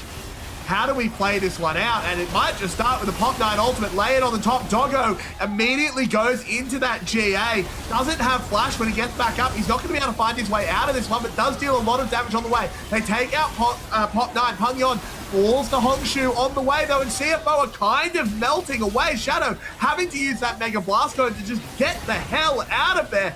Rest desperately trying to find this gate to get over the wall, but Feng will not let him go. The Scion falls. Feng will not let them go as he takes too much of it, and he actually just gets backhanded by the zombie of Rest coming from beyond the grave to slow down DCG. It may not be enough though, Carrick. DCG, they are starting to recall. They're going to get this inhibitor turret. They're going for this inhibitor. Shadow does not want to let them go that easily. They're burning a TP. 2274. They're going to try and get 2, maybe? I'm not too sure. I don't know if Florence TP was necessary there. Probably could have converted that into a different lane pressure, but pings are coming down for the 7th and final Drake. Whoever is able to pick this Drake up, and everyone will be up for this, claims the soul, and then we begin the countdown to the Elder. So we see the recalls coming through as we jump to this replay. Doggo just caught. Pop 9 goes in. Hongshu goes in. Bang. They get that GA at the cost of 2 ultimates, and then they just wait. Doggo's alive. They take him out. And there goes the damage of CFO. DCG feel the confidence, the comfortability to just run forward into the faces of them. Admittedly, Feng maybe a little too much, as he does go down for all of his enthusiasm because of an accelerated shock blast combo. Hang on But a second, live, we and come we're back contesting to Drake. live, and the Dragon is going down really, really quick. Pop9, of course, always has access, goes in, doesn't really find anything, and Soul will be secured for CFO. They immediately blow up the Malphite, and he looked like a very stoppable force. And Rest positioned fantastically. You'll Oh, notice. hang on a second. They're going to Pop9 collapse on them here. This could be huge. Hongshu coming in. Florin does so much damage. Doggo has to play this to absolute perfection. They kill Florin, but they have to navigate Hongshu. But he's a little bit too isolated. Tries to seal the fate, but he might have only sealed the fate of his team as he's going to resurrect on the wrong side of the track. Tries to flash away. Shadow kiting this one out. Doggo will pick him up. And oh no, DCG, you had a good position, but oh my word, it's Feng turning this one around, gets the double, knocked up their Shadow, taking one down, and Feng, he put on the hero shoes, but the villains have taken him down. CFO take 5. Oh my god, what is this game, Carrix? That was phenomenal. Relove DCG was so hungry. They were looking to punish CFO, who stole the soul from underneath of them, giving them that soul advantage. And then they chased. They wanted it. Florin got a good combo down. It just wasn't enough. CFO able to turn it back around. And then they went for Hongshu. Here they lined up even. Hongshu only able to collect one. Imagine if he'd hit all three. Rest, my guy, tanked the world. Feng cannot cut through Rest, so he has to go around him. He has to go over him. Feng was And looking like a Rest- Chinese TikTok in that fight. He took half of his True Shot Barrage cooldown off. Yeah, absolutely. Oh my goodness. I hope that CFO is screaming the name of Rest in the locker room after this one, because he put on a show. He put himself on that Drake fight, isn't he? We go back to live, we're back to Baron, and we're going to be fighting again, Carrix. It's just basically going to be non-stop fights here. CFO have this soul. They are just able to play more aggressively. That Chemtech soul giving them so much power. Doggo still just blasting out the damage. It's Feng they need to be careful of. It's Hongshu they need to be very, very careful of as damage goes down. Redemption able to keep them safe. As, oh, there they go in. Pop9 does manage to find a couple, followed up by Hongshu, but they're able to stall it out with the Nami Wave. Doggo falls on the other side, but it's a 1-for-1 at the moment. CFO have the health bar advantage. Mel calls the Eclipse to claim Pop9. Feng gets tagged, taken low. Rest wants to move forward onto him, but he's only a Scion, doesn't quite have the damage to carry it. Pangyon with a speculative W needs to be able to move forward. Shadow desperately looking for more McLaren, and Feng will link up to do well there. So Rest flashing away from that Karma binding. True Shot Barrage whips across the team, and Feng is keeping DCG alive by the skin of their teeth. Feng is keeping DCG alive, and Flower he's as keeping well. CFO honest. Honestly, the damage coming out of Relove DCG frankly carries. Florin and Feng are carries as they turn this advantage around to Baron. They are going to force CFO to answer them. In But he CFO are at a comes, the disadvantage. big boy, flying in with that big health shield from the teleport, but he doesn't have the rest of the team in range. This is just miscommunication. Pangyon did not press his teleport as Rest has been chopped down to about a third of his health, but Feng doesn't want to hit a side. He wants to hit Pangyon. Rest finally falling. The Eclipse has been used. It hasn't picked up a kill. This is a miscommunication from CFO, and they've been massively punished for it. Carrix, the miscommunication is real. They even mentioned it in the pre-show reel. They're trying to work on it, but oh, the Doggo culling doesn't coming find out- the angle, and now he's exposed himself. Hongshu's going to bear down on him. Can he kite him out until he snaps back to the soul? But the Nexus is under siege. Shadow finds Feng. He's going to pay for it with his life, but you take that one every day of the week, Logan. It is Doggo versus the world. He's got to hold out for 30 seconds. There is a wave here. Can he get a one-shot? He can't get it on the chassis. He's been caught, knocked into the GA, and out of nowhere, it looks like DCG are going to get themselves the Nexus. They're going to get themselves the win, and they're going to move themselves up to 4-1 in the LCP. Carrick's, what a game, what a back and forth. I know there had to be a winner, but I really feel like both teams can hold their heads high here as we see Relove DCG take the win over CFO. And as is tradition, as is the norm, we get those bows of respect, the little fist bumps to say GG, well played gamers.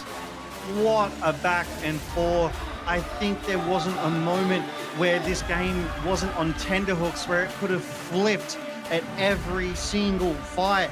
I almost think every single player here had a hero moment.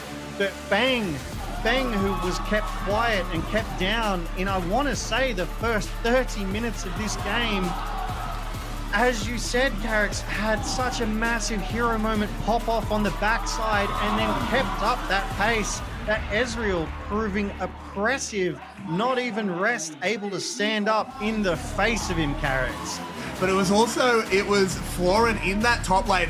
Bit of an unsung hero, the way that Aurora works. You sometimes don't notice the damage she's doing, but she was constantly on Pungyong. That Mel was just unable to find good ultimates, to find good snares, because it was always just the Aurora jumping on her between worlds, immediately dumping damage. And DCG, they come back in a game where they were constantly being put on the ropes, and they deliver the knockout blow.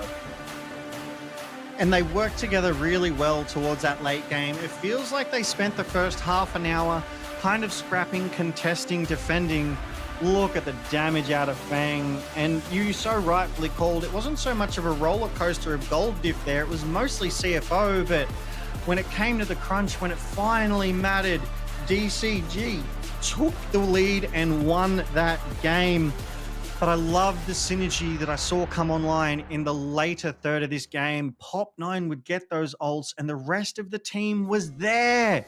The Yone Fate Sealed would come in over the top. Ezreal would throw the Arcane Barrage immediately, doing 50% of the health bars of these carries. There was just nothing Doggo could do. Relove DCG refused to let him play the game, even with that GA that gives so much survivability. And that is a well-deserved player of the match. Hongshu was so decisive in both of their wins. On the rise, on the Yone, he was an absolute menace. Yeah, the playmaking that comes through with the rise, phenomenal. The Yone, he played so well, right? Obviously at the start, that Mel was so oppressive. But then when laning phase had ended and we broke out into the team fights, that is where the impact of this Yone really shone.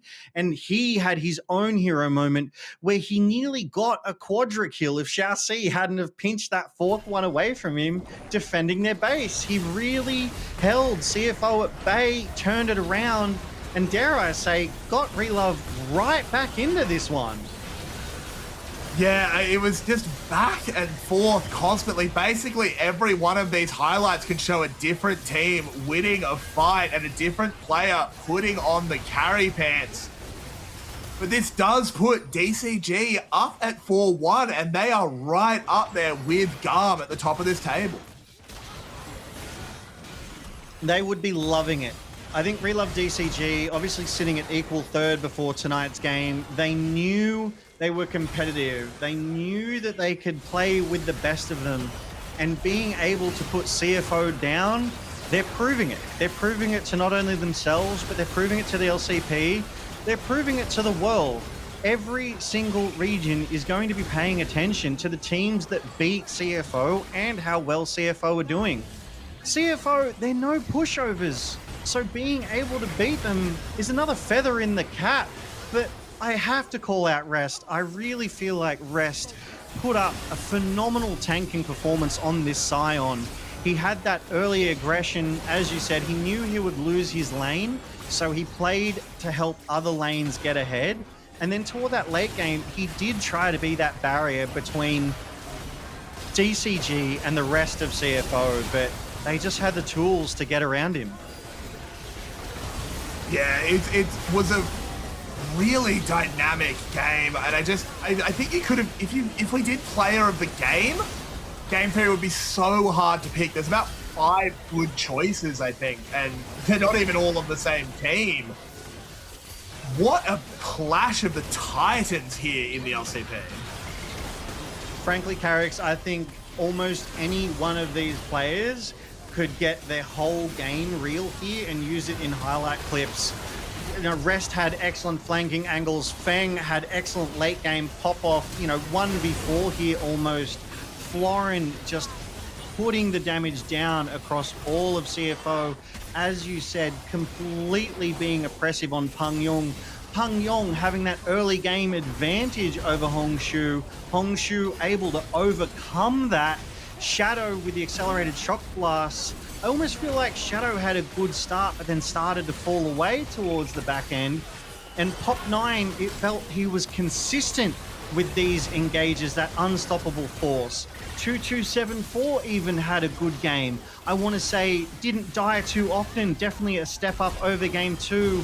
Good tidal waves, but they still did not prove enough in the face of this late game Relove DCG, who were just too strong in the end. They were able to outplay their opponents in CFO.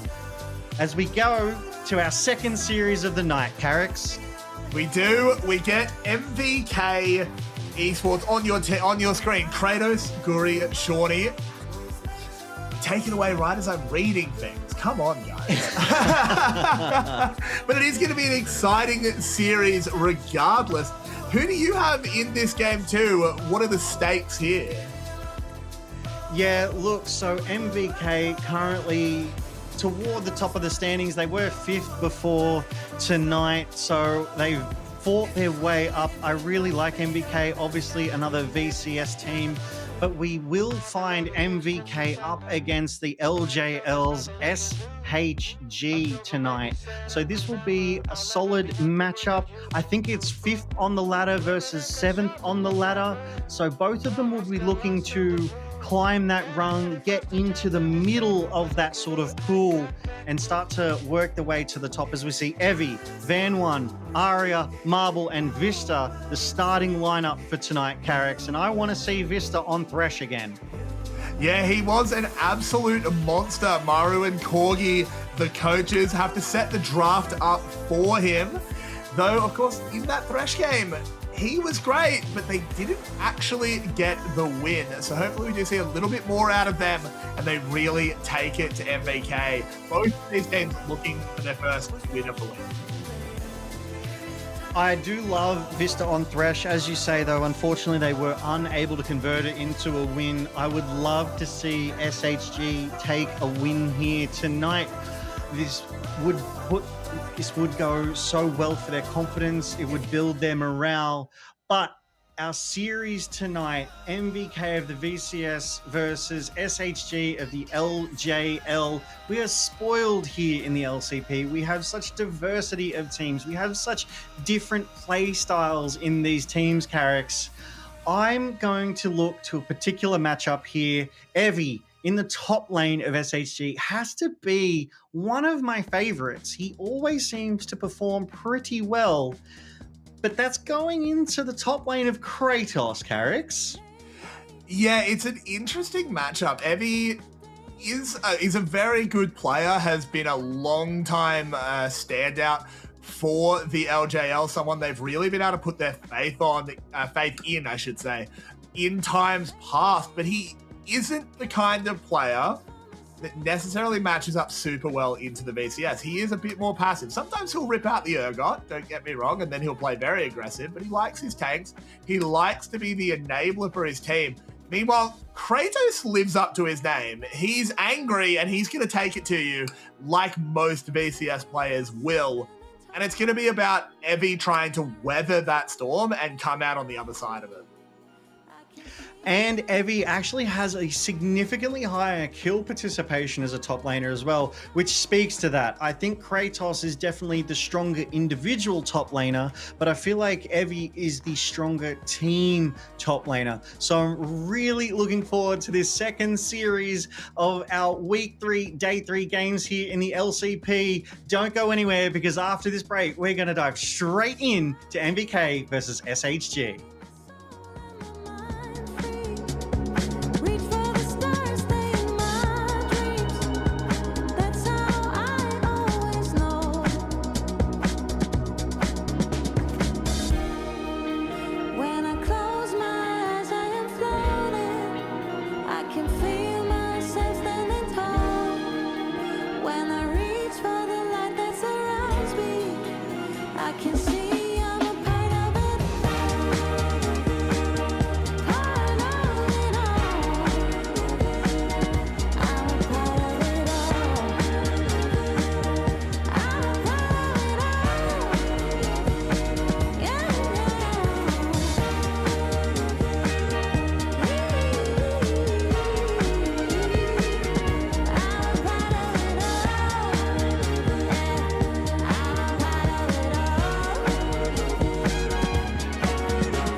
One more. 1, 2, 3.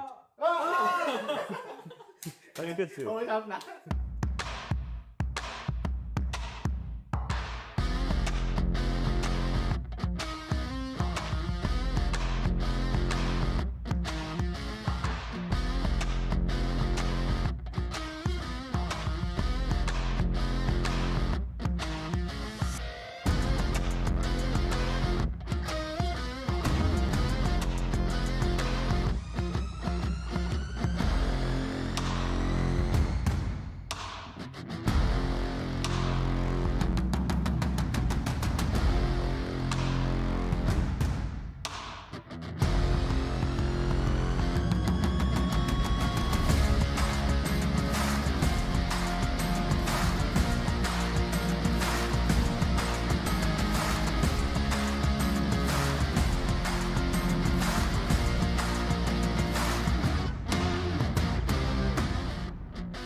现在有在录吗？有啊。那你可以关掉吗？我要讲敏感话题啊。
going to blow up and take my throne.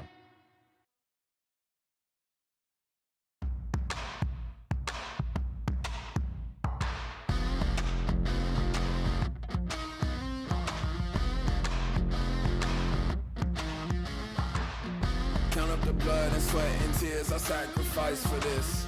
Cause all of the years I nearly almost lost my life for this. I'm better with pressure, the weight on my chest ain't nothing to stress. A test of the best, I'm counting my blessings while giving them hell. Let's wait to see just who prevails. I gotta go get mine. I think it's about that time. I think it's about that time. And welcome back to our second best of three series tonight between two powerhouses of the LCP, MVK versus SHG. We were just spoiled with a phenomenal best of three series, the first one tonight, and I'm hoping we get spoiled again here, Carrix, because I am still riding that high. Well, look, I kind of blew out my throat. We had probably the best series that we're going to have for a while. Let me just check. It's going to be a chill one next time. Let me just have a look at who's up. Whoa, it's MVK. It's not getting any easier. This one is going to be just as action-packed as the VCS does return to the LCP Rift. And, these teams just don't know the meaning of the word slow play. You are absolutely right there. The VCS has established themselves as a messy, scrappy, brawly region, which is why they're one of my favorites. They're definitely one of the ones that got me passionately supporting LOL esports generally. So I'm always happy to see a VCS team on the Rift, but I'm also happy to see the teams competing against them to see what kind of answers they have. And tonight, the team that has to have those answers is going to be SHG, who unfortunately do find themselves on the lower end of our LCP ladder at the moment. So they have that hunger, they have that drive, that motivation to climb up over the MVK VCS team they want to beat. Yeah, look, they've got to figure it out, as both of these teams have already taken a loss this week. This is sort of the opposite of our first series, where we had these teams that were sort of tied for third and looking to jump up, which, of course, one of them has now done. CFO being pushed back down to the middle of the pack. These are teams that are sort of at the lower end at the moment that need to push themselves up to make that not late split, but mid to late split playoff run. It's really important for both of them to sort of be establishing this momentum. Where do we think the big break points are going to come? I think some of these breaks are going to come through these top laners, my friend. We have Evie from SHG into Kratos from MVK. And you can see that they have phenomenal champion pools with a little bit of overlap there. Two of each of the same. But one of my favorite stats that I have here for Evie is he has, I think, a very deep champ pool and a solid kill participation with nearly 60% as a top laner. I feel like that's a difference maker. That's a team player. But, Carrix, tell me about Kratos. Well, Kratos, when I was casting him, was just this young rookie that had just come onto the scene. Back in the day, he was always really aggressive, always really super eager to prove himself. He was sort of in a substitute situation with Pun, where they'd play about half the games each. He was always brought in to play these more aggressive champions. Pun was playing more tank champions at the time. But Kratos has developed into this player that sort of embodies a lot of what VCS top laners want to be. You see the difference in the champions. You said there is overlap, and there certainly is, but there's only one tank really on the side of Kratos. Udyr is a bit weird. Kind of a tank, he's kind of not. Meanwhile, for Evie, there's three of them. These players have very different styles. Kratos will try and get a lead. He will try and push himself ahead of everyone else. You can see he's 8th on damage per minute. Evie actually ahead of him on that one. With in that 7th, this is a really even matchup. And I like this matchup. I like these odds. I'm expecting to see a relatively even top lane as they trade in that early game, but I'm expecting some explosiveness out of these mid laners here. From SHG, we have the likes of Arya, and from MVK, we have Shawnee on the starting lineup tonight. I do like that MVK are rotating their mid laners, Carrix. Yeah, I think this is an interesting call from MVK because we did see they looked completely different. And again, I don't think it was Shawnee's fault. I think he played fine in the game that he played on Thursday. I think he went fairly even in lane. He had some good moments, but the team clearly plays better around Carti. But they're bringing Shawnee back in. I think it makes sense. You're not going up against one of the top of the table teams. You can give a rookie a run. But Arya on the other side, he is just an LJL giant. Absolute staple within the LJL. Agree with you there, Carrix, and is putting up some excellent form in the LCP of late, having one of the highest KDAs here too. I mean, currently sitting on 7th, but the kill participation shows that Arya is active on the Rift, is able to move around and link up with Van 1. So I'm hoping to see that sort of dynamic duo energy here this evening to put together something that gets SHG another win here in the LCP for this split one. I'm also just excited to see what champions we're going to see them break out, because Shawnee's only had a little bit of an opportunity so far. So we've only seen a couple of champions, that Aurora and that Azir. I would like to see what Shawnee can do with the likes of Arise and maybe that Talia, that sort of global pressure that we have seen Arya be able to bring to bear for SHG. Yeah, I think this is something to really watch, particularly in game one, because Arya just has this wealth of experience, can just really potentially bully a rookie, and that's what we need to see. But sometimes in fire, we forge the strongest steel, and maybe that's exactly what Shawnee needs. Maybe he can show us something new, maybe in the day since their last series. They played on Thursday, it's obviously now Saturday. There's been a bit more time to sort of figure out who's going to be shot calling when Carti's not on the Rift. Carti is such a veteran. He's obviously got a very loud voice within the team. Who's going to take over from that? How are we going to empower Shawnee in this one? And is there any picks that you've got your eyes on? I really think Shawnee can be well empowered by the likes of Guri. So Guri is a strong jungler, in my opinion, has some interesting picks as well. And if those two are able to connect, if Shawnee is able to lean on the experience of the likes of Guri, even Shogun, and roam around and help get those lanes ahead, I think that they can put something together and give Shawnee that experience. I do like, as you said earlier, that they're bringing him up into, I think, a matchup that they would favor. I believe that MVK would think that they are the stronger of the two in this matchup, so they want to give Shawnee that run in that game. Because how else are you supposed to learn, grow, and develop unless you get these opportunities? I would like to see SHG bring together a relatively straightforward and simple draft like we saw in game 2 of the previous series. You keep it simple, you execute on it well, you win the game.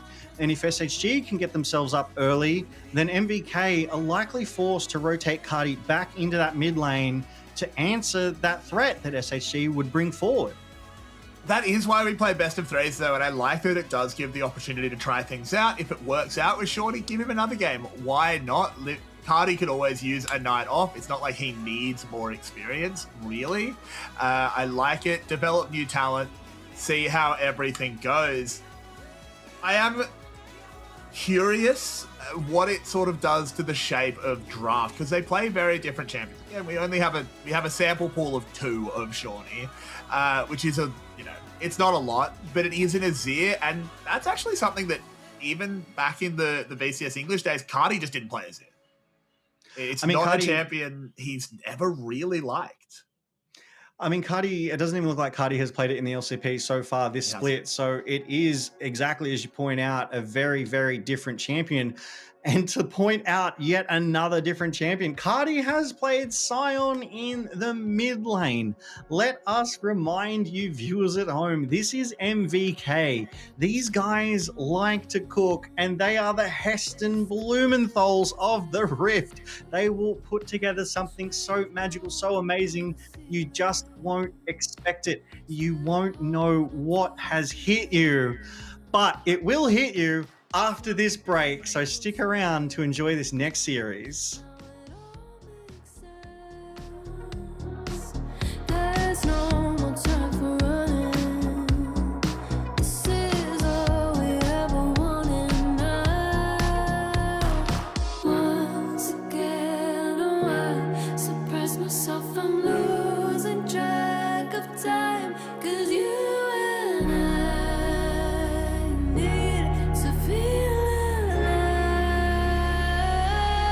As far as I can see, we're living in a dream. When we let go of the wheel, it's like we're living in a dream. I can see us glowing, dancing through the fire. Somehow we're still in there, when we couldn't even fight it now. As far as I can see,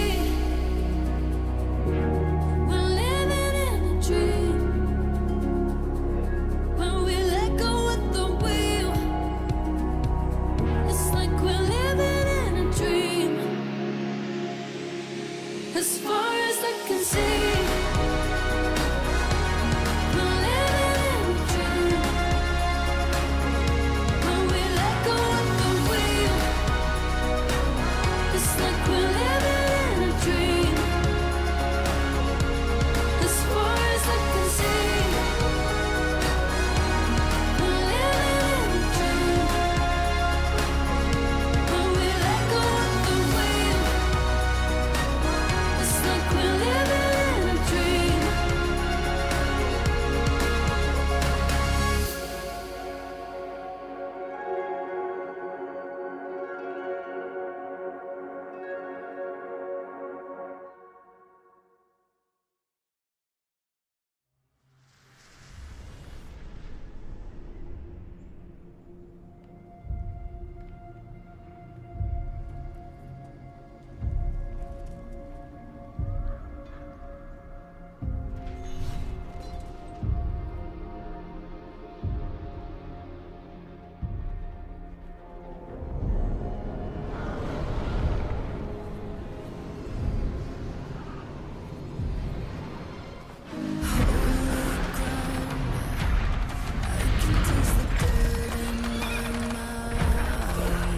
You can drag me, you can kill me, to try to stomp the flame out.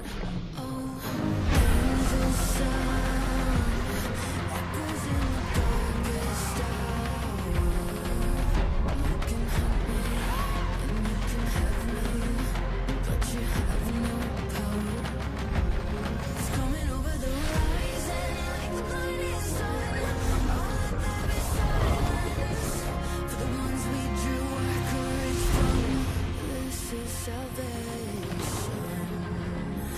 I can see mercy on the hill. Don't let your faith dim. There is a light the darkness can never.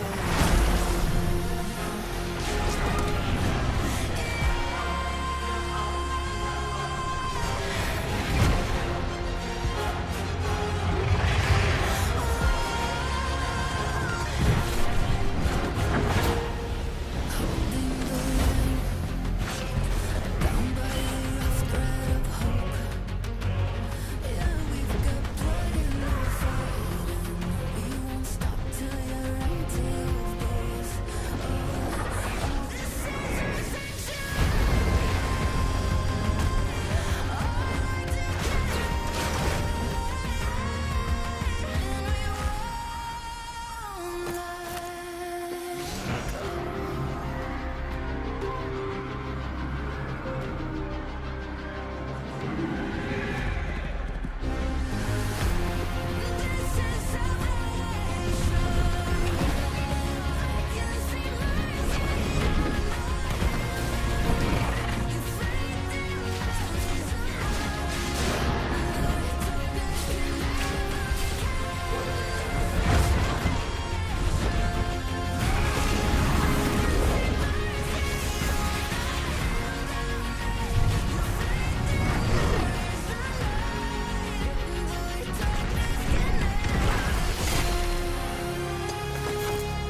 can never kill.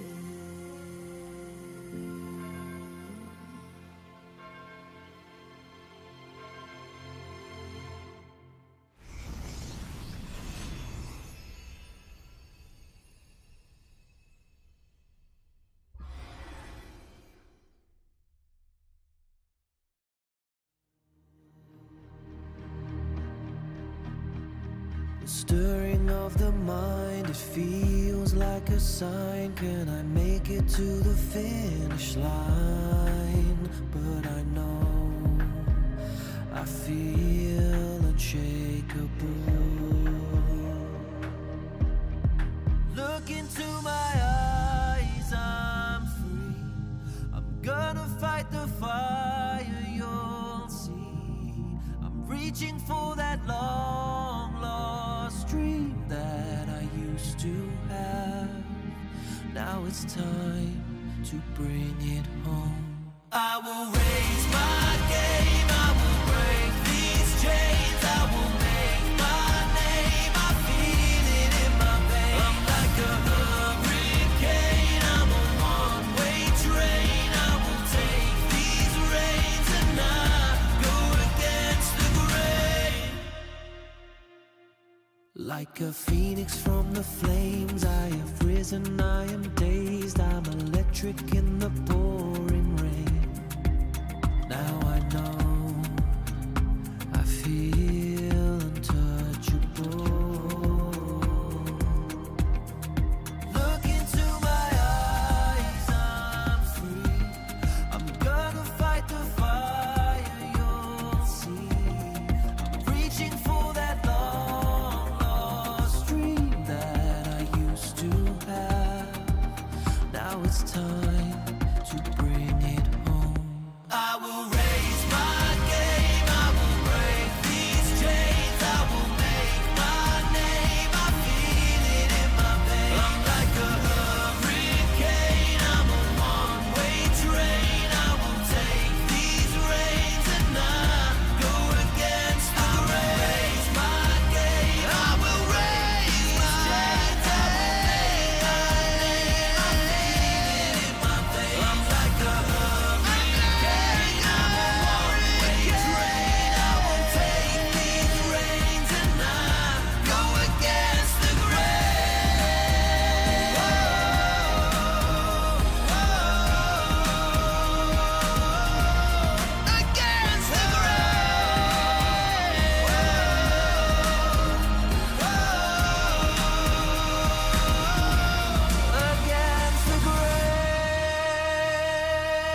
I can see I'm a part of it all.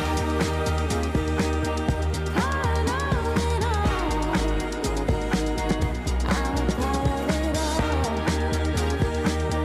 I'm a part of it all. Yeah,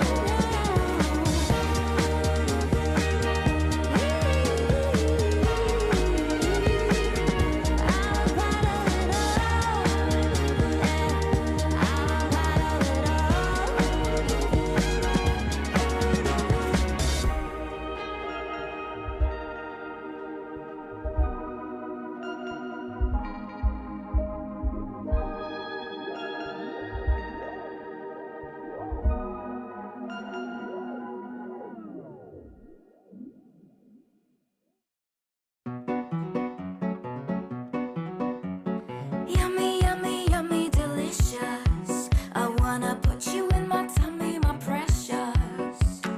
Yummy, yummy, yummy, delicious. Tasting you is epic, delicious. A fancy Caesar salad, a sweet Darjeeling tea, a vegan matcha latte, and a hot French creme brulee. I like you crunchy, I like you soft. I like it when you're freshly served. For me, for me. Yummy, yummy, yummy, delicious. I wanna put you in my tummy, my precious. Yummy, yummy, yummy, delicious. Tasting you is so delicious. Yummy, yummy, yummy, delicious. I wanna put you in my tummy, my precious. Yummy, yummy, yummy, delicious. Tasting you is so delicious. My mama's borscht and sырники, your mama's baklava. Some grandma's secret recipe to tauntaun ramen bar. I like you crunchy, I like you soft. I like it when you're freshly served. For me, for me.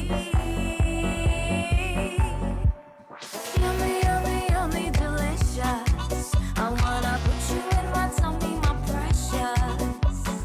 Yummy, yummy, yummy, delicious. Tasting you is so delicious. Yummy, yummy, yummy, delicious. I wanna put you in my tummy, my precious. Yummy, yummy, yummy, delicious. Tasting you is epic, delicious.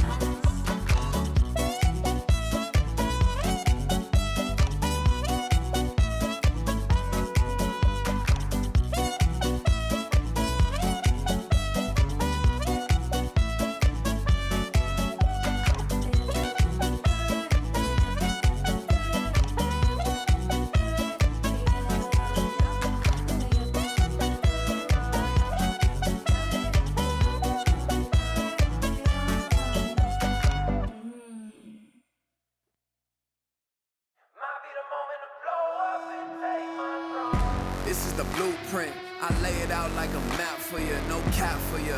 Better take notes, this facts for you, real rap for you. Catch me in action, seatbelt fasten. Can you imagine? Tell of a dragon, you'll never get it or get anywhere without all of the passion. Put in the work, multiply that, straight from the dirt, straight out the mud. Catching a buzz now, this a high with no come down. Tune in for the rundown, yeah. Ooh, if you want a problem, then come find me. Come find me, come find me. If you want the work, then come find me. Come find me, come find me.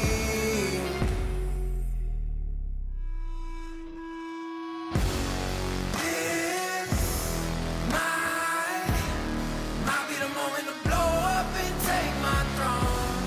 Chills down, all down my spine, feel it through my bones.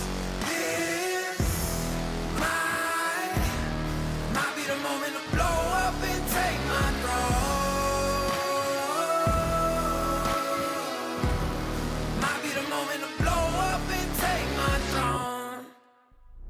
chase what you can't handle, type to dismantle what's in the way. I gotta chill, but keeping it real, I'm always hungry, hunting for a plate. Refills ain't coming too easy, be still so the ops don't see me. Trust and believe me, I'm about to take what's mine. Typical selfish and greedy, Ooh, if you want a problem, then come find me. Come find me, come find me. Ooh, if you want the work, then come find me. Come find me, come find me. Come find me. This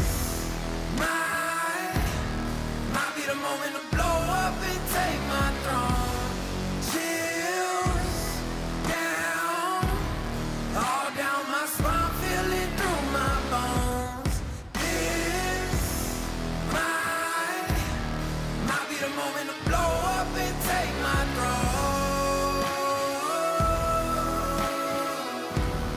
Might be the moment to blow up and take my throne.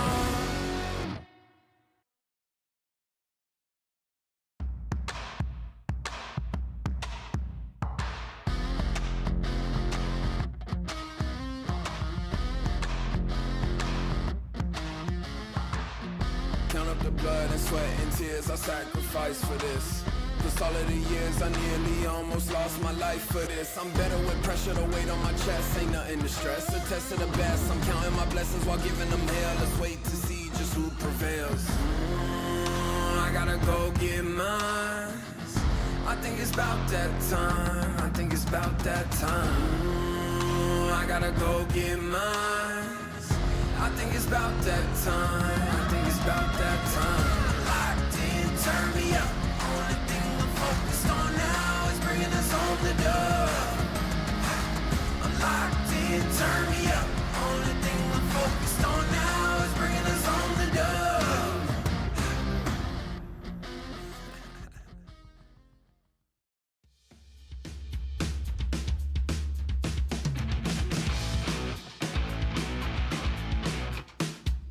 来了，这个位置有没有人注意到？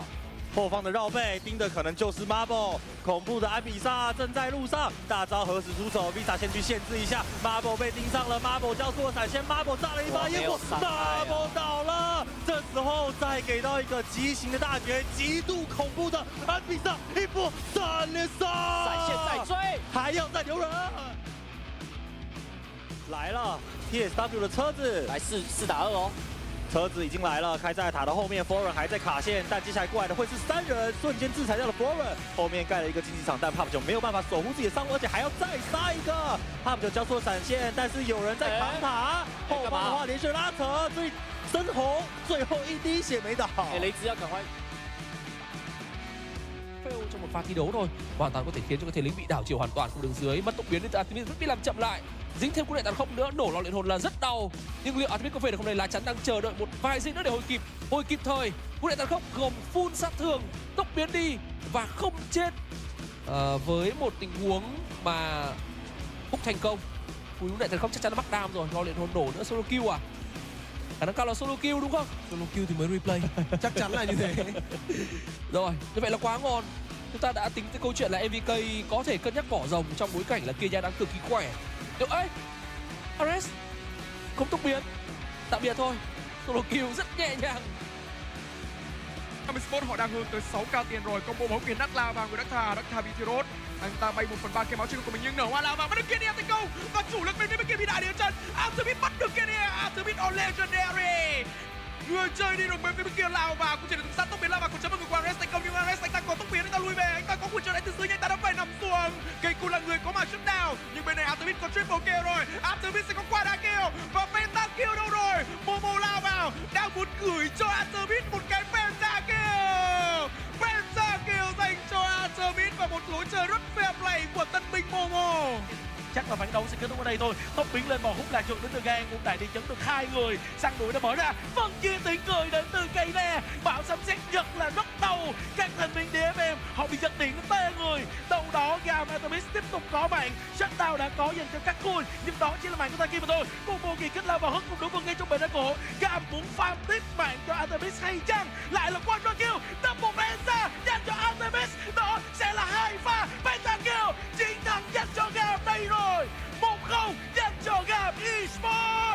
lệch dành cho Kia Aya. Bắt đầu lao ra đến từ DFM nhưng không ăn thua bởi vì làm gì có đam đâu. Móc mỏ nèo muốn đánh tiếp vào người rất là giật lui về. Siêu hồn giáng thể dùng ra đến từ Ares.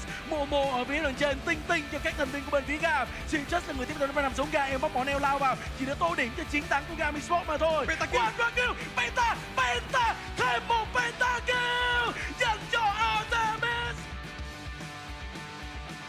一直被限，因为李欣真的 Q 进去的话，波比就只要把后排给吹走，那李欣只剩一个人哦。哦，这边硬流了。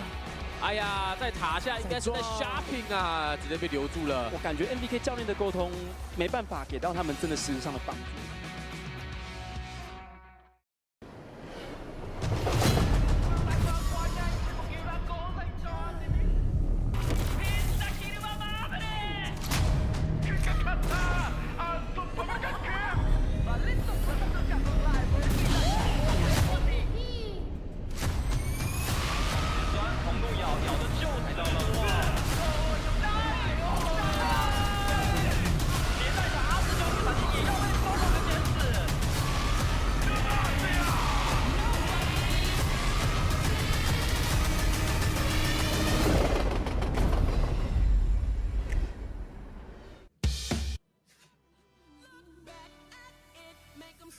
And welcome back to the LCP. We're made for this, Carrix. We have a second series on our hands tonight between MVK and SHG. And we were talking about that top lane matchup, Evie versus Kratos, Carrix. You excited to see Kratos from the VCS? Wouldn't be excited to see me on there, but I am excited to see Kratos for sure. Again, as I was saying earlier, he's a really explosive player. Doesn't demand a huge amount of resources. Can certainly receive them if Guri wants to path up towards top. He is often in a position to receive ganks, to set up dives, to make those plays. That said, I don't think that's where my eyes are drawn. I think it is the bottom side of the map. I think with Shawnee in, it's going to be how the team plays around Shogun, someone that has been a really dominant force for the VCS and now into the LCP. Yeah, Shogun has been putting up a spectacular form of late as well, especially with that KP coming out of an AD, near 77%. He's involved in every single fight, but I would almost argue that speaks to the sort of whole team collapsing on that bot side, trying to really push that bot side priority for Shogun and get him ahead. They want to feed him that gold, they want to give him those kills, and they want to push that advantage from early to late game. But counter to that, we have Marble in the hands of SHG, who has had sort of a slower start to this LCP split, but I definitely think is very capable here as well. As we match off with Vista, I do want to see some more effective hooks coming out of Vista if we do see a hook champ, but it is time for the player walk-ons, Carrix. And up in the top lane, it is Kratos and Evie. Evie, a long-time hero of the LJL, against Kratos from the VCS. Both of these players have a lot on their shoulders tonight, need to be incredibly solid for their team.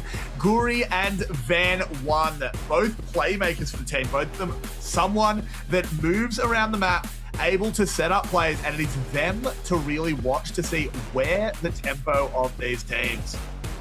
Definitely, I'll be keeping it. Shawnee coming in for Carty.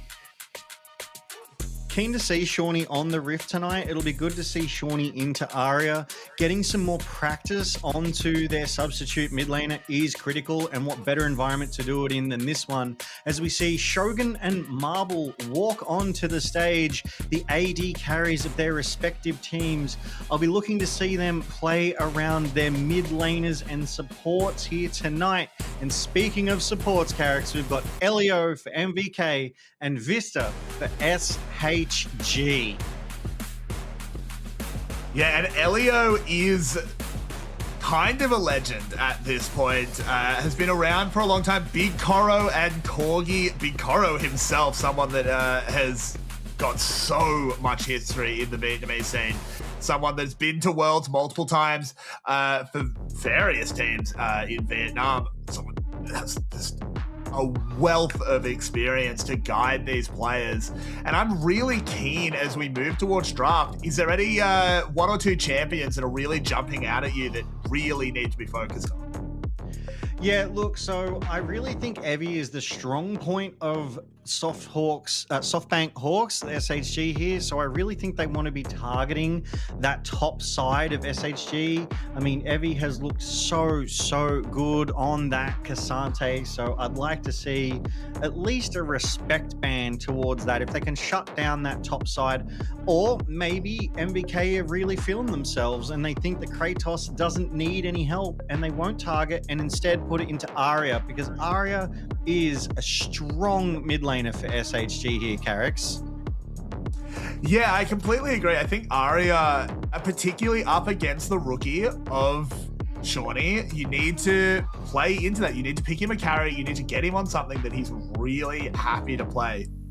If you can get him an Orianna, if you can give him an Azir, an Ari, something that he has played once this split, but has played dozens of times throughout the years that he's been in the LJL and even abroad, I think that's a good decision. But first, of course, we have to decide who will get side select. And we do that through a 2v2. It is Guri and Shogun taking on Arya and Van 1 in the 2v2 on the Howling Abyss.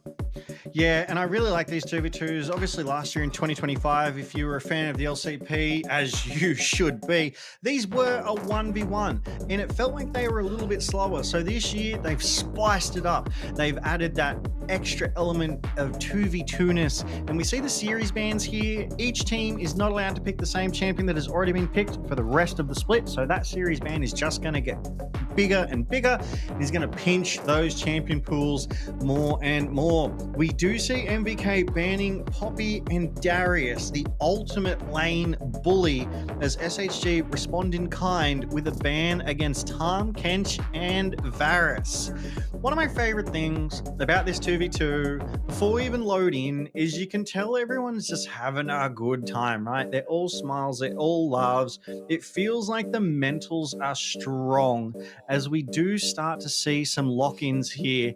MVK have picked themselves up Jace. Oh my goodness, Carrix. An interesting pick in a 2v2, for sure. Not exactly going to get time to scale into that poke monster that we see in the actual Rift. On the other side, it was Silas and Tariq. Again, we don't often see these go to level 6. So the fact that Silas doesn't have an ultimate might not really hurt him. Yeah, that could be an ultimate confidence move to just slam that Silas, knowing it's not going to get to level 6. Silas has such phenomenal trading power, a classic counter pick into the likes of Ari in that mid lane, but also a strong jungler in his own right. And I mean, that's in the hands of Van 1, the jungler for SHG. So they like these odds as we jump on to the Howling Abyss for our 2v2 for side selection, Carrix. Yeah, they go in. It is a shock blast landed early. Not quite the damage we expect out of that with all the Jace we've been seeing recently. But let's see how quickly they want to get this one over with. They have been very, very fast the last few times. Yeah, definitely. I think MVK are going to be looking for that stun to get that full Jace combo onto the likes of SHG. But I don't think Van 1 on that Tariq is going to be that target as a stun goes out. The repel is used and Arya is immediately turned around on the Silas. Just can't find anything. It's just Van 1 left to fend for himself. Moving forward onto Shogun. Can't quite flash the stun in the right direction as Guri comes forward, sinks in the fangs. Shogun comes back around, shows them the power of Hex Tech. And it'll be MVK picking what side they start on tonight. They didn't even get to level 4. I wish we kept stats for this kind of stuff, because I feel like that might have been either the fastest or the second fastest 2v2 that we have seen. And as you said, MVK win. They pick that red side. They want to get that second and third pick just to make sure they have as many strong choices as possible going onto this Rift tonight. I'm wondering who MVK is going to prioritize. Who do they want to lift up here? Do they want to give a strong top lane pick over to Kratos and let him sort of solo his way through the top? Or do they give it over to the likes of Shawnee so that Shawnee's on a comfort pick and is able to answer a little more comfortably the likes of Arya in that mid lane carries? Yeah, I think it's not a bad decision if they can isolate out something. If they've got something that Shawnee's really comfortable on, they can ban Arya out. What do you think we might be looking at with the first pick? Yeah, it's going to be a tough one to call. We got to get through the bans first. Those bans, I mean, you can almost guarantee it's going to be something like a Malphite, Nico, Orianna. So I think we're going to be left with those mid lanes. They don't want to reveal too much with that mid lane, and MVK being the cooks that they are, it could be anything, right? But if I have to put my money anywhere, there's going to be high priority on that mid lane. It's going to be, I want to say, Rise to give that early game advantage, try and win that game one, get that mobility, that gank play. We've seen it almost every game Rise has been on the Rift. They just realm warp down level 6 to bot side and get a 4v2 dive gank. As we go to draft, and the first bans are Ambessa, Kiana, and Nico Carrix. This Kiana ban, that's definitely respect to Guri, I think. Yeah, that is a really interesting one to throw at. It's not really one of the first string junglers you'd expect, but it is one that Guri's played twice. If we're isolating Guri, I'd expect to see maybe a Vi, maybe a Zyra that is a bit of a pocket pick for him. But Guri has a pretty deep champion pool, so no, they're not going to dedicate everything to him. They are also just going to take away that Orianna, and it was Nico taken away by MVK. Kind of just tier list banning by MVK. Yep, fairly standard, fairly expected, nothing out of the ordinary except that Kiana. But Guri has a deep champion pool here in this jungle as well, having shown the Vi, the Zyra, Lee, Jace, and the Nautilus, which I think is a game they would sooner forget than want to highlight, and Wukong. So I would say it's not a champ pool that you can ban down and out. You just have to take away the best tools and then focus on the rest of your strategy. And speaking of strategy, MVK banning away Varus, they don't want to have to fight into long-range poke. And frankly, just an all-round really strong AD at this point in the game. Yeah, it's actually kind of interesting because no role has really been focused out here. It's just kind of one or two things removed from each. So I'm really curious to see where MVK go towards with this first pick. They did get to select this, and it is going to be the Azir. That does make a lot of sense. Yeah, Azir being one of those stronger mid laners at the moment. And this one, Shawnee has picked up and played before. So it's looking like this might be that comfort pick for Shawnee. Just wants to get some reps in on the tier 1 circuit into the likes of Arya. As we do see Evie on camera there, just giving us a cheeky thumbs up as he locks in that rumble. Carrix, I would completely expect MVK to pick up a Cassante to face off against that Rumble, but I'm going to struggle to know what they answer this J4 with from Guri. You don't necessarily need to answer J4 directly. I think the Cassante is a good shout. I think that's like the expected thing into Rumble. It's something that Kratos does play. It's his most played this split. It'll go up even further ahead of the rest of his pool as he does lock that in. The J4 is just sort of a really good engage tool. You sort of just answer it by not getting engaged on as good. And a Wukong is pretty good at that. Yeah, it's like J4 can engage and Wukong goes, you can engage, I can do you one better. I can also engage, but I can also disrupt your engage. So like J4 tries to jump on them and Wukong cyclones, that just removes most of the impact outside of the, being stuck in the cataclysm. But it's almost like you want him to do that if you're Wukong, It'll be really interesting to see what SHG, and here it is, Aria responds with the Talia here. So they may not have picked Rise, but they're still going to have that sort of global priority with that Weaver's Wall being able to shift around the rift and turn the fights in their favor. I do like this pick from SHG. It gives them a lot of agency, ability to respond, or better yet, make some plays themselves here into MVK.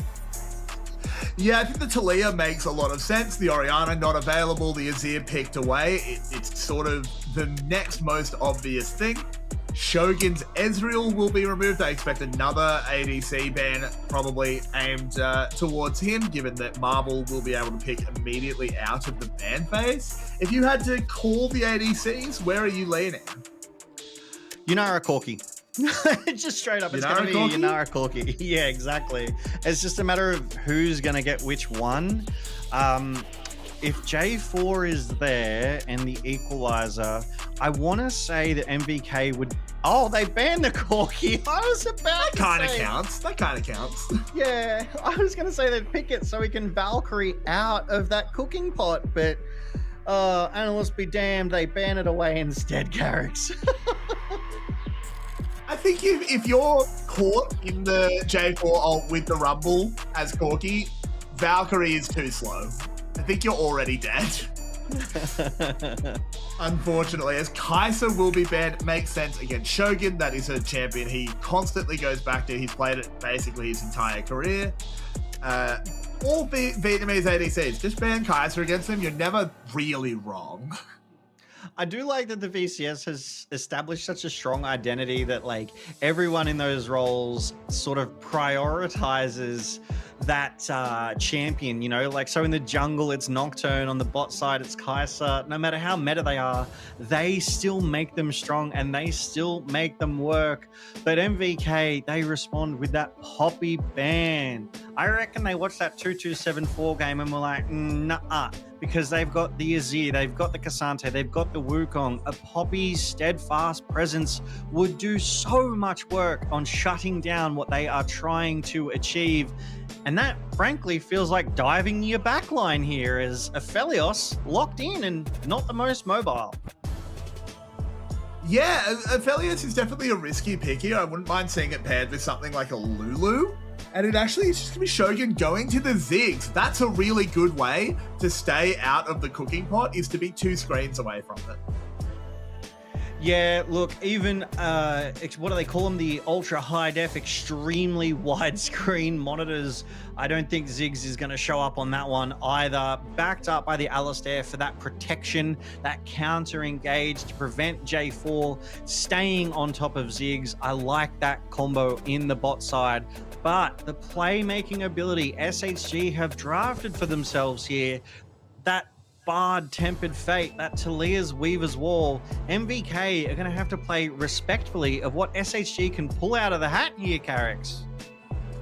Yeah, MVK needs to be really careful. If they put a step wrong, they're in so much trouble. If you have Shogun, if you have Shorty getting caught by a Tempered Fate, it's going to be immediately followed by Equalizer, Cataclysm, Weaver's Wall behind you. You're all just going to die. There's not a huge amount of counterplay if you take the wrong step. However, it does require execution. It does require that you take that wrong step, and the question is going to be, how do the SoftBank Hawks force MVK out of position? Overloading lanes, it feels like the classic answer. It feels like if you outnumber your opponent in those fights, you will get the better start. Being faster to the fights, obviously that's going to be hard because Bard is fast. But if you can get there before anyone else knows it's happening, that's how you're going to eke out your advantages. As we do go to the crowd signs there, I always love a good crowd sign here in the LCP.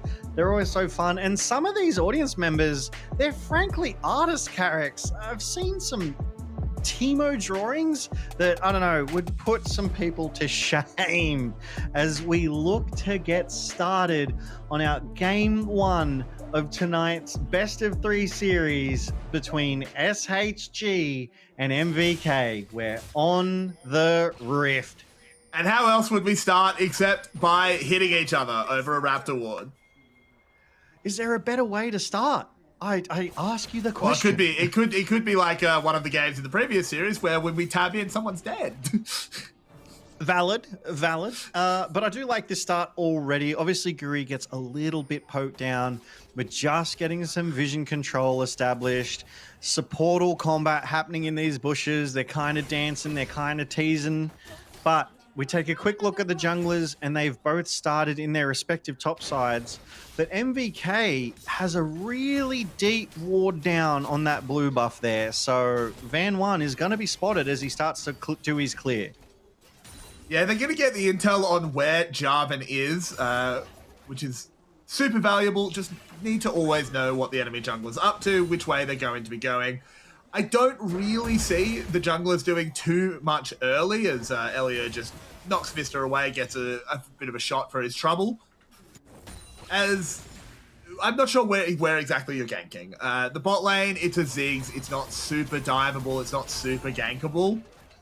So where do you think these junglers are going to be moving? I think we're going to see the first ganks occur around that Drake. I think it's going to be mid or bot side where they push and get that priority. Talia, by that time, I don't think is going to be overly gankable either. I feel like the gank is going to have to come through from Guri onto Marble and Vista, but I don't want to sound like a broken record. It feels like these ganks are going to be hard to pull off early in the game. There's just not that many tools to do it, but these guys are pros. They are the best of the best, and they can make this work. That said, they don't necessarily need to be ganking. I feel like both teams are kind of cool with a quiet early game. SoftBank Hawks have an Aphelios, MVK have a Ziggs. If this is just a both sides farm for the next 15 minutes, I don't know if either team is particularly upset about that. I concur. You know, as they say, do you concur? Yes, I concur. I really do think that this is going to be a quiet start. It would surprise me if any deaths occur in the first 5 minutes of this game. You know, they want to press those CS advantages where they can. They want to make sure they don't miss a single minion. We do see Van here getting that bot side scuttle crab, which will give a little bit of vision advantage, a little bit of move speed, and the recall comes through just to get that reset, head back out onto the rift and clear. Both mid laners, they've recalled, they've TP'd just to keep up this sort of push. However, Arya has found a small CS advantage over Shawnee at this time.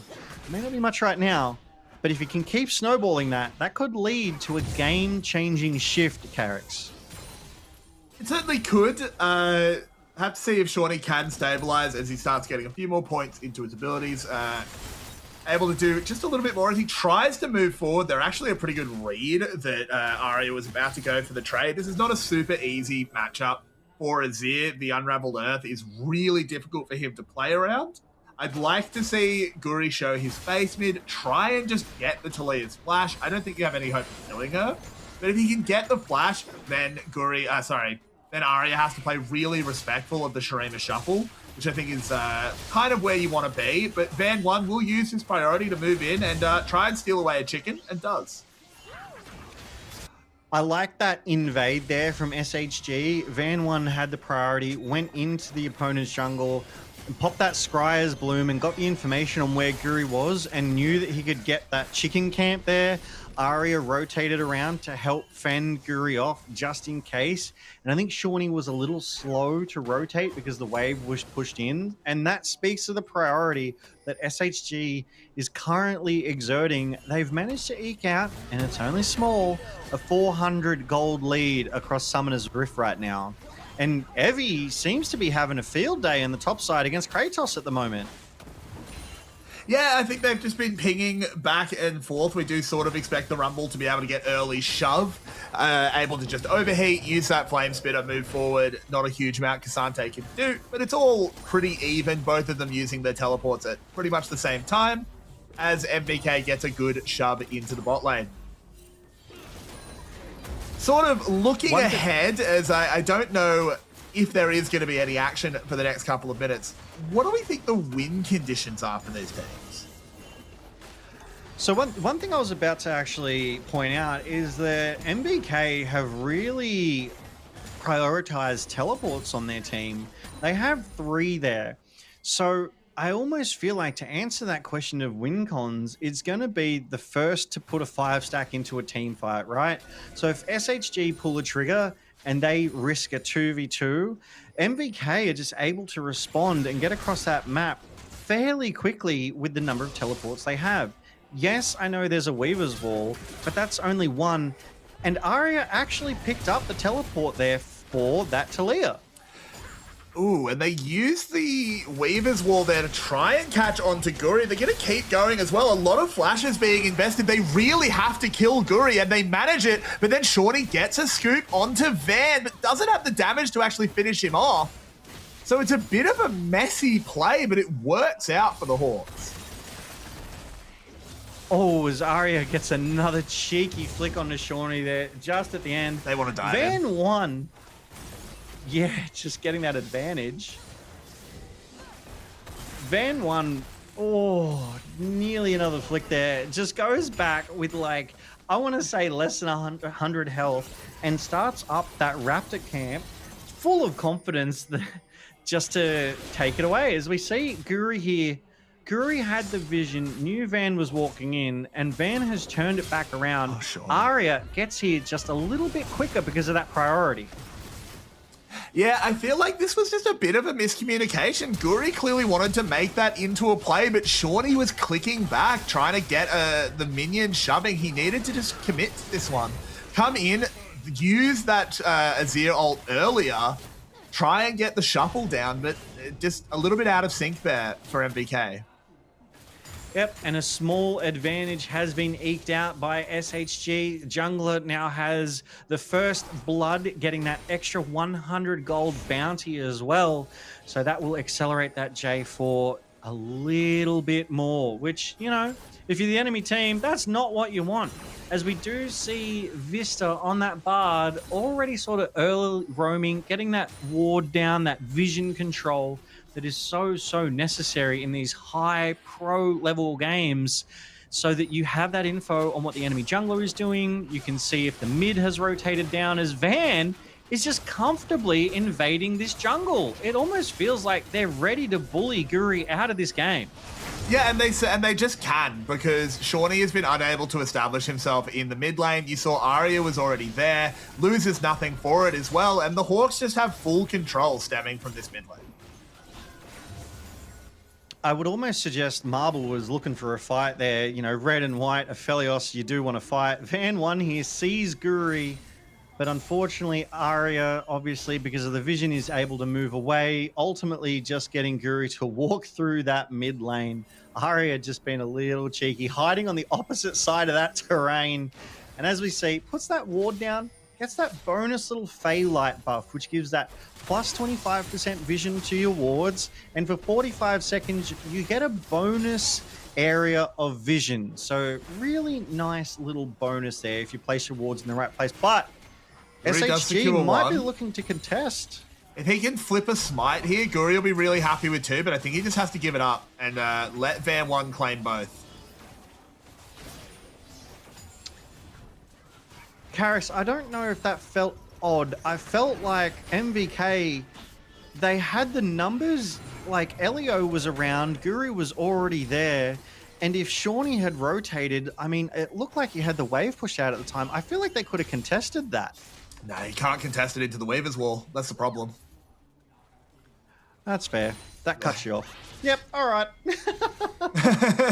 I do love it though. That's the problem that MVK is in, is that they have unfortunately just fallen behind in this mid lane. Shawnee not able to keep up with the tempo that Arya is generating. The matchup just doesn't really allow him to do it. And it means they're second to every play. And even though Arya might be standing in the mid lane, he'll always get there first. Yep. A tale as old as time, as we do see Evie just trading into Kratos under his tower. That almost feels a bit BM. He's just on the edge of that turret, just burning Kratos down on that Cassante. As we do see Cassante building towards what is inevitably going to be a Canic Rookern. There it is. Good call. Straight away. And ready to return to that top side to trade a bit more evenly into that rumble. We do see some contest for vision coming down on the bot side. It looks like SHG are trying to get some priority on this first Drake right now. And I want to see Elio leaving the lane. You picked a Ziggs. Ziggs does not need help in the lane as Arya gets scooped, has to burn the flash. In goes Guri, spins to win, and there we go. MVK finally firing back as they pick themselves up a mid laner. Elio will investigate, spot the magical journey out, knows that Van 1 is there, would have seen the flag. But MVK might just give this dragon, given that they did just use the Azir and the Wukong ults. Yeah, it looks like that. Without those ults, they're significantly sort of lesser powered, not as powerful. There you go. I know the words. And we do see Vista just cheekily poking, prodding Elio, keeping him away from that pit as Van 1 does secure that first Drake for SHG. Now we see Shogun. It is always so good to be able to break those recalls. As we go back to see what happened here in mid, Guri on the edge of vision, Shawnee, excellent scoop there. Yeah, pretty textbook. Just clean. Yeah. Gets the flash out, Guri, Cyclones onto them. Job done, thank you for coming. And after 12 minutes, we're 1 kill apiece, Carrix. She's a slow game, this one. It's going to break open, though. This is going to be one where the river's building up, but the dam will break. It's not going to be in this top lane, I don't think, as we just sort of watch a bit of the tickle fight. Always good to go check up, get reminded that they do exist. Elio in a little bit of trouble, actually taking a lot of damage. Exhaust will go down onto him. Shawnee doing his best to zone him away, but the Alistar ult now burnt. Can they punish anything in the meantime? I think they're going to struggle. Shogun is super, super safe down there by himself. Will just get pushed into the tower, able to farm everything on his own just with those bombs. Where do the Hawks go from here? They've got this early lead. How do they keep it riding? I think we keep up the pressure with Van 1. Van 1 right now is bullying Guri. We see it there. He goes back in on Guri and just a small punish of approximately 20% of that health bar. I think if he can link up with Arya a bit more, maybe even Marble and Vista, they can really, as he goes to get this blue again. And Guri's in trouble. Cycloning does get the Mega Inferno bomb on top of him. Bard ultimate comes down. Shawnee getting bullied on the side. Manages to find his way out with Van 1. Goes too aggressive and is punished for it. Really interesting fight there. Van 1 was in that fight for the blue buff, was bullying Guri off the objective. I think Guri might have actually won the smite fight there. And then Van 1 decided to punish Guri for it, cataclysmed onto him. But MVK read that play. They saw it happening in their own jungle. Their bot rotated up to respond. It was only fortunate that Vista threw that Tempered Fate to sort of prolong it. As we go back to the replay here, Van 1 is here. He's bullying Guri. He's invading his jungle. Arya rotating to help. Yeah, so we see Guri get it. Van 1 cataclysms, trapping Guri. And then the damage from Ziggs. We see Elio there. Van just, I think, got a little too aggressive. Just wasn't ready for how fast MVK responded in that one, Carrix. Yeah, I think he also just expected a little bit more help, but it was Shawnee doing a really good job off to the side, preventing Arya from helping, preventing that Weaver's Wall, from cutting the play in half and really soloing out Guri. And now that tempo I was talking about with the Hawks has kind of vanished. It's kind of back to a neutral state. I certainly wouldn't say MVK has the tempo, though they do have a good bit of movement first in the river around this Rift Herald, as long as Guri doesn't get flipped, uses a good dash. With SHG having the numbers advantage, MVK had to play that a bit slowly, a bit more respectfully to start, but now it's a 4v4 and Guri has that priority on the Rift Herald. I think that they will secure this one for themselves, and that'll be their sort of first jungle objective. They are going to try and get a fight off the back of it, but that Weaver's Wall hasn't cut the fight very well. Van in so much trouble, taking down Evie on the backside, can get a lot done. Kratos doing his best to zone him off, Shogun flashing away Kratos will join him. Evie bearing down, but there is a blast cone, and MVK will get over the wall. They take one, they take a Herald, and they're back in the lead. You got to be happy with that one. MVK came and got the Herald. You saw SHG dump a bunch of ults, and ultimately they didn't really do much. That Tempered Fate, I almost want to say, was a little too far ahead of its time. But it did let Arya's Weaver Wall sort of land on the right side of Shawnee, but ultimately they were out of position. It was a little too slow. MVK were able to group up and fend SHG off. So this is the Tempered Fate to start it. And the Weaver's Wall, it didn't even nudge Shawnee. So they were able to just 4v1 onto Van, who found himself far too deep in that pit. Evie gets a good TP flank angle here, but is unable to do much in the face of Kratos there on the Cassante. We go back to live. Guri is returning the favor for Van, but Vista is there to fend him off. And we go back to priority. We're pushing our waves out. We're getting ready for the objective, which is this Drake, and MVK are here. They're going to get this Scuttle Crab, get that vision down, maybe recall, and then come back for the fight. Yeah, I think it's going to look good for them. The resets coming in, first items being completed pretty much across the board for both teams. If there is a fight around this dragon, I think it'll be an explosive one.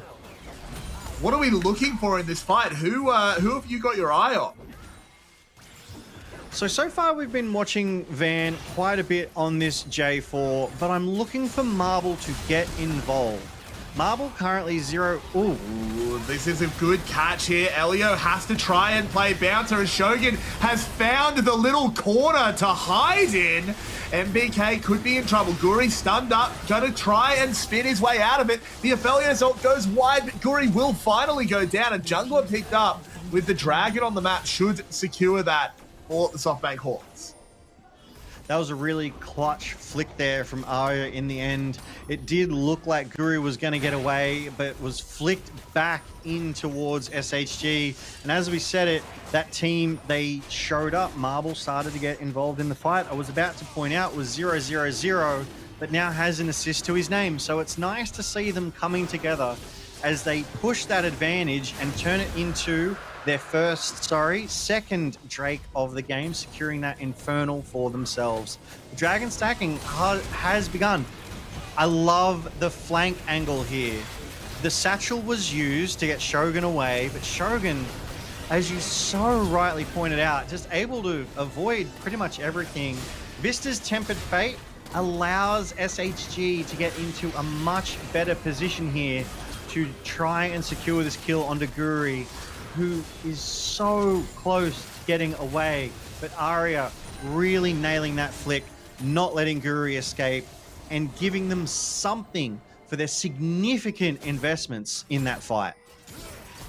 Yeah, it was really close to them not getting Guri there. I really thought Elio would be the one to sort of go down to protect Shogun, but in the end, the fact that it was Guri just opened up the dragon. It is now 2 for the SoftBank Hawks. They're really happy about that. They can just keep stacking dragons. Eventually, this forces MVK to fight them. And MVK, as much as it seems somewhat performative to need to find something to make a BCS team fight you, they will just fight you. It is an Azir and a Ziggs on the side of MVK. They do want to take their time to scale.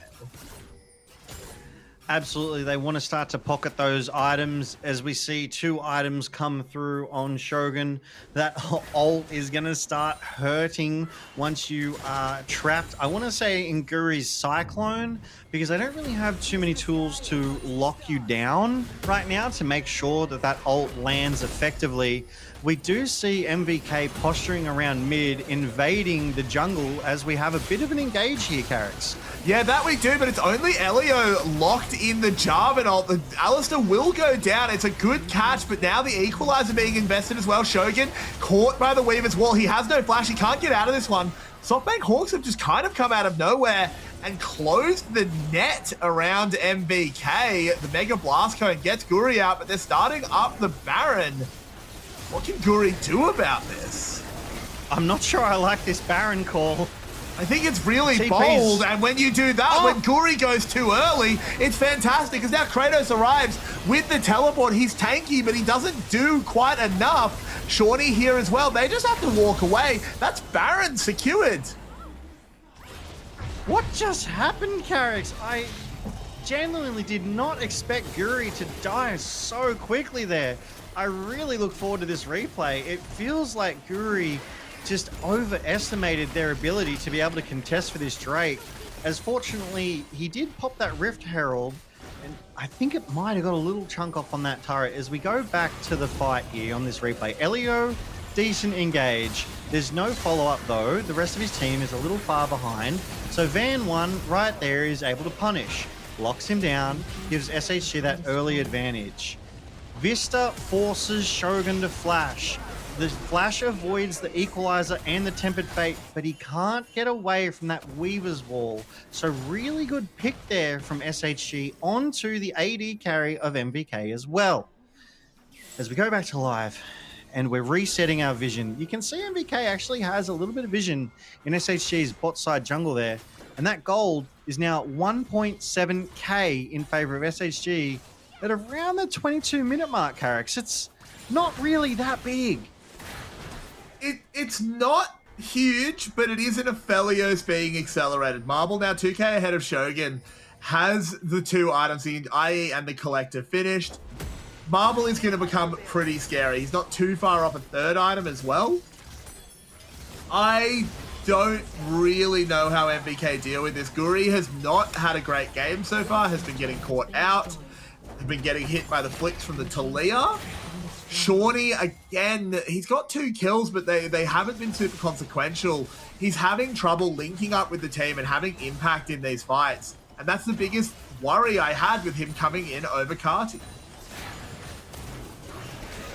Look, I mean, Shawnee being 2-0 is good for Shawnee as an equalizer. It just comes down to poke them out, give themselves priority as SHG pushing that mid tier 2 with this Baron buff, these empowered minions.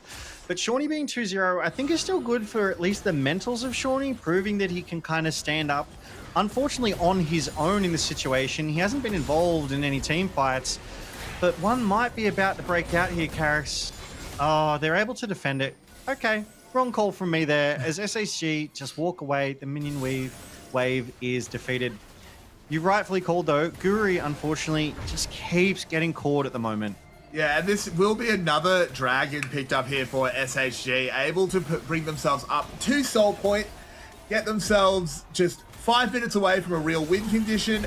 But MVK, do they think they can fight here? They do have a little bit of a flank, but there's really nothing here. MVK, I mean, Shogun just threw that ult out and it looked like it did absolutely nothing. I think it just missed, so it forced, we like to call those zoning ults. Just, you know, move away. Marble there picks up that red buff before recalling the base. Oh, no, sorry, I said recalling, but is looking to go to mid. We do see Vista on that Bard roaming heavily to try and get some vision down to just keep track of what MVK is trying to do. But as you said, SHG, they're on Dragon Soul Point. The next one will give them that soul, so a win con for them.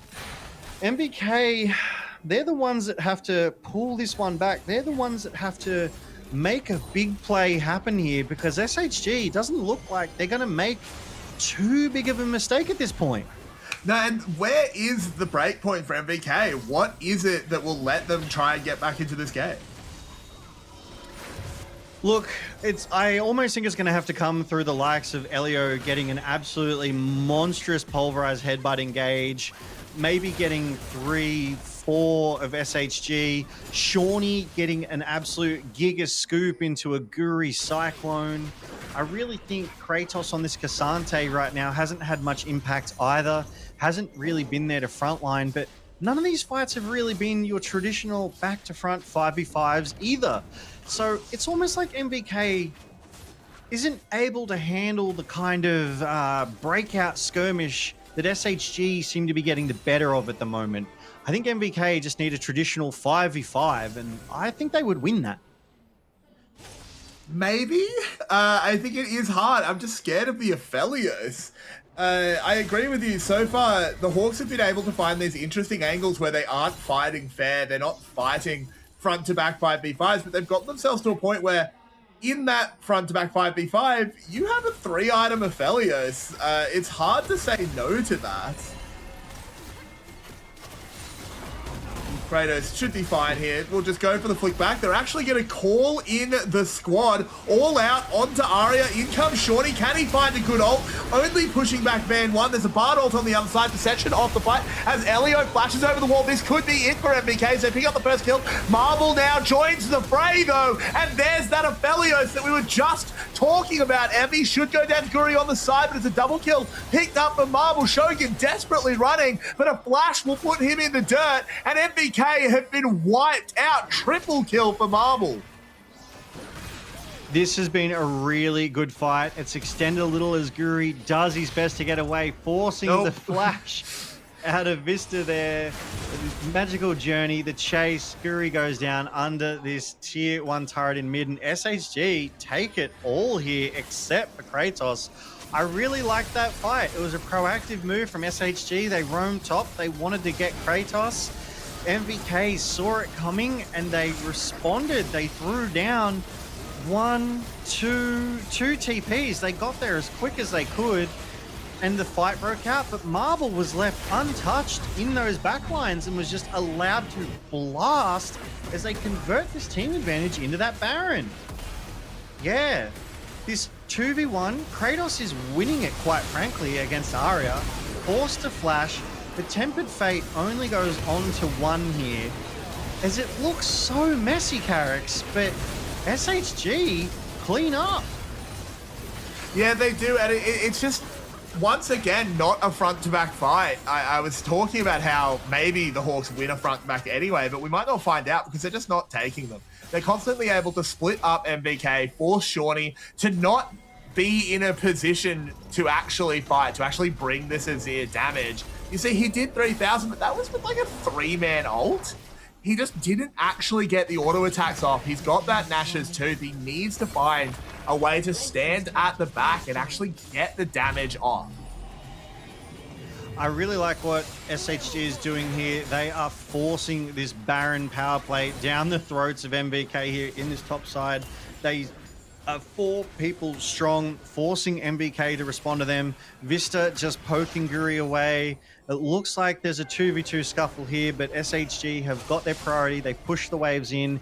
They're going to rotate around and convert that pressure onto mid lane. Now, Arya did have to respond to Shawnee's push on the bot side, but they have the Baron empowered minions. They're going to be able to get just that much more value out of it.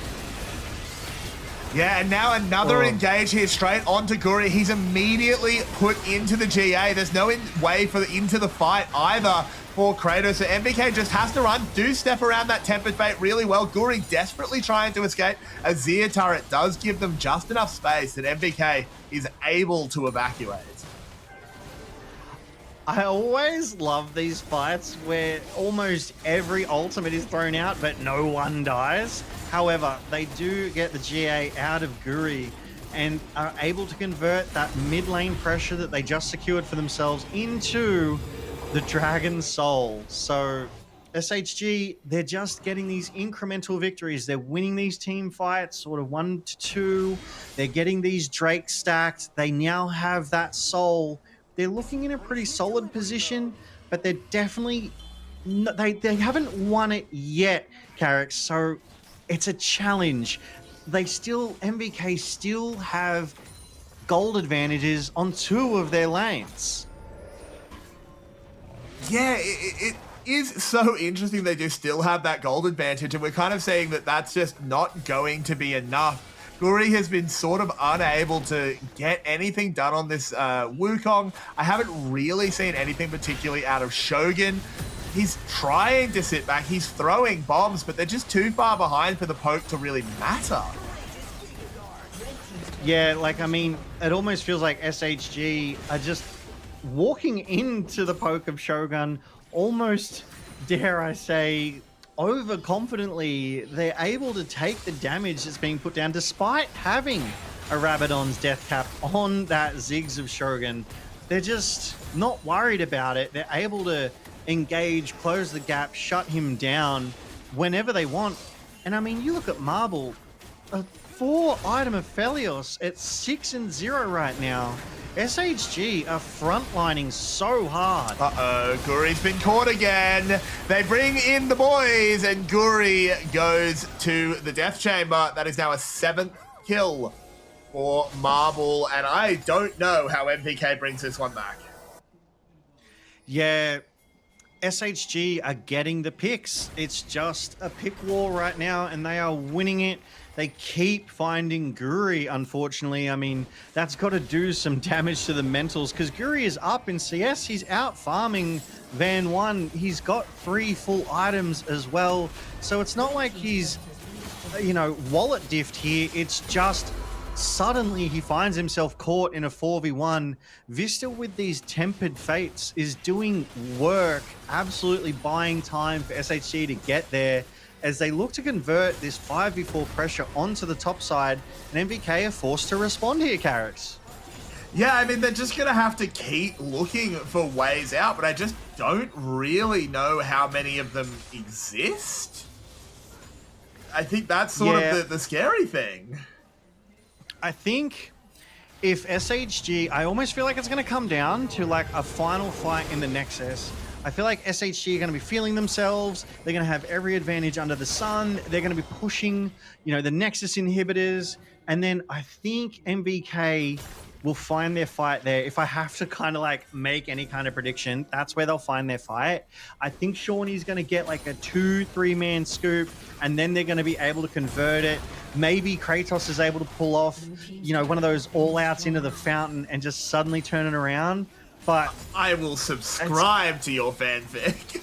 I like this one. That would be a really, really exciting game. I'm hoping it goes that way, but we do have a long way. We got to really build up the tension. We don't. You weren't really meant to just read the script. Like, we do try and keep. I do a little bit apologize. quieter. I do apologize. I'm sorry, Riot. I leaked the script. Please keep me on. But could you imagine how hype that would be if it did go down like that? As we do SHG just pushing these mid waves in. They're just getting that priority. Another Baron is about to spawn. But I'm wondering if SHG... I mean, it's 2 minutes until Elder. Sure, they don't need to throw this. They can just push the waves out, pincer MVK in, and maybe get a pick here like they keep doing. Yep, Shorty has to flash away from the Tempered Fate. Does give them a window where maybe they can make a play. Don't have to worry about the Bardolt. Van 1 just moving up onto Guri. I don't think MVK can allow a Baron to fall. I think another Baron will just spell the end. I think they need to find a pick. They need to find a miracle fight. Evie getting a good angle there. MVK desperate to push them away, not let them come around behind. As Shawnee does get the Azir. Oh, they pull the trigger on the Baron. They're forcing the fight here. There's the Weaver's Wall as well. They're actually using quite a lot early on. Van 1 tanking up the Baron. There's the Mega Inferno Bomb. Marble uses his barrier. They're just going to pull off the Baron. And SSG can just keep doing this. They don't need to be committal. They can just take a reset and get ready for the Elder. I like this. It feels like they're slowing the game down, burning that timer until both objectives are up at one time. And they're going to overload the objective that they want the most and let MVK get the other one. And I think that's where they're going to win, because Elder wins team fights, Baron wins sieges. And right now, I think SHG just need to blow MVK up, get a solid, clean ace, and then run it down mid for their win. I think you might be right. And this is something that we do judge teams on, is how you close out games that you're very far ahead in. So far, the Hawks have been doing really well. It's not the fastest ending I've ever seen, but it is certainly effective, as this is a bit of a sneak Baron going on. Pretty clever here from MVK. He's really non-committal. Azir can hit from over the wall. Guri can always slip one over. But now 4 seconds on the Elder, and they have to find a way into the river. Yeah, Carrix, this is where it's all going to happen. Evie kind of frontlining, Marble stepping up as well. MVK just looking to push the waves out without giving too much over to keep that priority as well. But SHG, they're like, you can have your wave priority. We're going to get the Elder. We're going to win the fight. You have to come to us here, and MVK don't have much vision on this one. And the Weaver's Wall is going to hold them out for so long. The all-out is used. They do pull there. What and Shogun has stolen an Elder Dragon, Logan. This could be the way back into the game as the damage is starting to go down. Shorty is there, but can they find any executes? I don't think MVK can. They steal the Elder, but they lose the fight. Oh, Carrick's Shawnee with the Elder Steal, and even with the Elder buff, MVK could not get a single kill onto SHG, and now they're going to drive that advantage home. The recalls have come through, the TPs, they're overloading this top side. This is their win con, 5v2. They're going to rush it down. I think they might try and win right now, Carrick. They're definitely going to try and end this here. It's really Shogun versus the world, but he just doesn't do enough damage. He might be able to find a spike onto 1 or 2, but all 5, it's hard to imagine. Throws out the Mega Inferno Bomb and clears the wave. This will keep the game going, and with an Elder stolen, with that lasting for another minute and a half, a Baron on the map, we might have an interesting game on our hands, Logan. Absolutely, Carricks, but they're going to use this 5v3 advantage that they can't contest. They're not going to get there soon enough. It looks like they're just going to try and push the waves out to delay what almost feels inevitable at this point, Carricks. The recalls coming through, the items ready to be bought, and the siege to begin. As we go back to this replay here, Guri with the Vista, not letting Guri get close, but it doesn't matter. Shogun getting the steal on the Elder, and then, look, the stopwatch from Evie prevents Shawnee getting any damage down. And then so many GAs are popped here. It almost feels like everyone has one, but Marble is just left untouched, able to blast in the back lines and really punch home SHG's advantage. They now have an 8,000 gold lead. They're currently Soul empowered, Baron empowered. SHG are going to be looking to get so much value out of this push, hopefully converting it into a pick and maybe even the win here, Carricks. Yeah, and that fight as well, I do want to give Kratos credit. He did all out Van 1 out of the pit to make it possible for Shogun to steal it. Couldn't beat a smite, of course, but only a second left. No, the Elder is done. It is just a Baron. It is just an 8,000 gold lead. It is just a triumphant 10-0 Marble. He's definitely one of those big ones that used to knock the other ones out of the circle. Yeah, I always lost my marbles with those kids. They would always find their mark and deal their damage. As we see this Baron empowered siege on the bot and mid side, I mean, that Azir turret is buying them time in mid, but it's still not enough to save the bot side inhibitor turret. And I dare say not enough to save this bot inhibitor as well. SHG really driving their advantage home. MVK are running out of time. They're running out of options. They're going to have to pull the trigger here, Carricks. They're going to wait for SHG to step up. They're going to fight them under these last 2 towers. They need every single advantage they can get. Marble is playing so safe, though. Just max range constantly, not giving them a window to find anything. You can see Shogun throwing W's, trying to just do anything to this Aphelios, but nothing is landing. There's the equalizer, and here we go. Kratos is the first target, taken low, will be taken down, but a big scoop from Shorty does land onto the carries. Can they get anything done? No! Van finds Shogun.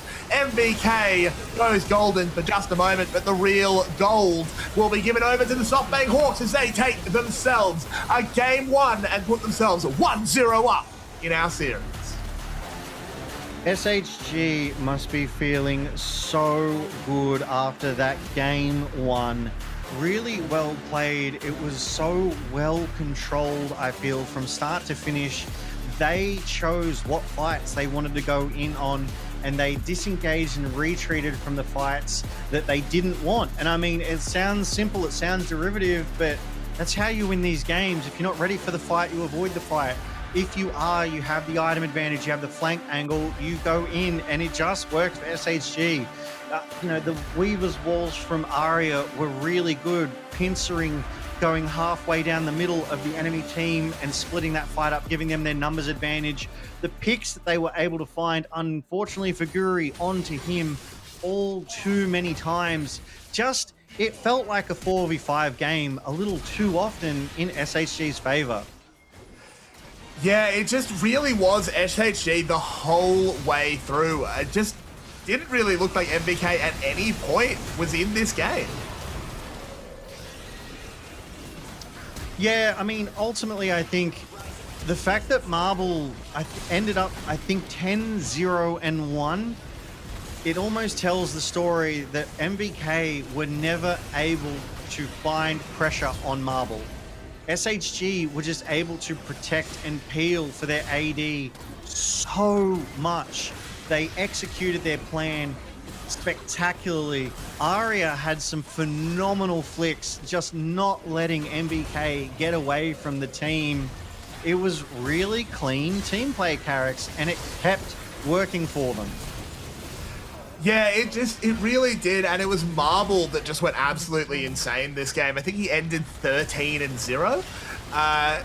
Exactly what you want out of your Aphelios. And then the real question becomes, what are they going to do next game? How can MVK get themselves back into the series? Well, a lot of playmaking tools have been removed. Talia's Weaver Wall is gone. Bard's Tempered Fate is now gone. Maybe MVK need to draft themselves a global comp as well. That seems to be the meta these days. They should slam a Pantheon. They should slam a Rise and just turn these fights in their favor. Just dive the backline of SHG. There's literally only so much you can do in the face of overwhelming dive. I think that would be their way back in. But this steal here from Shogun, that has to go in that highlight reel for sure. Well, really? Steals are hype, but it doesn't lead to anything. They still end up losing, and that's so rare to say. Elder is so often just an I win buff. But in this game, the Hawks were so disciplined, they were so far ahead that it just didn't matter. Yeah, it's not often that you see a Dragon Steal amount to quite literally nothing, but that is exactly what we saw here tonight, Carrix, as you so rightfully point out. But, I mean, this was an SHG that was in form. This is an SHG that is hungry and wants to win. I really feel like Evie did such a good job of keeping Kratos down in that top lane. It felt like Kratos almost nowhere to be found in most of these fights, Carrix. Yeah, he was pretty boxed out of this one. It was so hard for him to play into this Aphelios, this Talia. He picked the Cassante for lane and didn't really get anything else done. Need to see more out of him in the next game. Need to also see more out of the mid lane if they keep Shawnee in. Needs to link up with the team better, or potentially bring in the veteran, bring Carty back in to be a bit of a stabilizing influence. And with them being down a game, currently SHG 1, MVK 0, I would fully expect them to be bringing Carty back in, that more experienced sort of mid laner, the shot caller, more of a leader's angle here. Shawnee, I don't think did too bad. Held his own in that mid lane 1v1 in that sort of early to mid game. But when it did come down to those team fights, it didn't feel like Shawnee had the impact that you would hope for from a more seasoned Azir in those fights, Carrix. Yeah, and I do wonder if it's an angle of bring Shawnee in game one because Carty doesn't like Azir. But that will be something we can investigate in game two, I think. I'm really looking forward to it. I mean, we just had an excellent game one with a sort of slow play SHG. I'm hoping MVK can bring a flavor of that VCS explosiveness to kind of overwhelm that slow play. But you'll have to get through this break and stay tuned to find out in game 2 of tonight's series. We'll see you there.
Tell me my precious, yummy, yummy, yummy, delicious.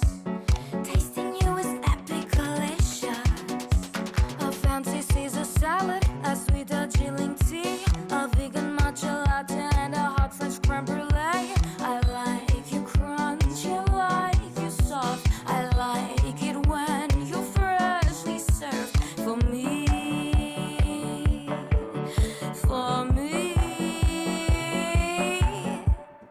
Yummy, yummy, yummy, delicious. I wanna put you in my tummy, my precious.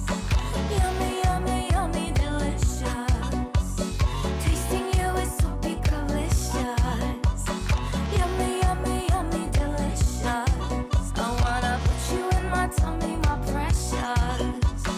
Yummy, yummy, yummy, delicious.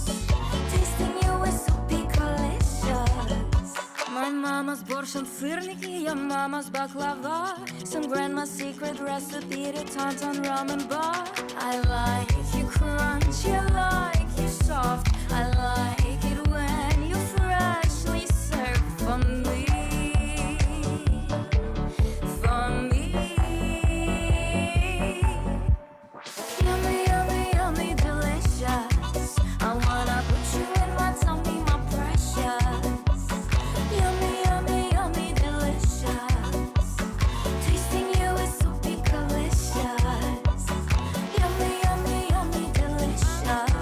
I wanna put you in my tummy, my precious. Yummy, yummy, yummy, delicious. Tasting you is epic, delicious.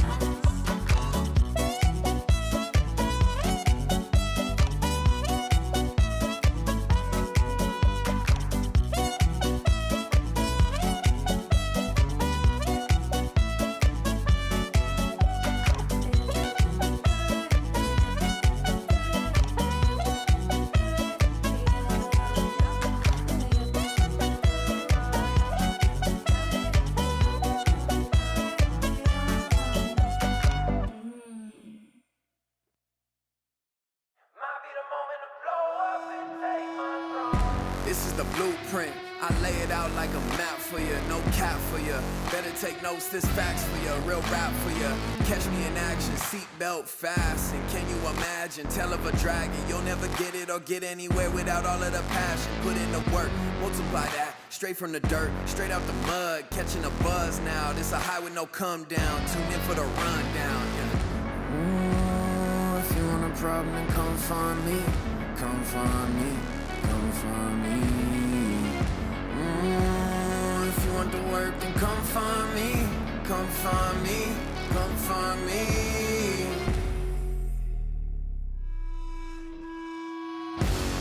This might be the moment to blow up and take my throne. Chills down, all down my spine, feel it through my bones. This might be the moment to blow up and take my throne. Might be the moment to blow up and take my throne. Don't chase what you can't handle, type to dismantle what's in the way. I gotta chill, but keeping it real, I'm always hungry, hunting for a prey. And welcome back to our game 2 of tonight's best of 3 series between SHG and MVK. SHG take a convincing win in game 1, sort of a slow build until MVK could no longer contain the pressure. Not even an Elder Steel could stop the inevitable march of SHG in this game 1, Carrix.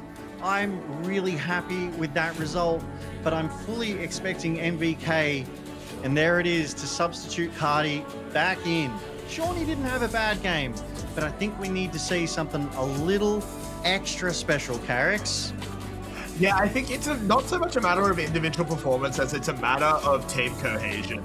Cardi, he's just a veteran. He's played for at least 8 or 9 years at this point. I think it is he's just a veteran. He's one of the longer storied players in the league, if you count both the LCP and the BCS, of course. He's a strong voice, and he needs to be able to bring that, needs to be able to calm people down when things go a little bit wrong in the early game. It matters. You need to bring that in, and I agree with you. I think Shorty was fine on Azir, but he just doesn't provide the same cohesion. And I think at this level of game, obviously Shawnee's being rotated in for experience, right? So credit to him. He's getting that tier 1 experience, but I don't think Fine is going to cut the mustard at this pointy end of the competition. We need good, we need great, we need those playmaking moves, which we fully expect to see from Cardi here. I'm expecting Cardi to be heavily enabled, maybe get that Rise as a high priority pick for him, given that ability to move around, roam on that map, and make those plays that Guri, Shogun, they can all sort of play around as we go to draft. And let's see what picks and bans come through here. I'm expecting Orianna to be one of the first phase bans, and potentially Malphite. There it is, Ori and Malphite. Both of those ones correct. The Ambessa taken away as well. Makes sense to me. Kratos was quiet on Cassandra. You don't really want to let him onto these Premier Bruiser characters where he's a lot stronger. If you can keep him on tanks, I think you're pretty happy. If you're Evie and if you're the Hawks. Pantheon taken away as well. One thing I have kind of noticed that hasn't been picked up and hasn't been popping up, it's the Poppy.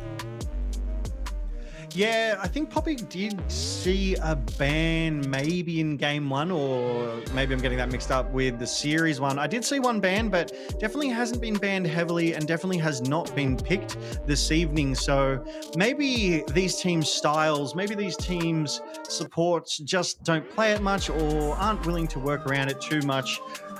As we do see the Kiana ban in from SHG against Guri, I'm wondering if Guri is going to whip out one of those weird and wonderful junglers that he does like to play.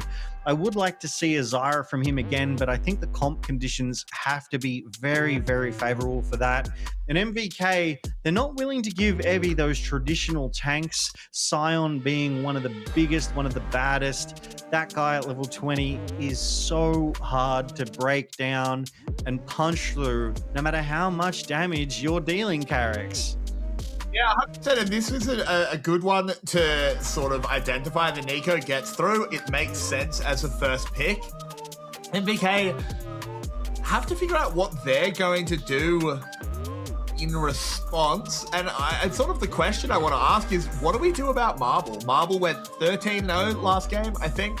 I didn't actually see his final kill tally, but I'm pretty sure it was 13. How do we slow him down as Guri will get himself a Jace? Yeah, look, I mean, going deathless in any game and having an impressive double-digit KD is phenomenal. Marble is the problem. Marvel is that guy, and it will be up to MVK to shut that down. I really think a jungle Jace can help. You get that accelerated shock blast on that back line, and you're almost out of the fight from even one of those toward the mid-late game. We do see that Rise that I was hoping that Cardi would be able to pick up. I was hoping that MVK would grab to enable that sort of map crossing gameplay, the playmaking ability that is so powerful, those early overloads on side lane ganks that Rise frankly enables so well. But Marble, I really think a Rise is a good answer to Marble, which is weird to say because that's a mid laner, but if you can just TP your team onto the head of that bot lane, good luck. You're done for. You're dealt with. Even if you do play a Varus, which made it through bans. Yeah, getting Varus, I think I prefer to play into a Sion, but maybe MVK do have something cooked up. Varus is certainly not uncounterable. He's incredibly immobile. If you can find a way to play around his range, play around the chains of corruption, you can get work done, and Van 1 will get a Vi. So far, the Softbank Hawks are assembling a very, very good job. Yeah, look, Vi getting that lockdown, Nico getting that Tangle Barb and the Pop Blossom. That is a lot of CC for a long time. Varus putting those chains of corruptions down. if one thing hits, it's all going to hit. But Siva makes sense. Having that spell shield to be able to protect Shogun just that little bit longer in the face of what is almost guaranteed assured lockdown will certainly help, forcing SHG to commit a little bit more resources and maybe buy MVK the space and time they need to counter punch into SHG as they ban away that Akali from Arya here. I do like that ban.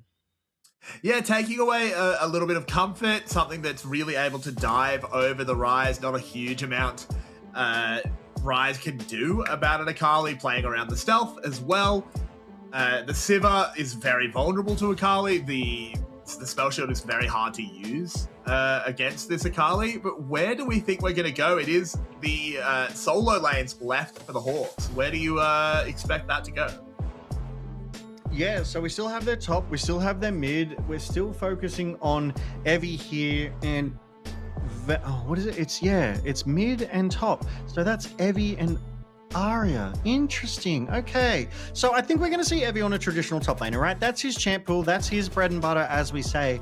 But with Sion banned, Cassante played, Rumble gone, I almost think we're going to see an Ornn getting that CC down over the top, layered nicely with the Vi, the Nico, the Varus. I think he's going to buy that space and that time. An Ornn would make sense to me for Evie here. As for their mid laner, Arya, obviously the Akali being banned, Ahri being banned, I almost think maybe we're going to see... Orianna is banned. I almost think we're going to see potentially them on an Anivia again. Yeah, Anivia does play nicely into this Poppy if that is locked in for MVK as well. Obviously, Anivia not really caring very much about shutting it down at the dashes. This is mainly just blocking Vi at the moment. Does also slow down Nico's engage. She tries to use that rocket belt, but not the primary way Nico's going to move around. It will be interesting to see how they do this, because this is Poppy. Ornn doesn't like Poppy either, because he can't redirect his ult. Yeah, I mean, Poppy just throws out that steadfast presence and shuts down Vi. Oh, there's the Anivia. And shuts down that Ornn ult. But I want to look at the bans from SHG as well. They've banned away 2 of the engaged supports. So they're really trying to protect Marble on Varus here. As, oh, crikey, it's the crocodile. Evie has picked up Renekton on that top side, and it looks like Kratos might be looking to answer with Nah here, as he is locked in. Currently, 100% loss rate with Nah in the LCP at the moment. Can Kratos be the one to turn it around, Carrix? You would certainly hope so if you're an MVK fan, or if you're a Game 3 fan, which I think we all are. It is good into Evie to just go this Nah, be able to use that range to stay out of the Renekton sort of threat range. Kratos can have a bit of tempo, a bit of control as we go. The thing I am a little bit worried about is there's no super reliable engage here for MVK. Kratos can find Nars into the wall, but is very reliant on being in Mega Nah, which teams have gotten good at playing around over the years. How does MVK play this one out? Yeah, MVK, I think, are going to have to play a slow start to this game. Obviously, Poppy is going to be has been picked to prevent that Vi engage, the Steadfast Presence, I think, is going to work nicely into Renekton trying to dive a backline as well. So I almost feel like they need to play around their Poppy. Poppy's going to need to build tank, support, and just frontline Steadfast Presence, Keeper's Verdict, just really change the dynamic of those team fights from 5v5s into 5v3s, 5v4s where possible, and help MVK press home that advantage. They just need to wait for SHG to engage onto them, really, and turn it back on them as we hit the Summoner's Rift for Game 2 of tonight's Best of 3 series between SHG and MVK. And Carrix, it looks like a quiet start tonight. Yeah, no one dying before we cut to the rift. No fights immediately as we get there. Truly, SHG and MVK just do not have the alpha dog spirit like CFO and CFO did earlier tonight. My brain just stops working there for a moment. It does happen from time to time. But early on, it is just going to be Nico being Nico. Elio moving up, using that shield, able to just sort of bully out, but will eventually get punished by the double ranged. Yeah, double ranged into the non-double ranged. Obviously, they have that advantage. It is something that is known. It is something that is common. That a ranged into melee, the range is always going to have that early advantage. As that Nico is just throwing those Qs out there, harassing Elio down. I'm not even sure Elio realizes they're on vision at the moment, so they just keep trading that health bar, having to crack that healing potion. But MVK do get the level 2 advantage first and are unable to do anything with it as we speak. The junglers are on opposite sides of the rifts right now, with Vi looking to go on the bot side and Jace just having cleared the top and heading to his bot side as well. But Evi's Renekton is pushed right up into Kratos' Gnar and has a health and level advantage. This is a good start for Evi here. Yeah, it is sort of what we expect for Renekton. As soon as he can fill up that rage bar, move forward, just get a big Q on the wave. Not a huge amount that Gnar can do early on. He will catch most of that CS under the tower, and he'll be okay. Comes out of that first Mega Gnar. He's pretty comfortable playing here. He doesn't need to do anything. He can just sort of survive the crocodile. Yeah, and I mean, maybe he can collect those leather shoes a little bit later in the game, but for now, it's just a case of keep the croc at bay. As a nice little spell shield from Shogun there only serves to heal him up rather than take any damage from Marble's Q poke on that Varus. Guri has 2 wards there. Nice little overlap of vision as he just goes for this bot side scuttle crab. Unfortunately, I don't think there's an opportunity for a gank here, and he does take that recall. However, Van has found himself taking a recall as well. It's very exciting stuff here, Carrix, in this early game. Yeah, it's explosive stuff. You know, they're pressing B, they're teleporting back to base, they're acquiring items. That's the League of Legends we love. No doubt it will speed up momentarily if these teams have anything to say about it. We watch a nice little trade there by Arya, but Cardi getting the shove in here. Arya just going back, will use the teleport. Of course, Rise bringing the ghost. So Cardi does need to be a little bit more selective with how he finds his backs. Yeah, look, watching that Rise and Nivea trade, it was almost the ghosts of Game Pass. I was so scared Cardi was just going to walk up, combo Arya, and get first blood.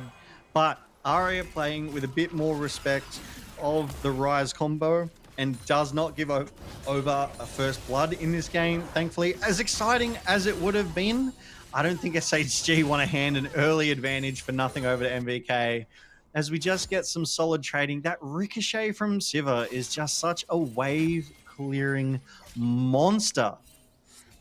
Yeah, Siva is just happy just to sit in this lane, just constantly catch waves.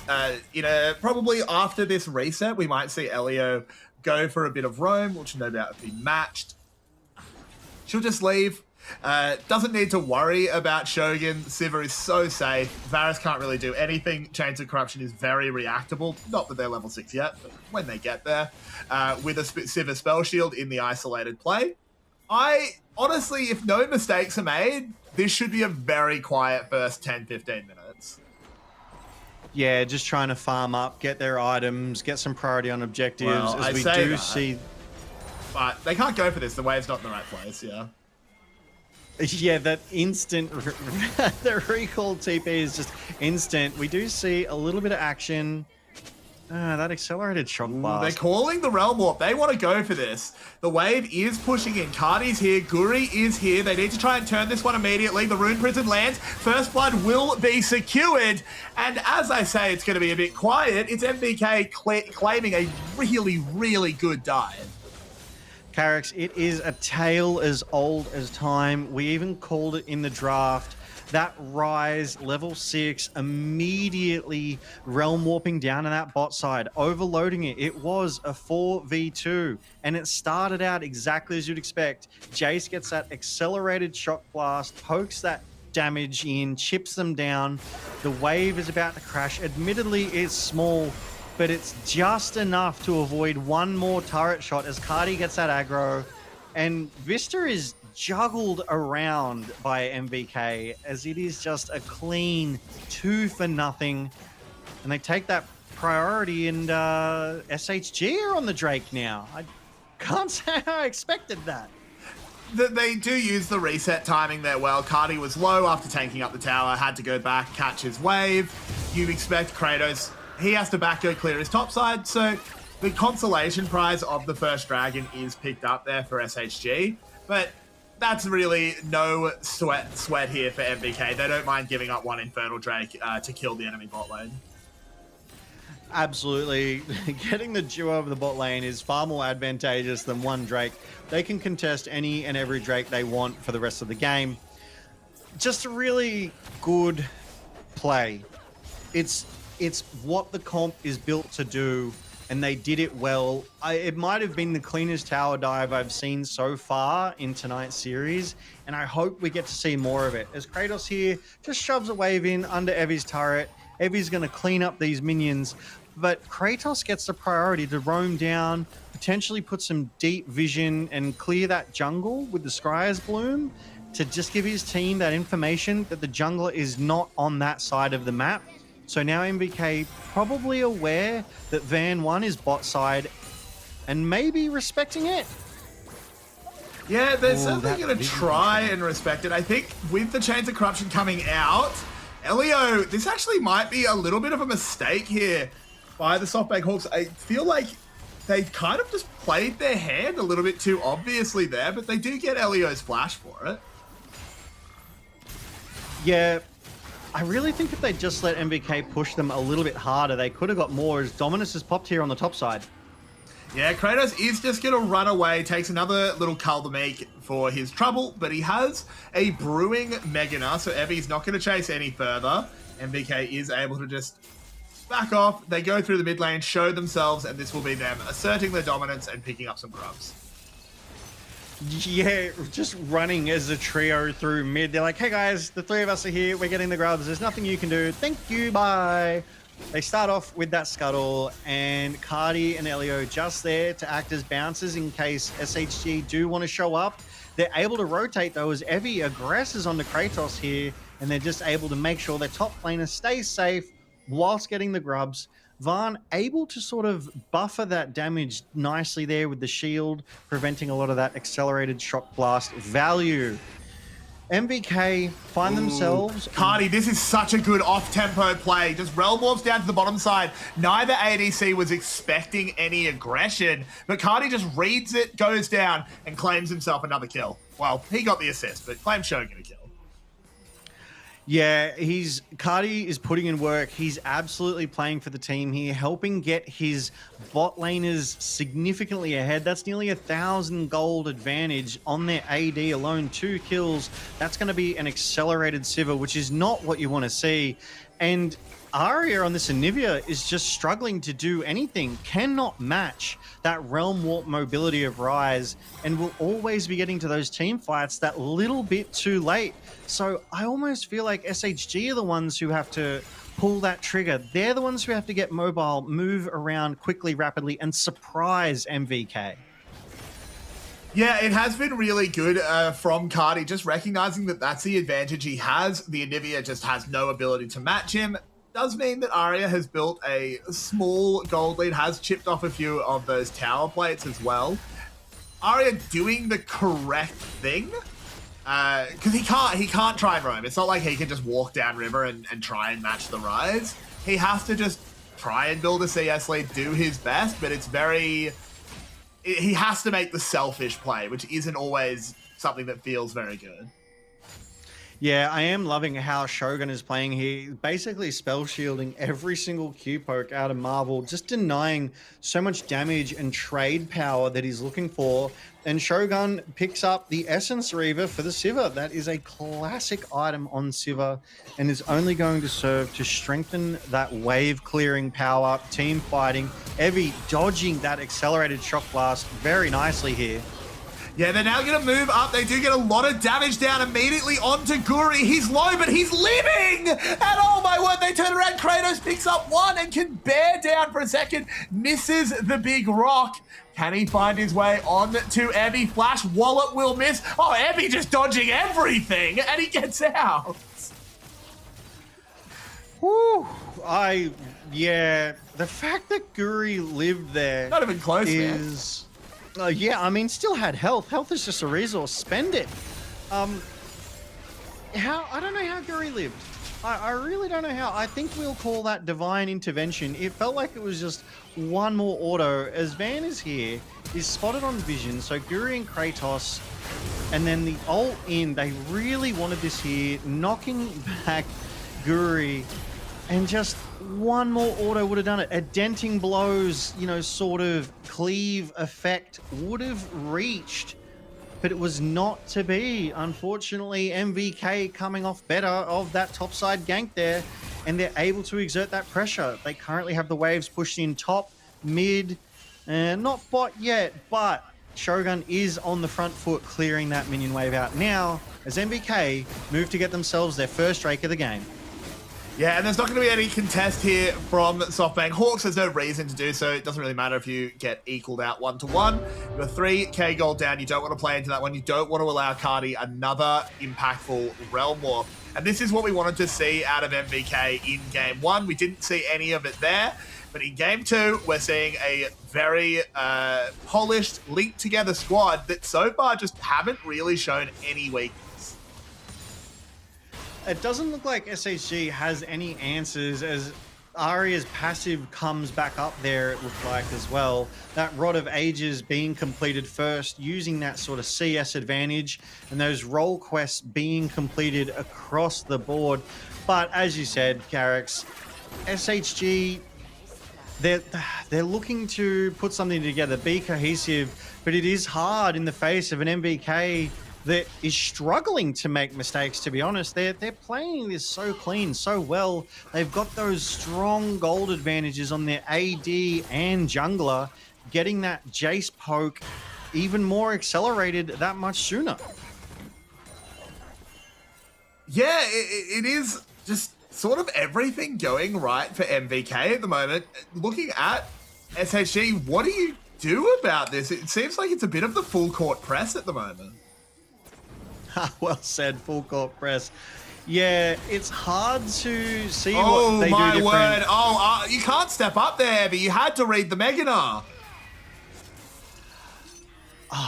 As soon as I saw that, it felt weird that a full wave was about to crash. Even, I actually thought Kratos would even be able to just solo dive Evie there, but let alone Guri showing up. And I do believe even Elio was in the area to turn that into a 3v1 should it have gone down, but it was quick, it was clean, and Evie goes down, giving MVK a 5-0 and 3,700 gold advantage. SHG is scrambling. They've got the coach comms online, probably looking for a little bit of guidance, a bit of perspective on how they could possibly get back into this game. I mean, Arya hasn't even been involved in this game yet, so maybe it's going to take that first team fight to make something happen. Yeah, look, this Anivia can certainly scale. It does make things hard, but at the same time, do MVK need to worry so much about an Anivia ult? They're not really running into the Anivia. They're happy enough to sit back, let Guri poke, let the ricochets just bounce across the team, and Cardi will pull the trigger at the right time. I think Arya has his work cut out for him. Yeah, right now it almost, while everyone else has the kills, I think this is a statement on the impact of Cardi. So earlier we saw Shawnee. Shawnee had a good individual game, a positive KDA, was around for the team fights, but didn't have that sort of play-making ability, as we see MVK wanting to contest this Rift Herald that they know has been started up by Van 1. Aria taking 30% of their health from one ability here. It's just crazy. Yeah, and the Hawks are just forced off this. They tried to get an off-tempo Rift Herald, but that poke coming in just pushes them off it. MVK not going to commit to taking it themselves. They don't quite have the time. They need to move their members around the map. But they're just making all of the calls. Yeah, this is MVK's game right now. They're the ones in charge. SHG, you know, tried to get that Rift Herald pretty quickly, and MVK rotated around, bullied them off, and said, no, you do what we want when we say. As Evie here might be looking for the play on the Cardi, but Cardi just playing pretty safe. I think they know something's up. There we go. They can definitely sniff it out, and there's the reveal of the crocodile in the bush. Cardi, good job there, keeping his head, just sort of keeping his wits about him in that one. I would have loved to have seen that 1v1 to see who comes out on top, though. We do have a fully completed Rod of Ages. Obviously, it hasn't leveled up. It hasn't pinged that level advantage, but it's complete as we see a little bit of poking and prodding in this mid lane. The tension in this game for me, Carrix, is starting to get high. I'm so worried that MVK are in a strong position that if it does come down to that team fight, that at 17 minutes and a 5k gold diff, that SHG are gonna get wallet diff this early. Yeah, it's a little bit rough at the moment. This is a good play by SHG. They sort of know where to be on the Rift Herald. MVK just, you know, keeping them a little bit cautious, forcing them to keep people here. Poppy ult attempt is cute, but Elio not quite close enough. But now with the Drake going down, that is the final reveal that there is no lurking Jace. And it's just a trade of objectives, but snowballed immediately into the bot lane tower, cracked open. Carti having even more freedom to farm. I really like this from MVK. They knew that SHG were on that Rift Herald. They sent 1 or 2 members just to poke, prod, contest, maybe make them think twice about it, slow them down. In the meantime, they got their Drake, they got the bot side tier 1 turret, so MVK are eking out these advantages for themselves. SHG, it feels like they're playing a very cautious, normal game. They haven't really gotten together and overloaded any of these lanes. They haven't been able to 4v1, 4v2 anyone, and I think they're just kind of slowly handing this game over to MVK, who are happy to play it out, Carrix. Yeah, I agree with you. It's so interesting because MVK are 6k gold up in 18 minutes. Like that kind of can't be ignored. That is an enormous gold lead. But at the same time, MVK, I don't think feel any pressure to accelerate it, to really try and choke SHG out of this game, because they have a Rise and a Sivir. If this is still 6k in 10 minutes, normally that's a real mark against a team, but I think it's fine here. And I mean, MVK, they're slowly increasing that lead as it is.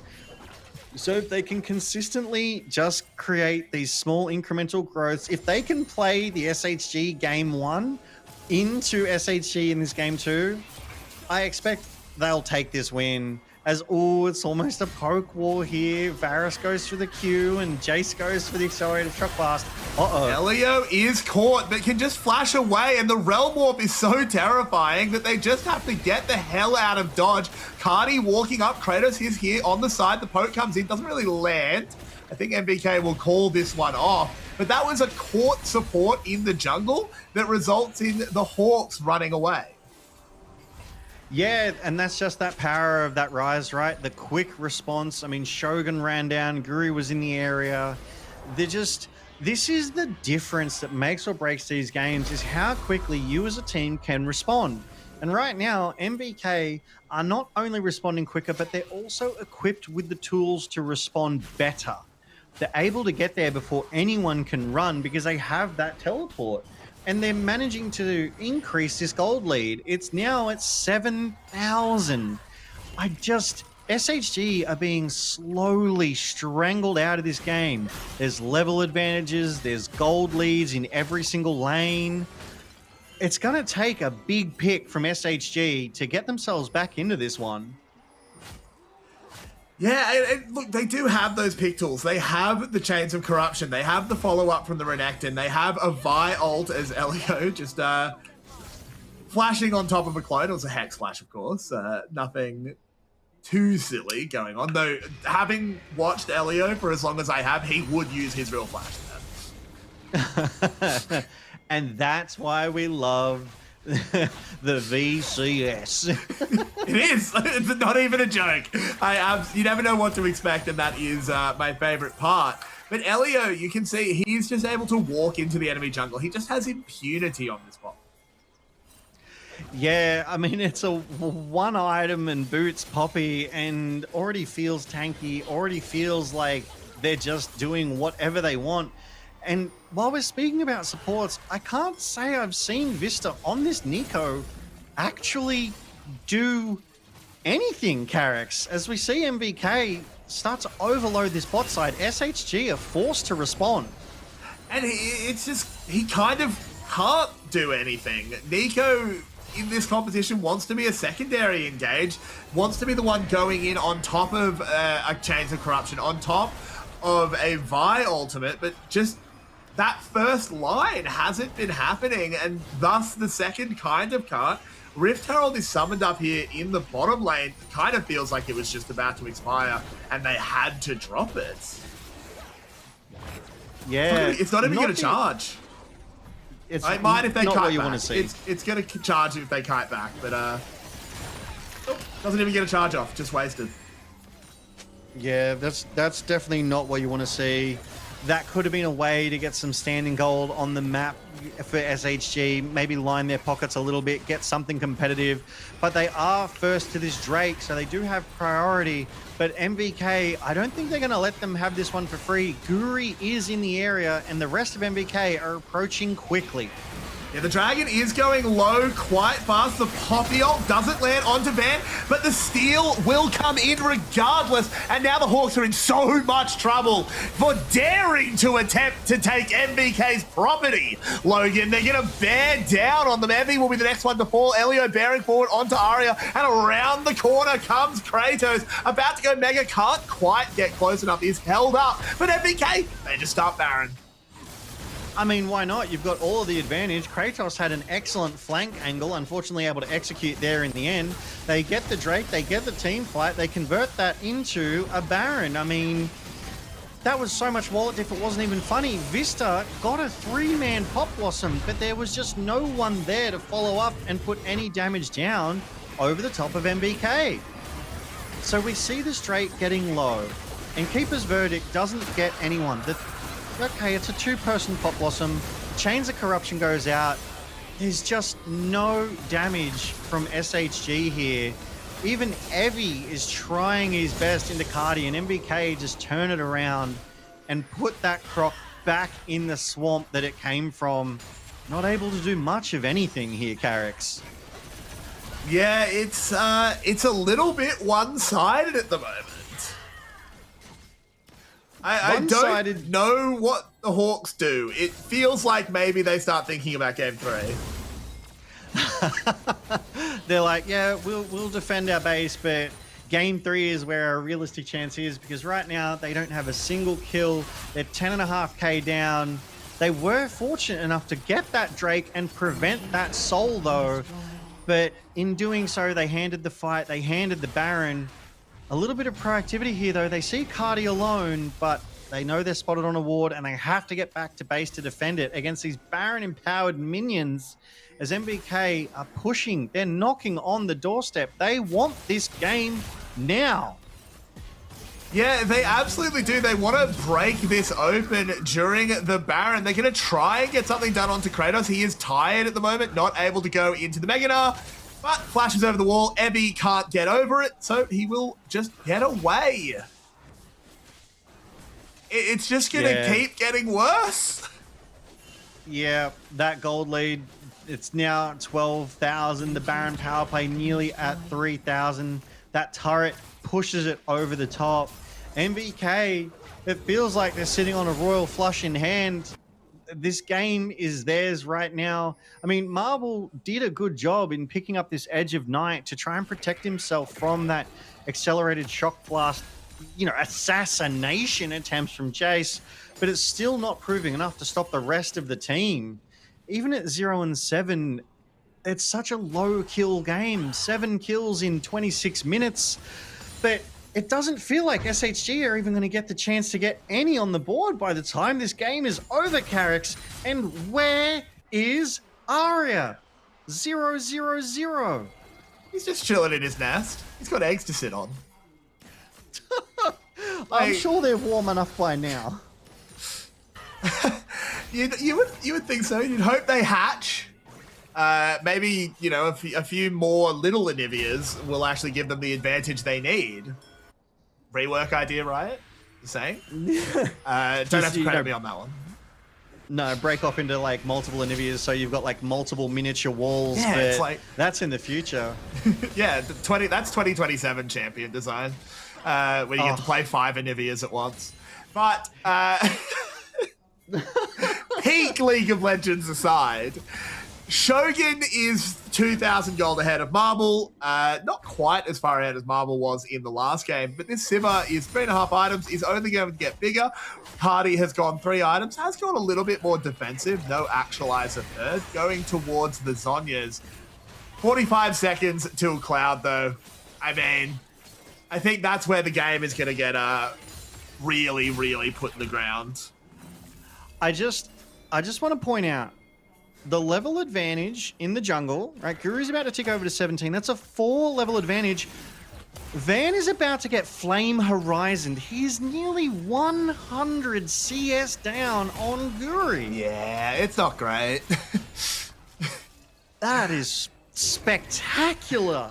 As we do see SHG put some presence down in this bot side, but MVK won it. They're on the hunt. Vista's already been forced out of this one. Van has to go the other way, moves in onto Shogun, is just trying to buy time because there's not much else he can do. The Keeper's Verdict is cancelled there by Elio. The Dragon spawns. MVK will get Soul. Vista trying to make something happen, but the spell shield comes in from Shogun, not able to actually lock him down. They might be able to get a kill. At this point, they get a kill! No perfect game! Good job for the SoftBank Hawks. They lose Soul, but they save their souls.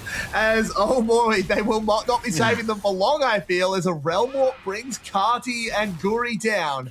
But it's just for a bit of a look. Just a cheeky little g'day as they do take those recalls after having earned themselves that soul. My goodness, I'm actually so happy for SHG that they managed to get that 1 kill. Elio's reported, by the way. Elio is reported, banned, benched, will not be acknowledged. What a horrible inter.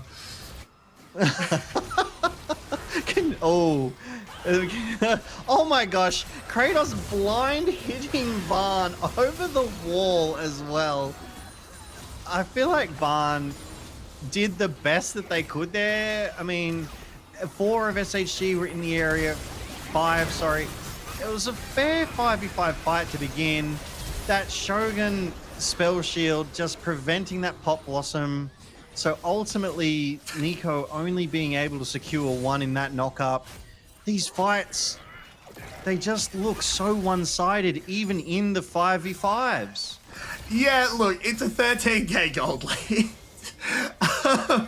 There's only so much we can really say here. Baron is just spawned on the map. MVK, no doubt, will want to be picking that one up pretty quickly. They just want to get this game over. There is obviously a third in their eyes. It's going to take an absolute miracle for SHG to close this one out.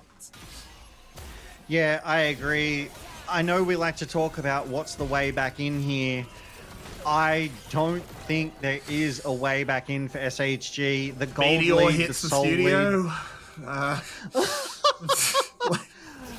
With this gold and soul lead, though, I feel like they could almost lose 2 5v5 team fights and still be able to come back. Speaking of, Shogun gets a vial dumped on his head, takes about 200 damage, and then runs Van down for offending him.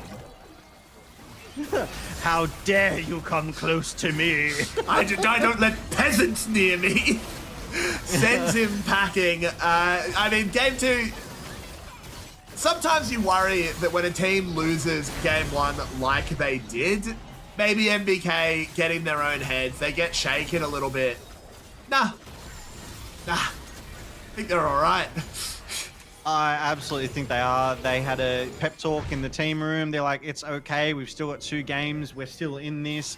As Guri does officially, he's got 100 CS up and over, you know, the jungler Vaughn of SHG.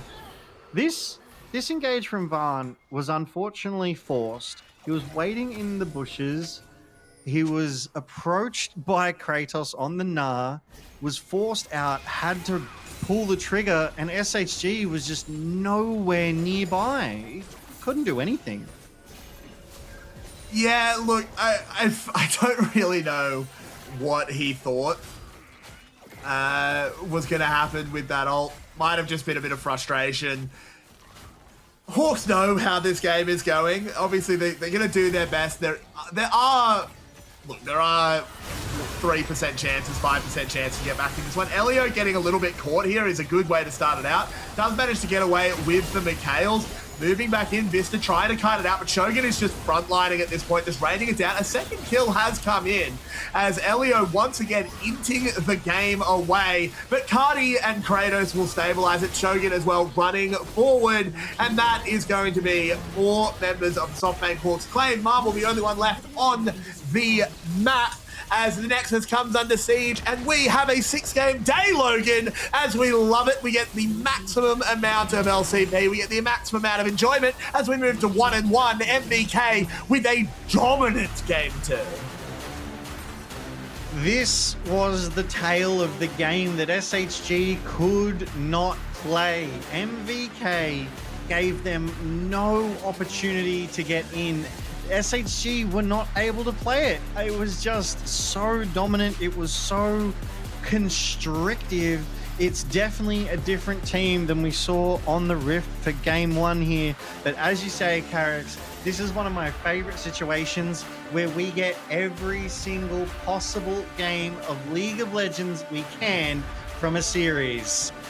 Oh, I hope that MVK are able to keep this up, but I'm also hopeful that SHG can match them in game 3 and make this an exciting back and forth, as we do see the gold graph here from around the 5-minute mark. MVK, they just got the lead and they kept the lead. I'm almost surprised SHG even did that much damage, to be quite honest, Carrots. I think a lot of that was just pinging in to Mega Nars. It was pinging into Poppy Shields.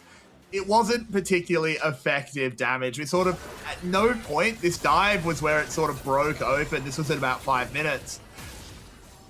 Once MVK was moving, they just never really stopped. But look, we had a really dominant game 1 by the Hawks. MVK came back in game 2, and that means game 3 is going to be a 60-minute, 100-kill banger. Right? You know, absolutely. Yeah, I couldn't agree more. It's destined to be. We had an insane Series 1, and we are due an insane Series 2. So why not? Let's tee it up. 100 kills, 60 minutes. I'm looking forward to it, and I hope you are, Carrix, because I'm sick of seeing Rise on my Rift. I'll tell you that much. The power that this Rise has, I'm just so surprised that Rise isn't banned out more at this stage because of that Realm Warp alone, let alone that 3-item power spike.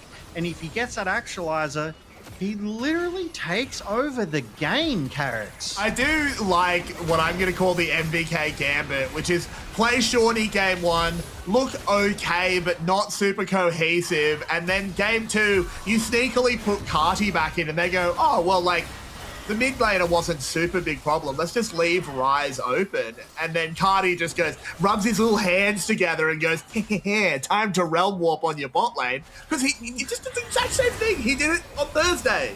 It was the same. Yeah, I mean, Cardi with the Realm Warp, it's basically if you have Rise at level 6, you Realm Warp bot side and you dive under tower. Like, it's a recipe for success because I don't think any team has been able to find an effective response to it. I don't know how you could respond to that, quite frankly, Carrix. My suggestion is you hover over the blue man in draft and you press the ban button. You know what? Absolute annihilation and removal from the rift. I'm here for it. I definitely think that would be the way it works. But what a great game 2 here. MVK showing they're absolutely not out of it. The Carti maneuver where they lulled SHG into that false sense of security to start and then turned it around in this game 2. I'm expecting more moments of brilliance, more exceptional displays of skill and strategy here in this game 3 between LJL's SHG and the VCS's MVK. Carrix, let me ask you a question. Is there anything we're hoping to see out of MVK in this game 3, or are we already seeing it? Anything we expect to see? I would never contend to know what's going to happen in these games. That's not my job. I just yell about them. I do think with a lot of power ADCs removed, I think that's still where my eye is going to be drawn. I think we are going to have a really fun bot lane matchup. But if Cardi's down there at level 6 again, I think they might just tilt off the planet.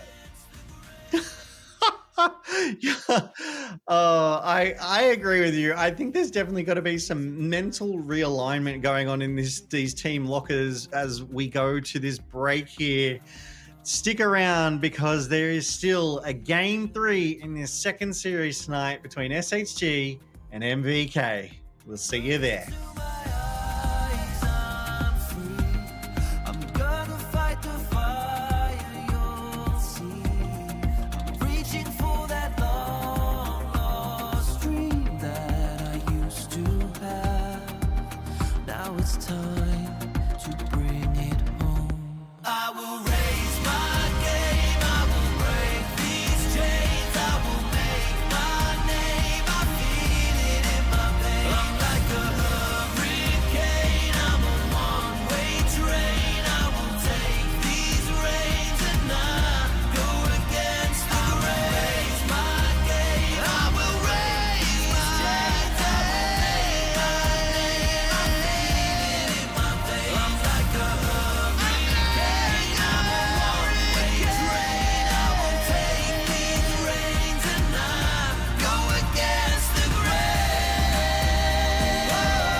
I can see I'm a part of it all.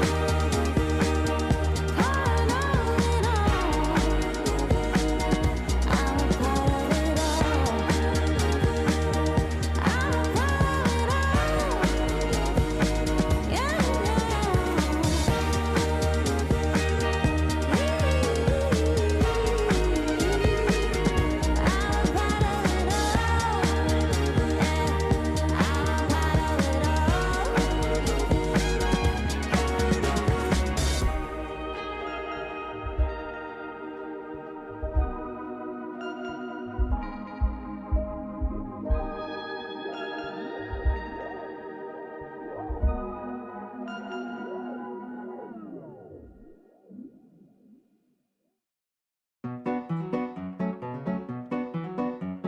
Yummy, yummy, yummy, delicious. I wanna put you in my tummy, my precious.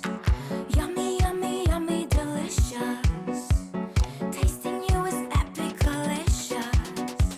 A fancy Caesar salad, a sweet Darjeeling tea, a vegan matcha latte, and a hot French creme brulee. I like you crunch, I like you soft. I like it when you're freshly served. For me, for me. Yummy, yummy, yummy, delicious. I wanna put you in my tummy, my precious. Yummy, yummy, yummy, delicious. Tasting you is so delicious. Yummy, yummy, yummy, delicious. I wanna put you in my tummy, my precious. Yummy, yummy, yummy, delicious. Tasting you is so delicious. My mama's borscht and sырники, your mama's baklava. Some grandma's secret recipe to tauntaun ramen bar. I like you crunch, I like you soft. I like it when you're freshly served. For me, for me. Yummy, yummy, yummy, delicious. I wanna put you in my tummy, my precious. Yummy, yummy, yummy, delicious. Welcome back to the LCP. We are made for this, and this is going the whole distance. We've been offered up 6 games tonight, and we're going to be playing every single one of them, Carrick. I'm here for it, mate. What about you? Oh, can I say anything else other than, of course, I'm here for it? I am keen as a bean. We love getting 6 game days. The maximum amount of LCP action is always the desire.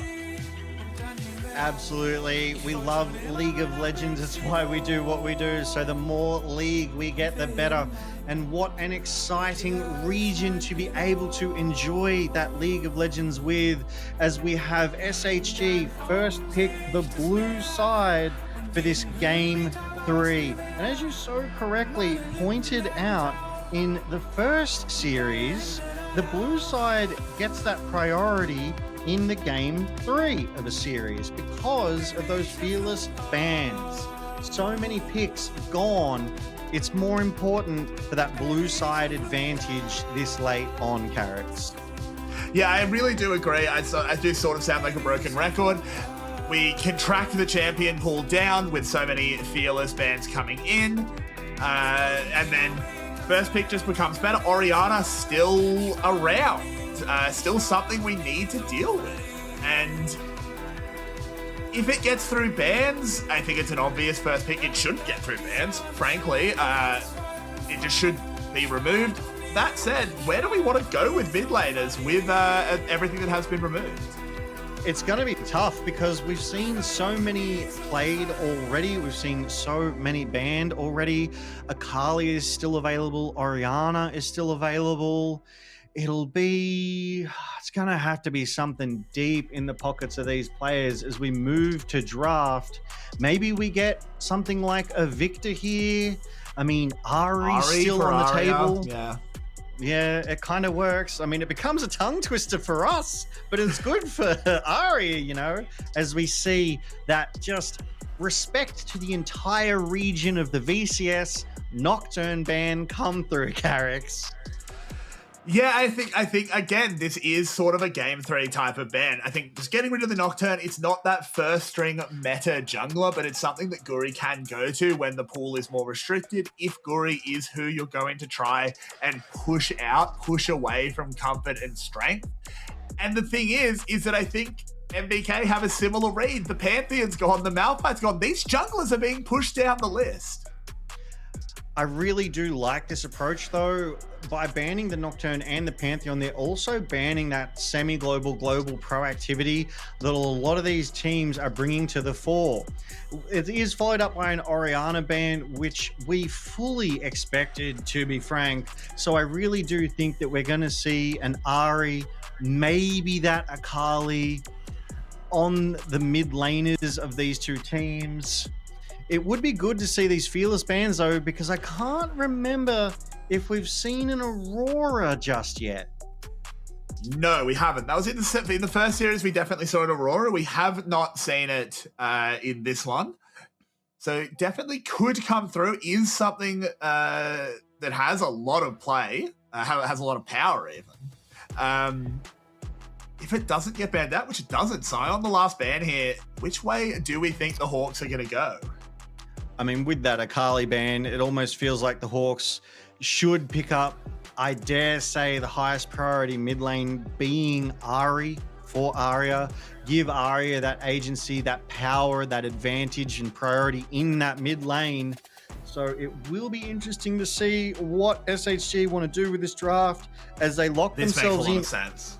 Yeah, and Bessa being able to dive that backline, you're going to have to build something to protect the AD on your team, MVK. What are you going to do to start that protection? What? So good response. It is going to be the Aatrox because the traditional answer of the Renekton was gone. It was played previously, was Fearless out. Kratos has always been a Renekton player. Sorry, not a Renekton player, an Aatrox player. I've got crocodiles on the brain. It's so funny. Back when he first came into the VCS, he was spamming Aatrox and we were saying, you named yourself after the God of War and you're an Aatrox one trick? Yeah, all right, mate. It's a little bit on the nose. But he is really good at this champion. And that's what happens when you spam one trick a champ. You get really, really good at it. I do like this AD coming out of Shogun here. We're going to see that Yunara, which we haven't seen Shogun on yet, but I'm confident we'll be able to pilot that effectively. Aatrox frontlining for you. You pop your W, you run around, you kite, you avoid that return damage before going back in with your Q, E, and slow. I like already the two that I'm seeing here for MVK. But SHG, not to be outdone, do secure that Ahri for Arya in the mid lane there, Gary.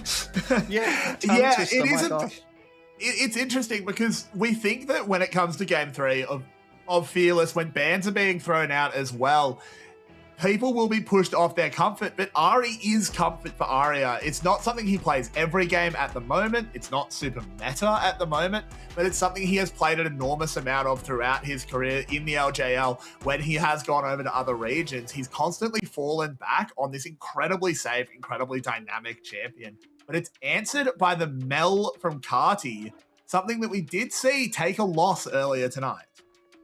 We did see it take a loss, but we did see a lot of the utility that it can bring. It had a lot of really early pressure, especially into that Yone. I don't expect it to bring that much pressure in this game. It's going to be a ranged into ranged matchup, but that W, to be able to reflect that charm onto Ahri, is still something that needs to be played around.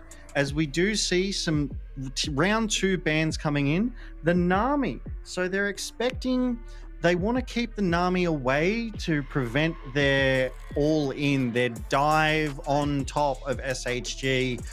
And SHG have responded with that Xin Zhao ban against the jungler of Guri, who is yet to pick a champ. Yeah, the Nami also sort of soft bans Lucian.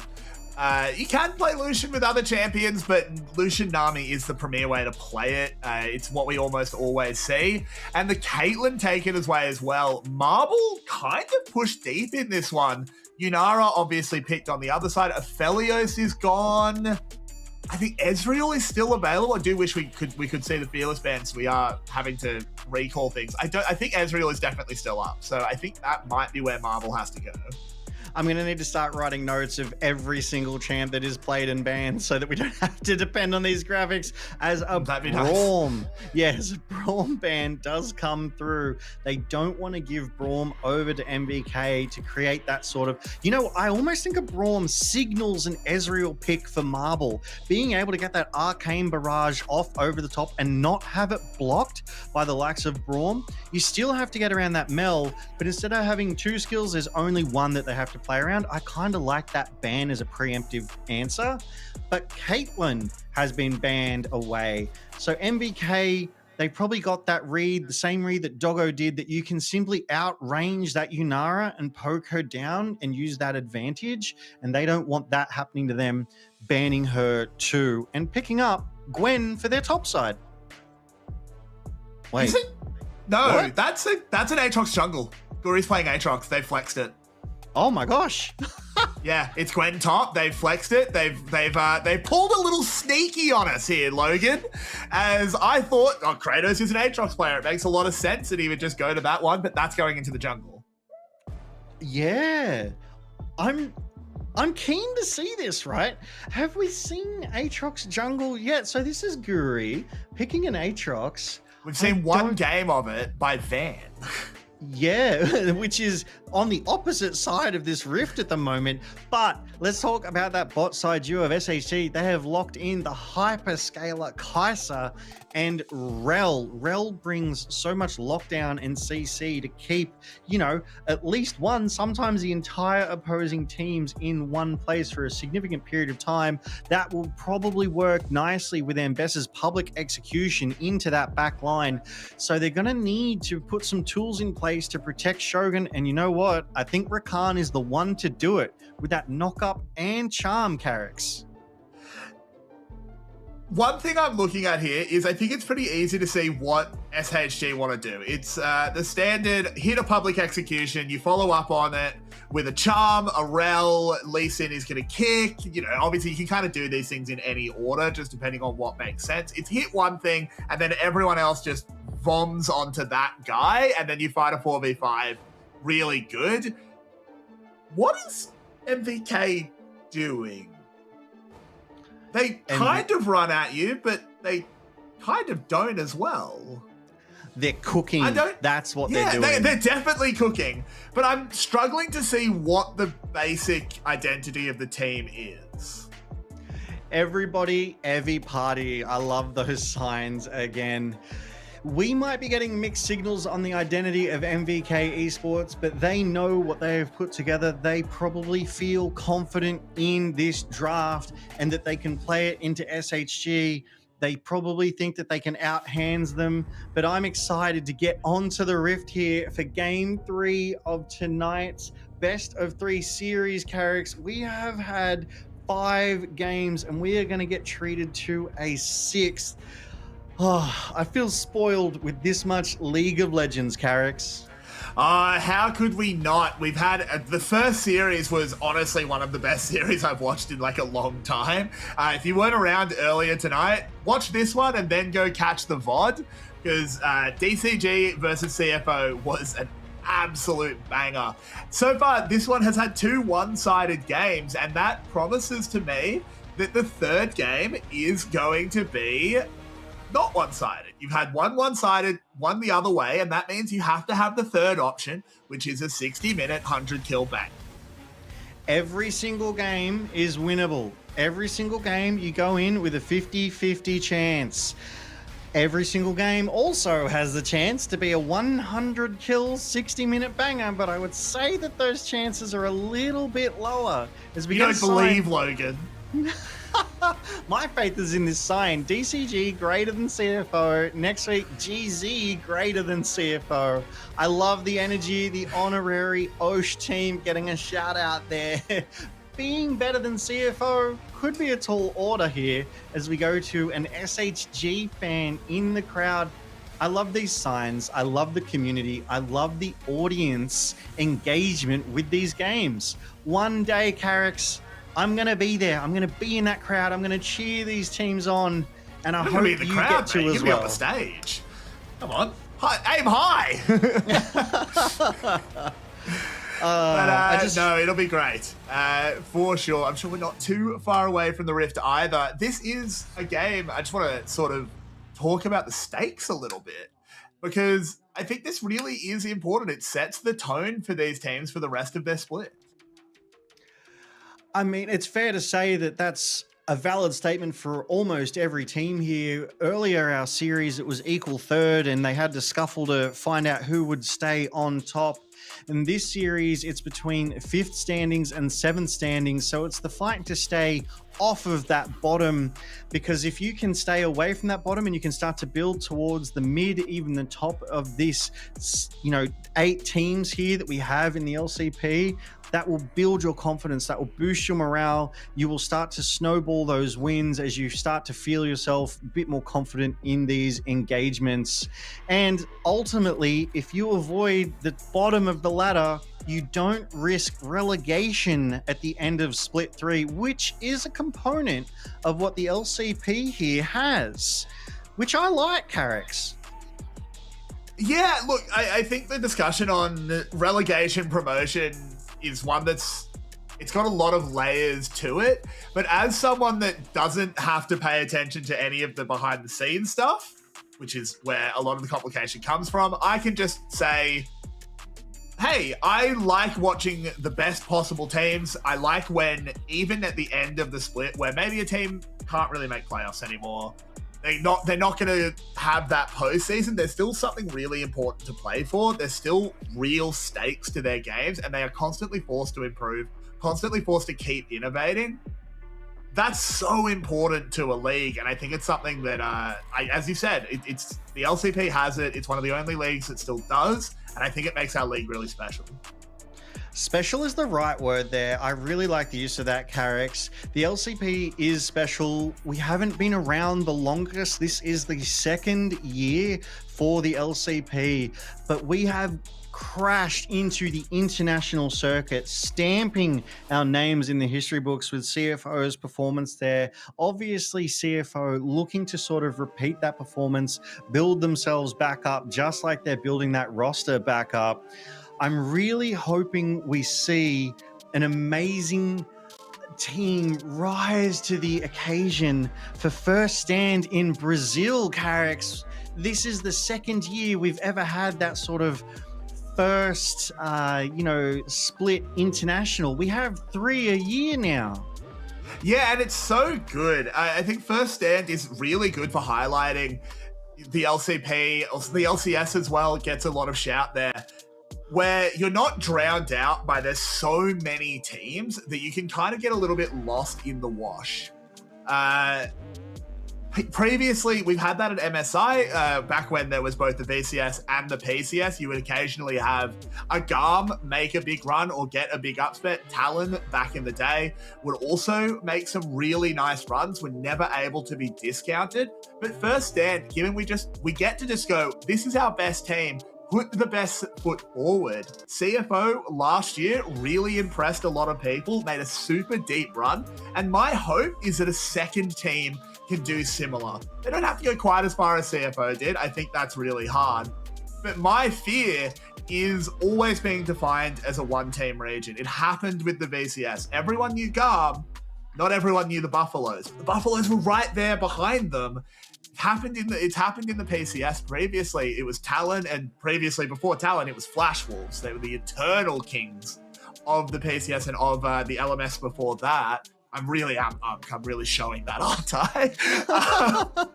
But I would love another team while CFO's in this rebuild. Maybe CFO, by the time we get to MSI, by the time we get to Worlds, the rebuild has happened. They're back on top. I'd love to see that. I really like CFO. But this split, for First Stand, I'd love to see a GARM, a DCG, have this run, get over to Brazil and show everyone what the LCP can do.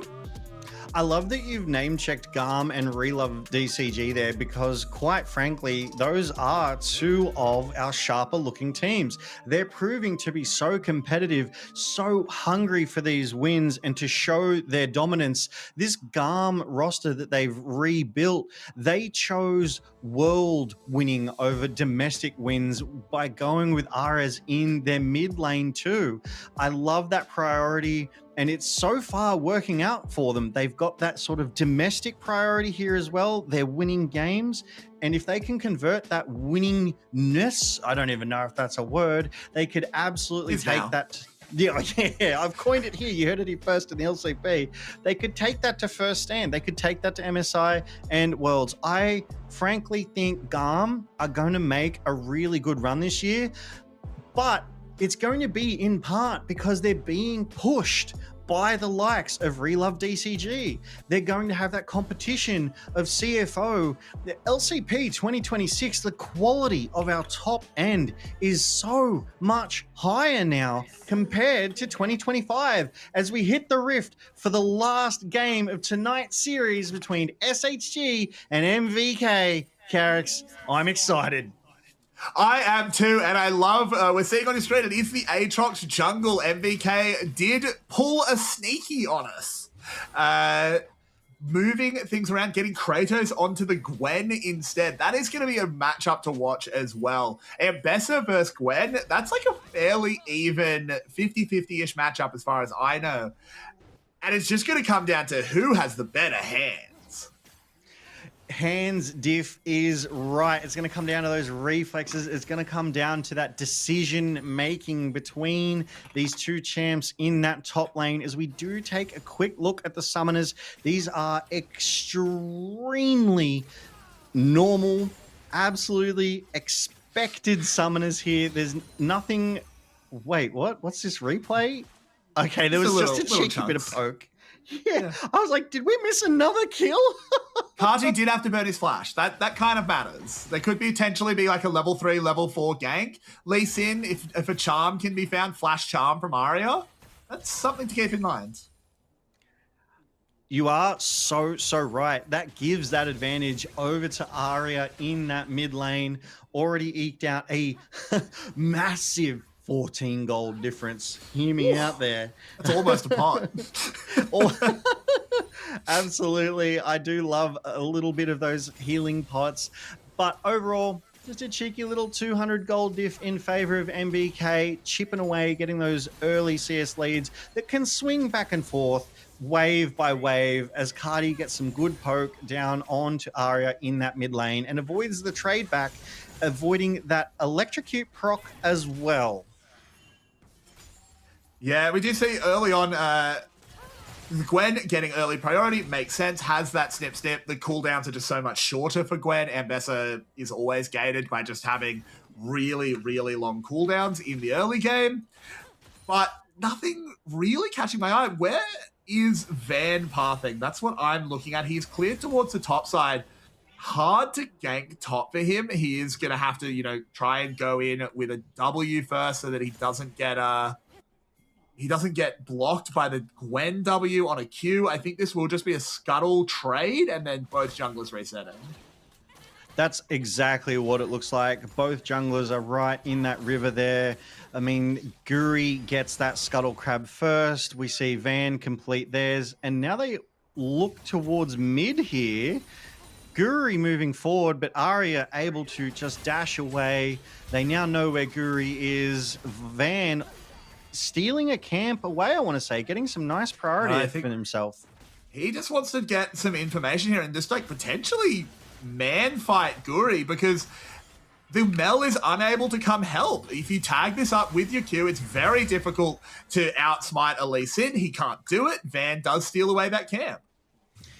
Really nicely done by Van there, just to steal that away, slow down Guri's advance before getting a little recall. Good engage here on the bot side.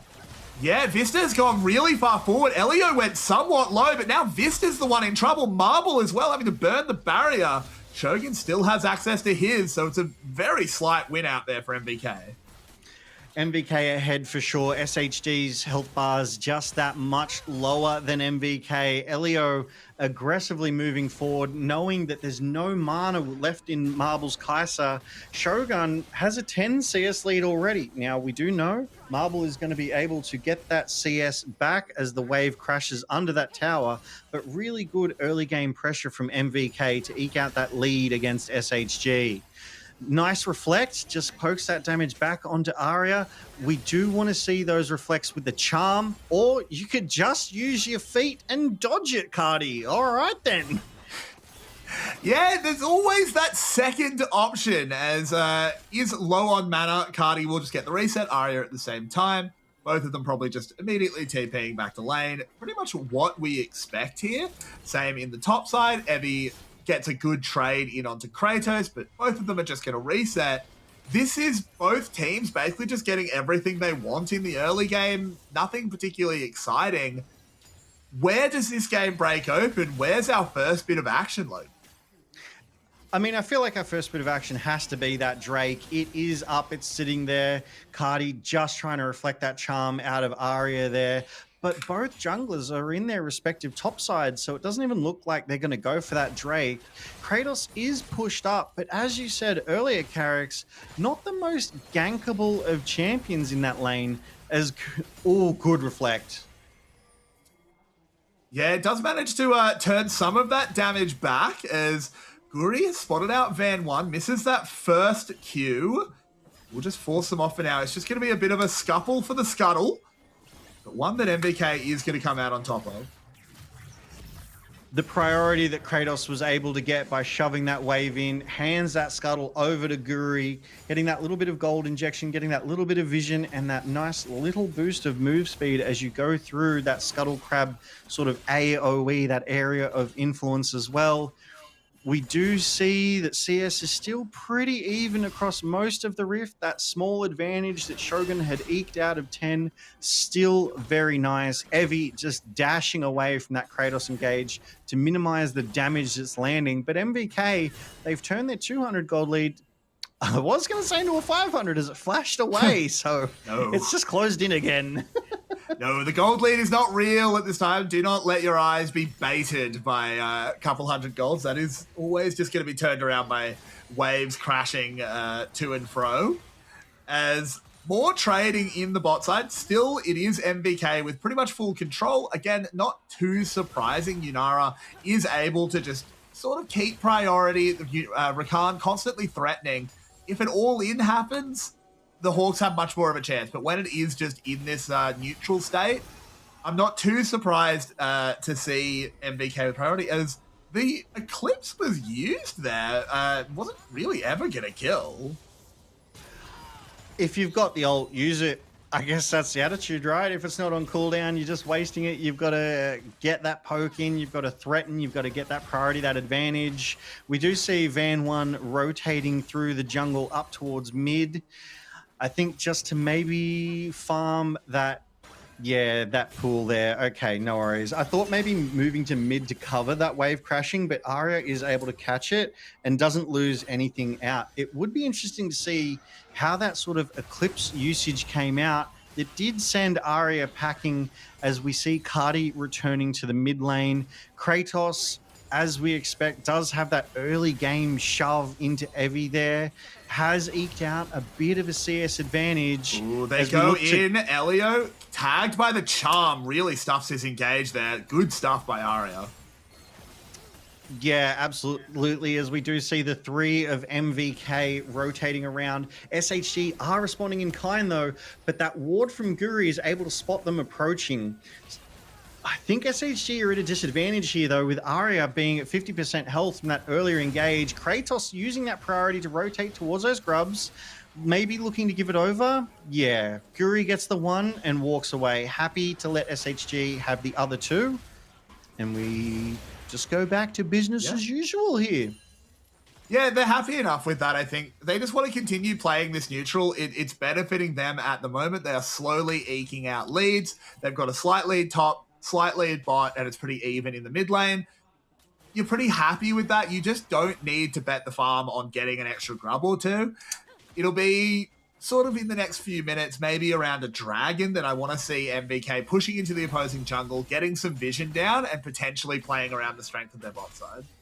That Mountain Drake has been up since it could first possibly spawn. It's been sitting there a little while now, just completely unlooked at. There is vision down as we see Van just hovering around this top side, maybe looking for a sneaky engage. It feels like Kratos knows something is up, as Kratos also takes that recall to get a reset and probably start to put together their first item. A little bit of a scuffle though, breaking out on the bot side, getting vision control, Carrix. Yeah, that they do. Just sort of fighting over the wards, as we do see Evie will just get that crystalline build-up, able to just get a punch in there for a tower plate, equalizing those out in the top side. Kratos resetting, catches most of that wave, might have missed one or two, nothing to write home about. So far, it is just a game that is balanced on a knife's edge. Both teams just able to play it slow, play it chill, something we haven't had tonight, particularly in this series at least. Both times we had dives coming in at about 5 minutes. We had Carty roaming, but he's on the Mel this time. There's nothing in this Champions kit that really lets him get out on the map and be assertive in his plays. Mel is definitely more of a champ that is about winning lane than roaming and helping the rest of your team, at least in this early game. Mel does become this long-range spell bombardment threat in that late game. So if Cardi can get a lead and maintain it and just keep Arya at bay, I think that'll work out really, really well in that late game for the likes of MVK. We do see a little bit of a scuffle here. Again, just a vision fight. Oh, it's turning into more as Elio has been taken down. Did not expect the collapse there as the Rakan is caught out, found. And that's going to lead straight into a dragon. Yeah. And that gives priority over to SHG. Van 1 rotates down, is going to clear out this control ward and then starts this Drake, which is a really good maneuver. But Guri in the mid, they turn it around. They find Arya. That's going to put paid to any dragon plans that the Hawks may have had. A good fight back there by MVK, realizing that not all priority was lost.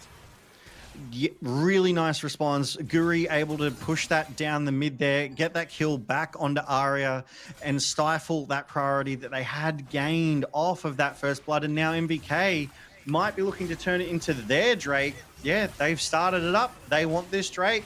Well played by MVK to respond like that. But SHG, they may not want to let this one go quietly.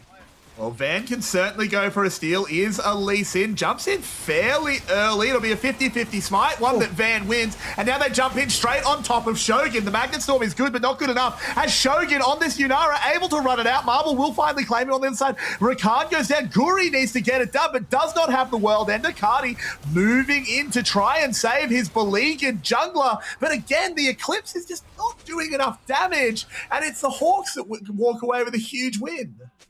That was so close, and I love that Arya is using the Faker skin on that Ahri, playing just on the edge, able to avoid any more of that poke. As we come back to this dragon fight here, we see Van just tag that dragon, goes in really early, as you say, allowing that Rakan engage, but SHG have turned up in numbers, Van winning that smite fight to his credit. Rakan getting a good two-person charm, but SHG have just brought the numbers to bear. Arya getting that charm on the backside, and Guri just unable to turn it around, despite Cardi showing up and very nearly killing Arya. It was a good rotation. It was just a little bit too late out of Cardi. Yeah, he did come in, but this is sort of what I was getting at earlier. In Game 2, we see him on the rise where he would have been there a solid 20 seconds earlier. You know he would have had a first roam. But on the Mel, he is just that little bit later. Yeah, I mean, that's the power of the Arya having the Arya. I'm doing it all the time. Arya. That's the power of Ahri now having unlocked those tier 3 boots as well, completing that role quest. Just has that little bit more move speed, a little bit more proactivity, rotated earlier, gave that advantage over to SHG, able to get that Drake, able to win that team fight.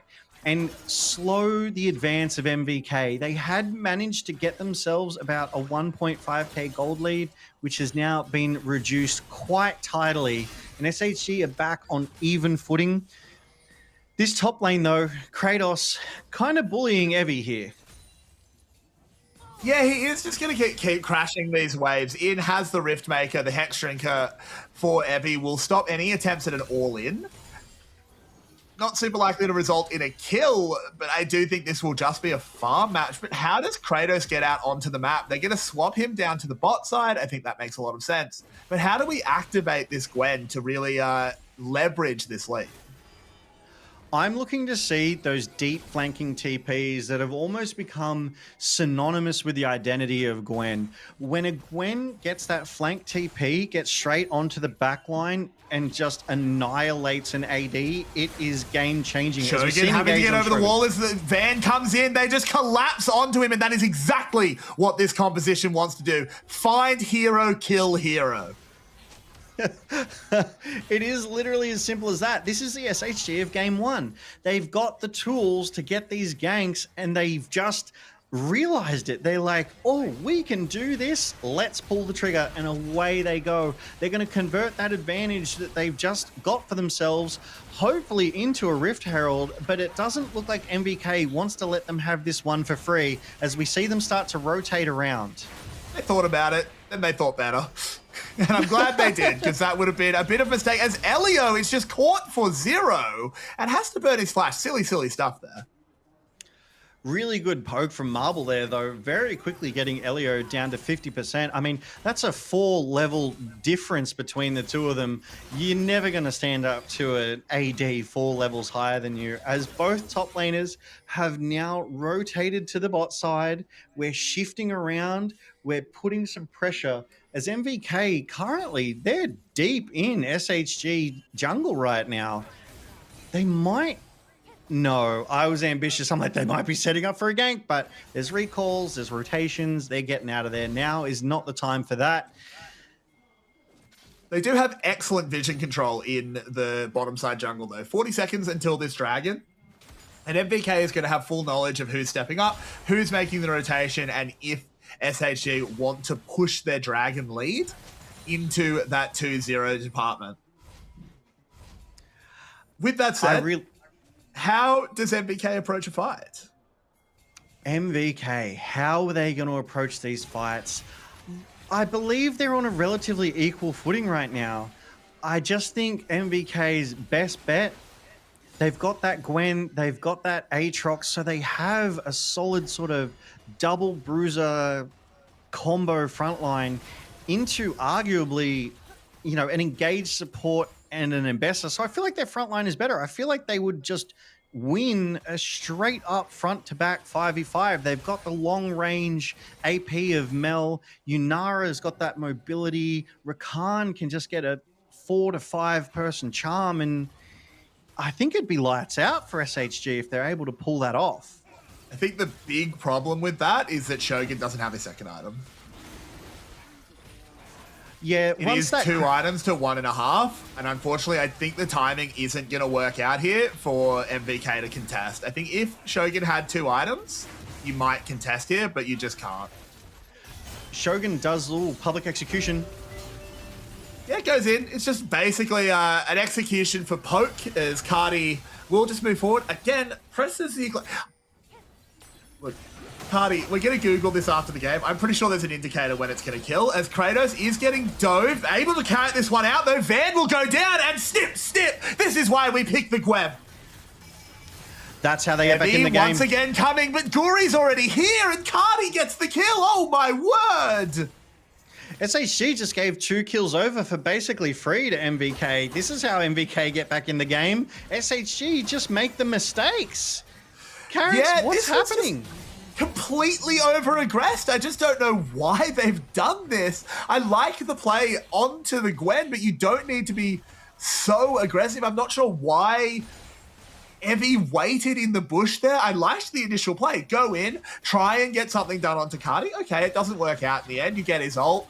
you just walk away. There's no way that the Mel is chasing the Ambessa. Be kind of weird. That's like matricide. But in the end, just waits in the bush and, you know, gets the canon ending. I like that we do see both coach comms as we go into this dive here. Good charm to make it last a little while. The Shroud keeps Arya out of being able to deliver much of that damage. There's no idea Guri's there. That's the problem. Yeah. Guri, right place, right time, just able to shut that down. You are correct, though, Cardi's Eclipse does have an indicator. There's a line on their health bar, and it kind of starts to flash red that you guarantee the kill when you press the R. So unless Cardi's just playing to get the damage down, get that priority, force them to leave the fight, as this Rift Herald is played and will crack open the tier 1 mid of MVK. Yeah, that was a good little turn there by SHG, using the power they had earlier to pick up that Rift Herald, allowing them to crack open the mid. Does give a lot more angles for Lee Sin. Something I have been impressed with so far has been Van's Lee Sin. He's been super dynamic, has been linking up with his team, bringing Marble into plays with that Kaiser ultimate as well. Just needs to keep it going, needs to keep vision control as well, because obviously that is the best way to stop a Lee Sin, is to just ward everywhere he can come. Don't let Lee Sin flank you. That is the story of Lee, as we see MVK potentially looking to flank Evie here, but Evie smells something is up. Maybe they'll wait in those bushes if Evie pushes forward again. It looks like they are going to pull away. We have a few recalls coming in from SHG and MVK. It looks like they're resetting before coming out onto the Rift here. Just getting some waves, getting some priority there. Cardi now 2 full items, as well as Shogun on that Yunara, the Fiend Hunter there. Just that extra point and click value. Kratos becoming that AP threat we all know Gwen can be in that top side. Yeah, this is something to keep an eye on, as Kratos is basically a full item ahead. Evie has had to go down that Hexdrinker route, just divert a little bit for the matchup. Obviously not able to build something like a Canic Rookin. That would be, far too much investing in tank stats. As we come here, Guri trying to get something going on Vista, but not yanked back by those Infernal Chains. Elio tagged up, but obviously can just grand entrance away, as it's just a muscle for vision control, and we have a very, very even game. The evenness of this game doesn't tell the story of how uneven Game 1 versus Game 2 was. Game 1, SHG were able to win it and choke out MVK. Game 2, it was almost the complete and total opposite. It felt like MVK choked out SHG, whereas this Game 3, it feels definitely a bit more even. 5 kills to SHG, 4 to MVK. We've got a couple of Drakes over to SHG, so MVK do need to contest some of these Drake objectives soon, and everyone has completed all of their role quests, and those second items are also starting to be completed for everyone, even working towards their third in some cases. The ADC is certainly still getting more and more powerful. It is a fairly big lead for Marble, but nothing like we saw in Game 1, as you alluded to. He was massive on that Aphelios. 13-0 in the end. The third item is completed. Shogun not far off his either, as Arya could be in a little bit of trouble. They don't have great catch here. It kind of just has to be Cardi landing a route into that grand entrance, and now the Eclipse blots out the sun. But on the other side, Marble has just found the engage. Vista with a massive magnet storm, and MVK vanish. SHG just wiped MVK off the map. They're a magician. They just did a card trick. I'm going to make your team disappear. You just hear the goodbye. Like, that was a Thanos snap moment there. SHG absolutely chased down the tail end of MVK, who were looking to catch out Arya. And not only do they wipe the team, it looks like they're going to convert this into a Baron as well, Carrix. I'm so surprised. I'm shocked even that happened.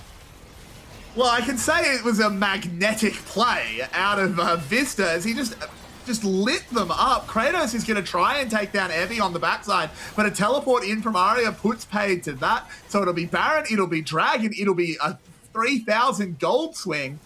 And MVK maybe think that they have to try and stop this. Move forward, the Dragon is going to go down regardless. The snare won't land. Cardi unable to do it. Elio trying to get forward. The Eclipse, once again, not enough. And the Hawks make out like bandits. They got everything across the map. They got the Baron, they got the Drake, they won the team fight in spectacular style and gave nothing back to MVK. As we see Vista here aggressing, good Q poke from, there's that F22 Raptor screaming over the, and hitting with that Q, so clean. And the 3-person and the public execution over the top. Can you say perfect, Carrix? That synergy, that teamwork, that is SHG looking phenomenal. Pretty much exactly what SHG want to do. Vista lands the perfect ultimate, just yoinking them in. Marble is looking like he did in game 1. Looking dangerous is right. 6-0-2. Getting involved in the fights has helped out with 8. Obviously, of those 8, securing 6 for himself. Arya now patiently waiting, looking for an angle over this wall. MVK might suspect something's up, and they don't walk for... Oh! Oof. Yeah, that was close. Don't quite catch anything there.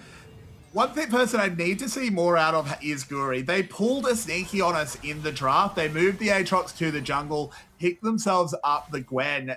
The Gwen pick was working. He's now slightly behind the Ambessa because Evie has been riding the wave of his team. But it worked really well in the isolated matchup. But how does Guri get involved? How does he spread those wings and bring down the sword?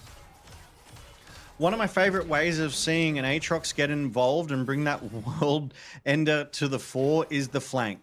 I feel like with the move speed, I feel like with their ability to frontline, at least one or the other between this Aatrox and this Gwen need to find a good flanking angle and catch SHG off guard.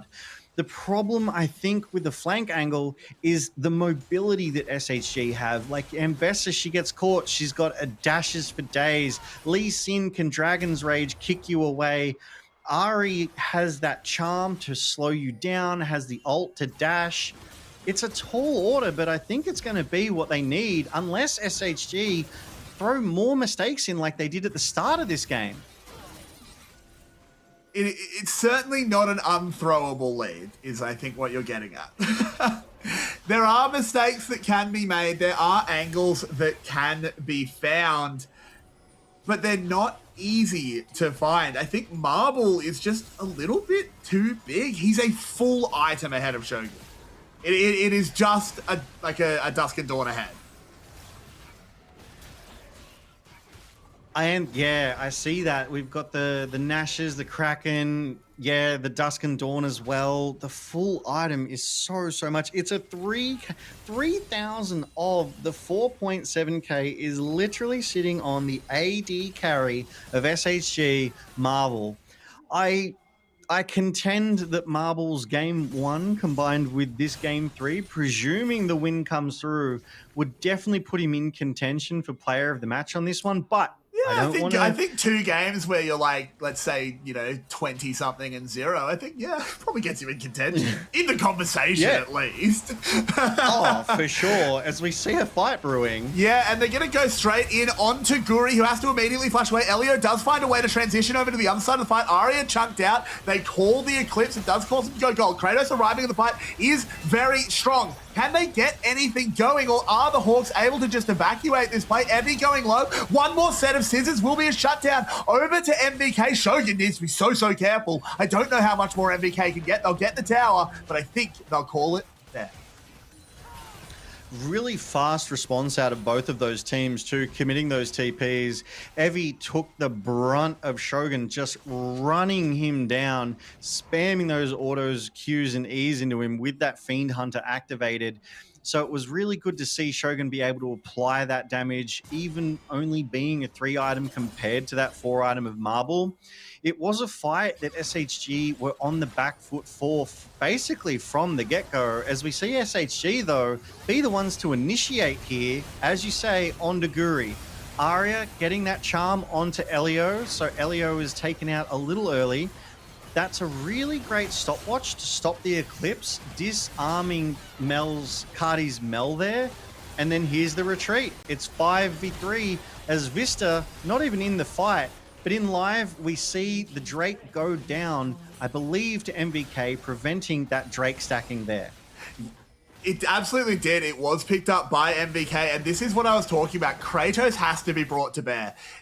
All of MVK is behind, pretty much. They're behind tempo, they're behind their opposite numbers, but Kratos is ahead. He's ahead of the curve. He's 3 items on this Gwen. He needs to not be locked in the side lane, needs to be activated in these fights, needs to be running down the vulnerable members of the SoftBank Hawks. It's so hard to do that, though. They just proved it's possible. They responded with those TPs and they got the team fight that they wanted because SHG ran into them. We need to see, obviously, more of it. Kratos does have the single largest gold lead on the side of MVK. It's up to SHG, though. How can they deal with this Kratos? Evie does have an individual level lead, but I just don't think Evie is a match for Kratos on this 3-item Gwen, despite having that Wit's End providing that little bit of magic damage protection. The team fight potential here from MVK is still strong and something to be reckoned with. But SHG, they've pulled the trigger on the Baron. They've just pulled the trigger. They did this completely out of nowhere. There's just no time for MVK to respond. It goes down so quickly to Marble. Nothing MVK can do. Great call by Van. Agreed. Love it. Absolutely. There was no vision. They burnt that down. It was only 3 of them, but I say only. It was their mid laner. It was Marble, a 6-0, 4.5 item Kai'Sa and Van. So it was destined to go down quickly. Van even has a GA, so now he's even harder to remove from these fights when they break out, which I would fully expect to happen in the next 3 minutes around that Drake priority, even that Drake itself. Oh, Cardi's been caught out here. Aggressively. Caught out, taken down, does a little bit of damage with the Eclipse on the way out, but now it is Baron buffs on all 5 members of SoftBank Hawks. The mid laner for MVK, caught out, taken down, was just far too far forward with no vision control. This is going to be a push into the bot side. This is going to be so much for the Hawks. It was spectacular to watch SHG's collapse. They came from bot lane, they came from mid lane, they sprinted through the jungle. They were on the hunt. They saw Cardi and they knew exactly what to do. They're now driving this advantage they have home. I mean, Kratos is being kept around in that mid lane by Arya as the rest of SHG drive home this advantage in a 4v3 on that bot side. They got the inhibitor turret, they got the inhib, and I think they're happy to call that a good push and walk over to the mid lane to try and establish some priority there too, Carrix. It was lucky that Kratos was able to move out, clear out a wave to stop it being so super synced there for the push. Gives MVK at least a chance in this one. Cardi has respawned, has so much of the wave clear of the team. But with that Crystal and growth built up, as soon as anyone from SHG is able to move up and just pop that, the tower just falls over. One thing I would like to see is the support standing a little bit further back, but it doesn't matter. In comes the engage. Evie caught out, tower will fall, but at least it's something back for MVK. I still think if you're SHG, you're not too unhappy with that. Obviously, Evie going down, not spectacular, but MVK able to pocket that gold there. Still a significant push off the back of the Baron, off the back of catching Cardi out on that bot side. As we do see Arya starting to ping the top lane, wanting to get that push, wanting to get that priority with that 30 seconds left of those Baron empowered minions. And the gold swing, whilst it's 33 minutes, it's gone up to 7,000 gold now, which is a healthy swing in the favor of CFO. And Marble, that's 5 completed items on your AD carry of SHG. That's a scary looking Kai'Sa, Carrix.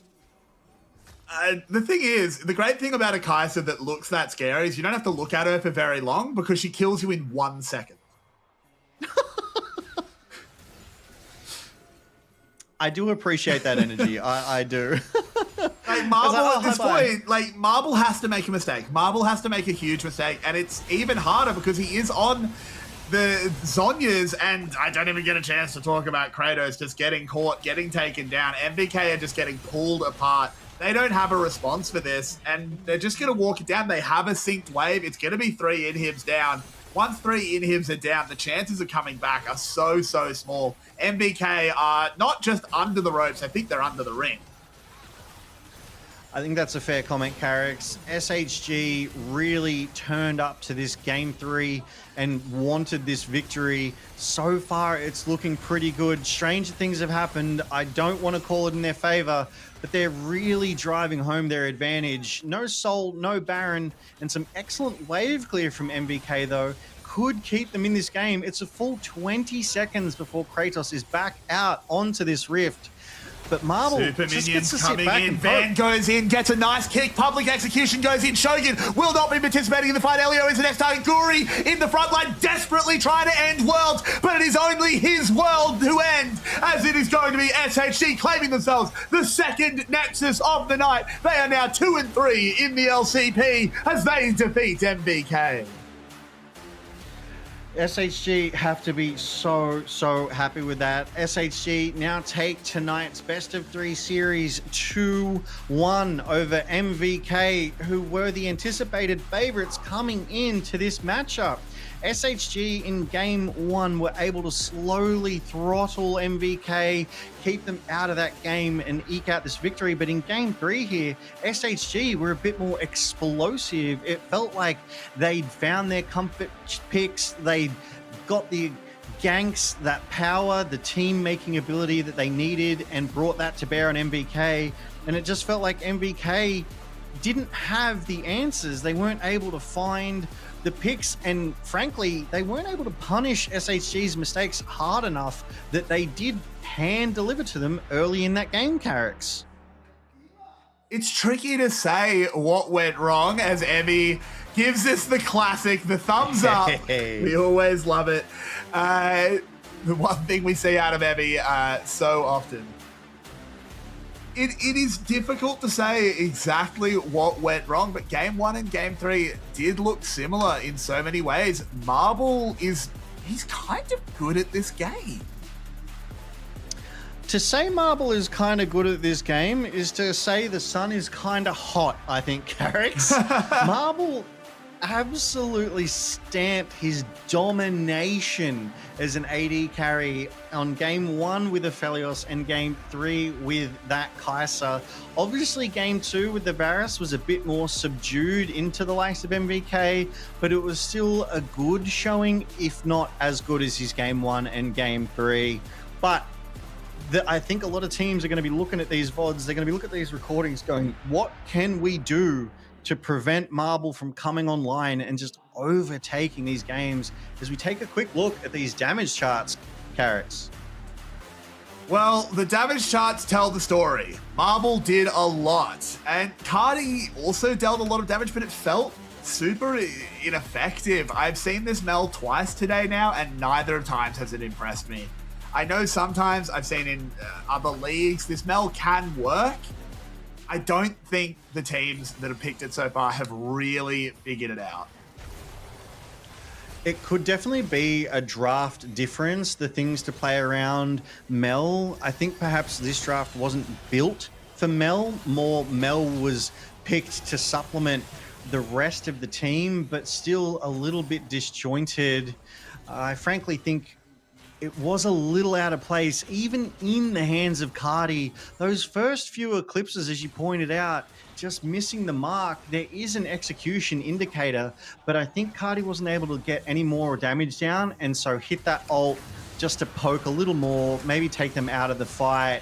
But this was the story of SHG dominating from the start with these team fights. We thought MVK had a shot here, but SHG just brought their numbers to bear so much quicker. Yeah, and look, I think the choice for player of the series is fairly obvious. I think it will be going to Marble, because I don't know. But someone I actually do want to give a shout out to is Vista. Vista on this rel was really, really instrumental. It didn't get called out as much rel, obviously a bit of a quieter champion sometimes, gets lost in the noise, but the Magnet Storms were incredible. Solid Magnet Storms, as you say. I mean, even in this fight here, I'm fairly certain once Shogun gets annihilated, it's a 3-person flash Magnet Storm, allowing that beautiful layering of Evie's public execution to come through and just take out the team so fast before they even really had a chance to react. Elio did do his best to counter. He was getting involved, getting those charms, multi-man charms in these team fights. But by this stage, the late game, SHG just had too big of a health bar for the charms to last long enough and apply that damage. Precisely. I think it was just domination in Game 3.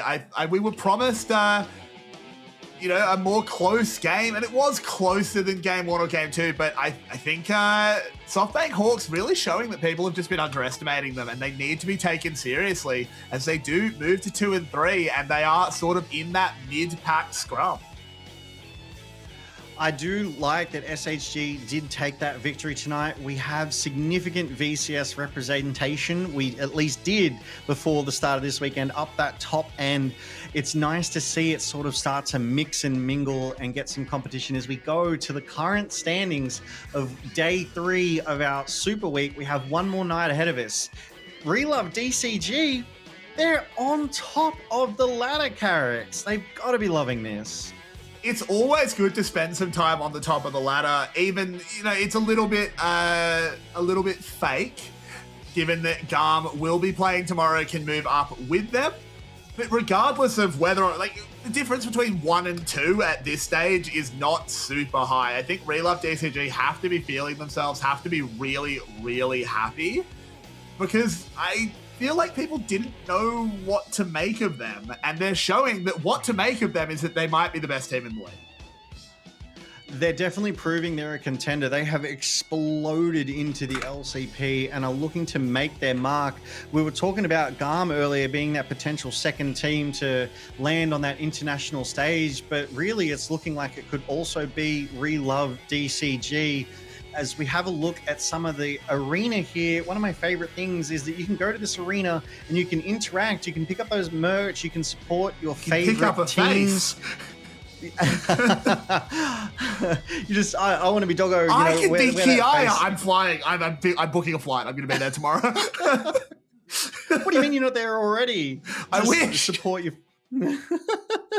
favorite VCS teams there. But my goodness, we were treated to some excellent series tonight, Carrix. I really enjoyed that DCG versus CFO best of 3. Arguably, that could be the series of the split to date, and I suspect maybe even for a couple more weeks.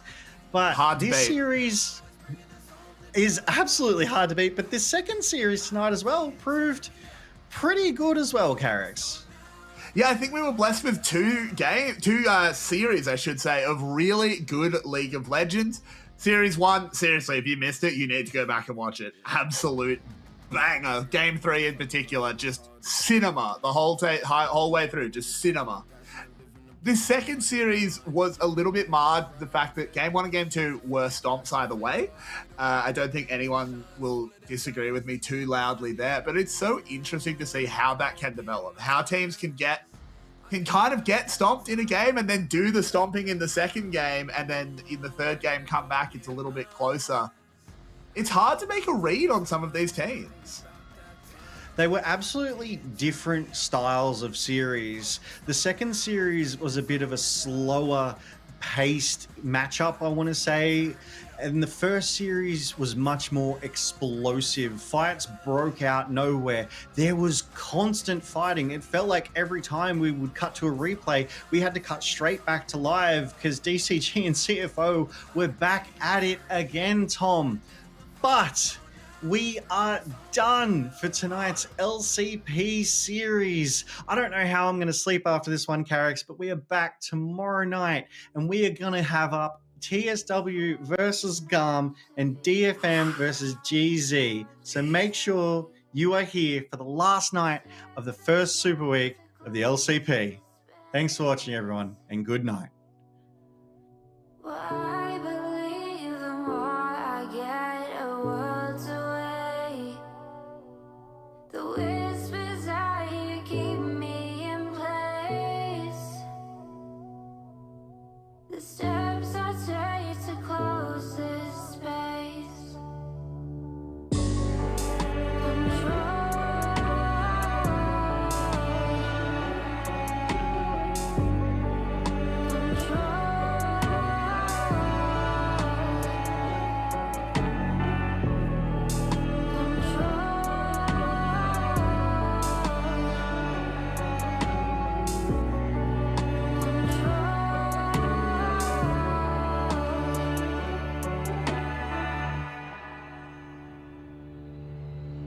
And I swear I wanted it that way, till I saw a way out with you. And I don't know why, but I know it's true.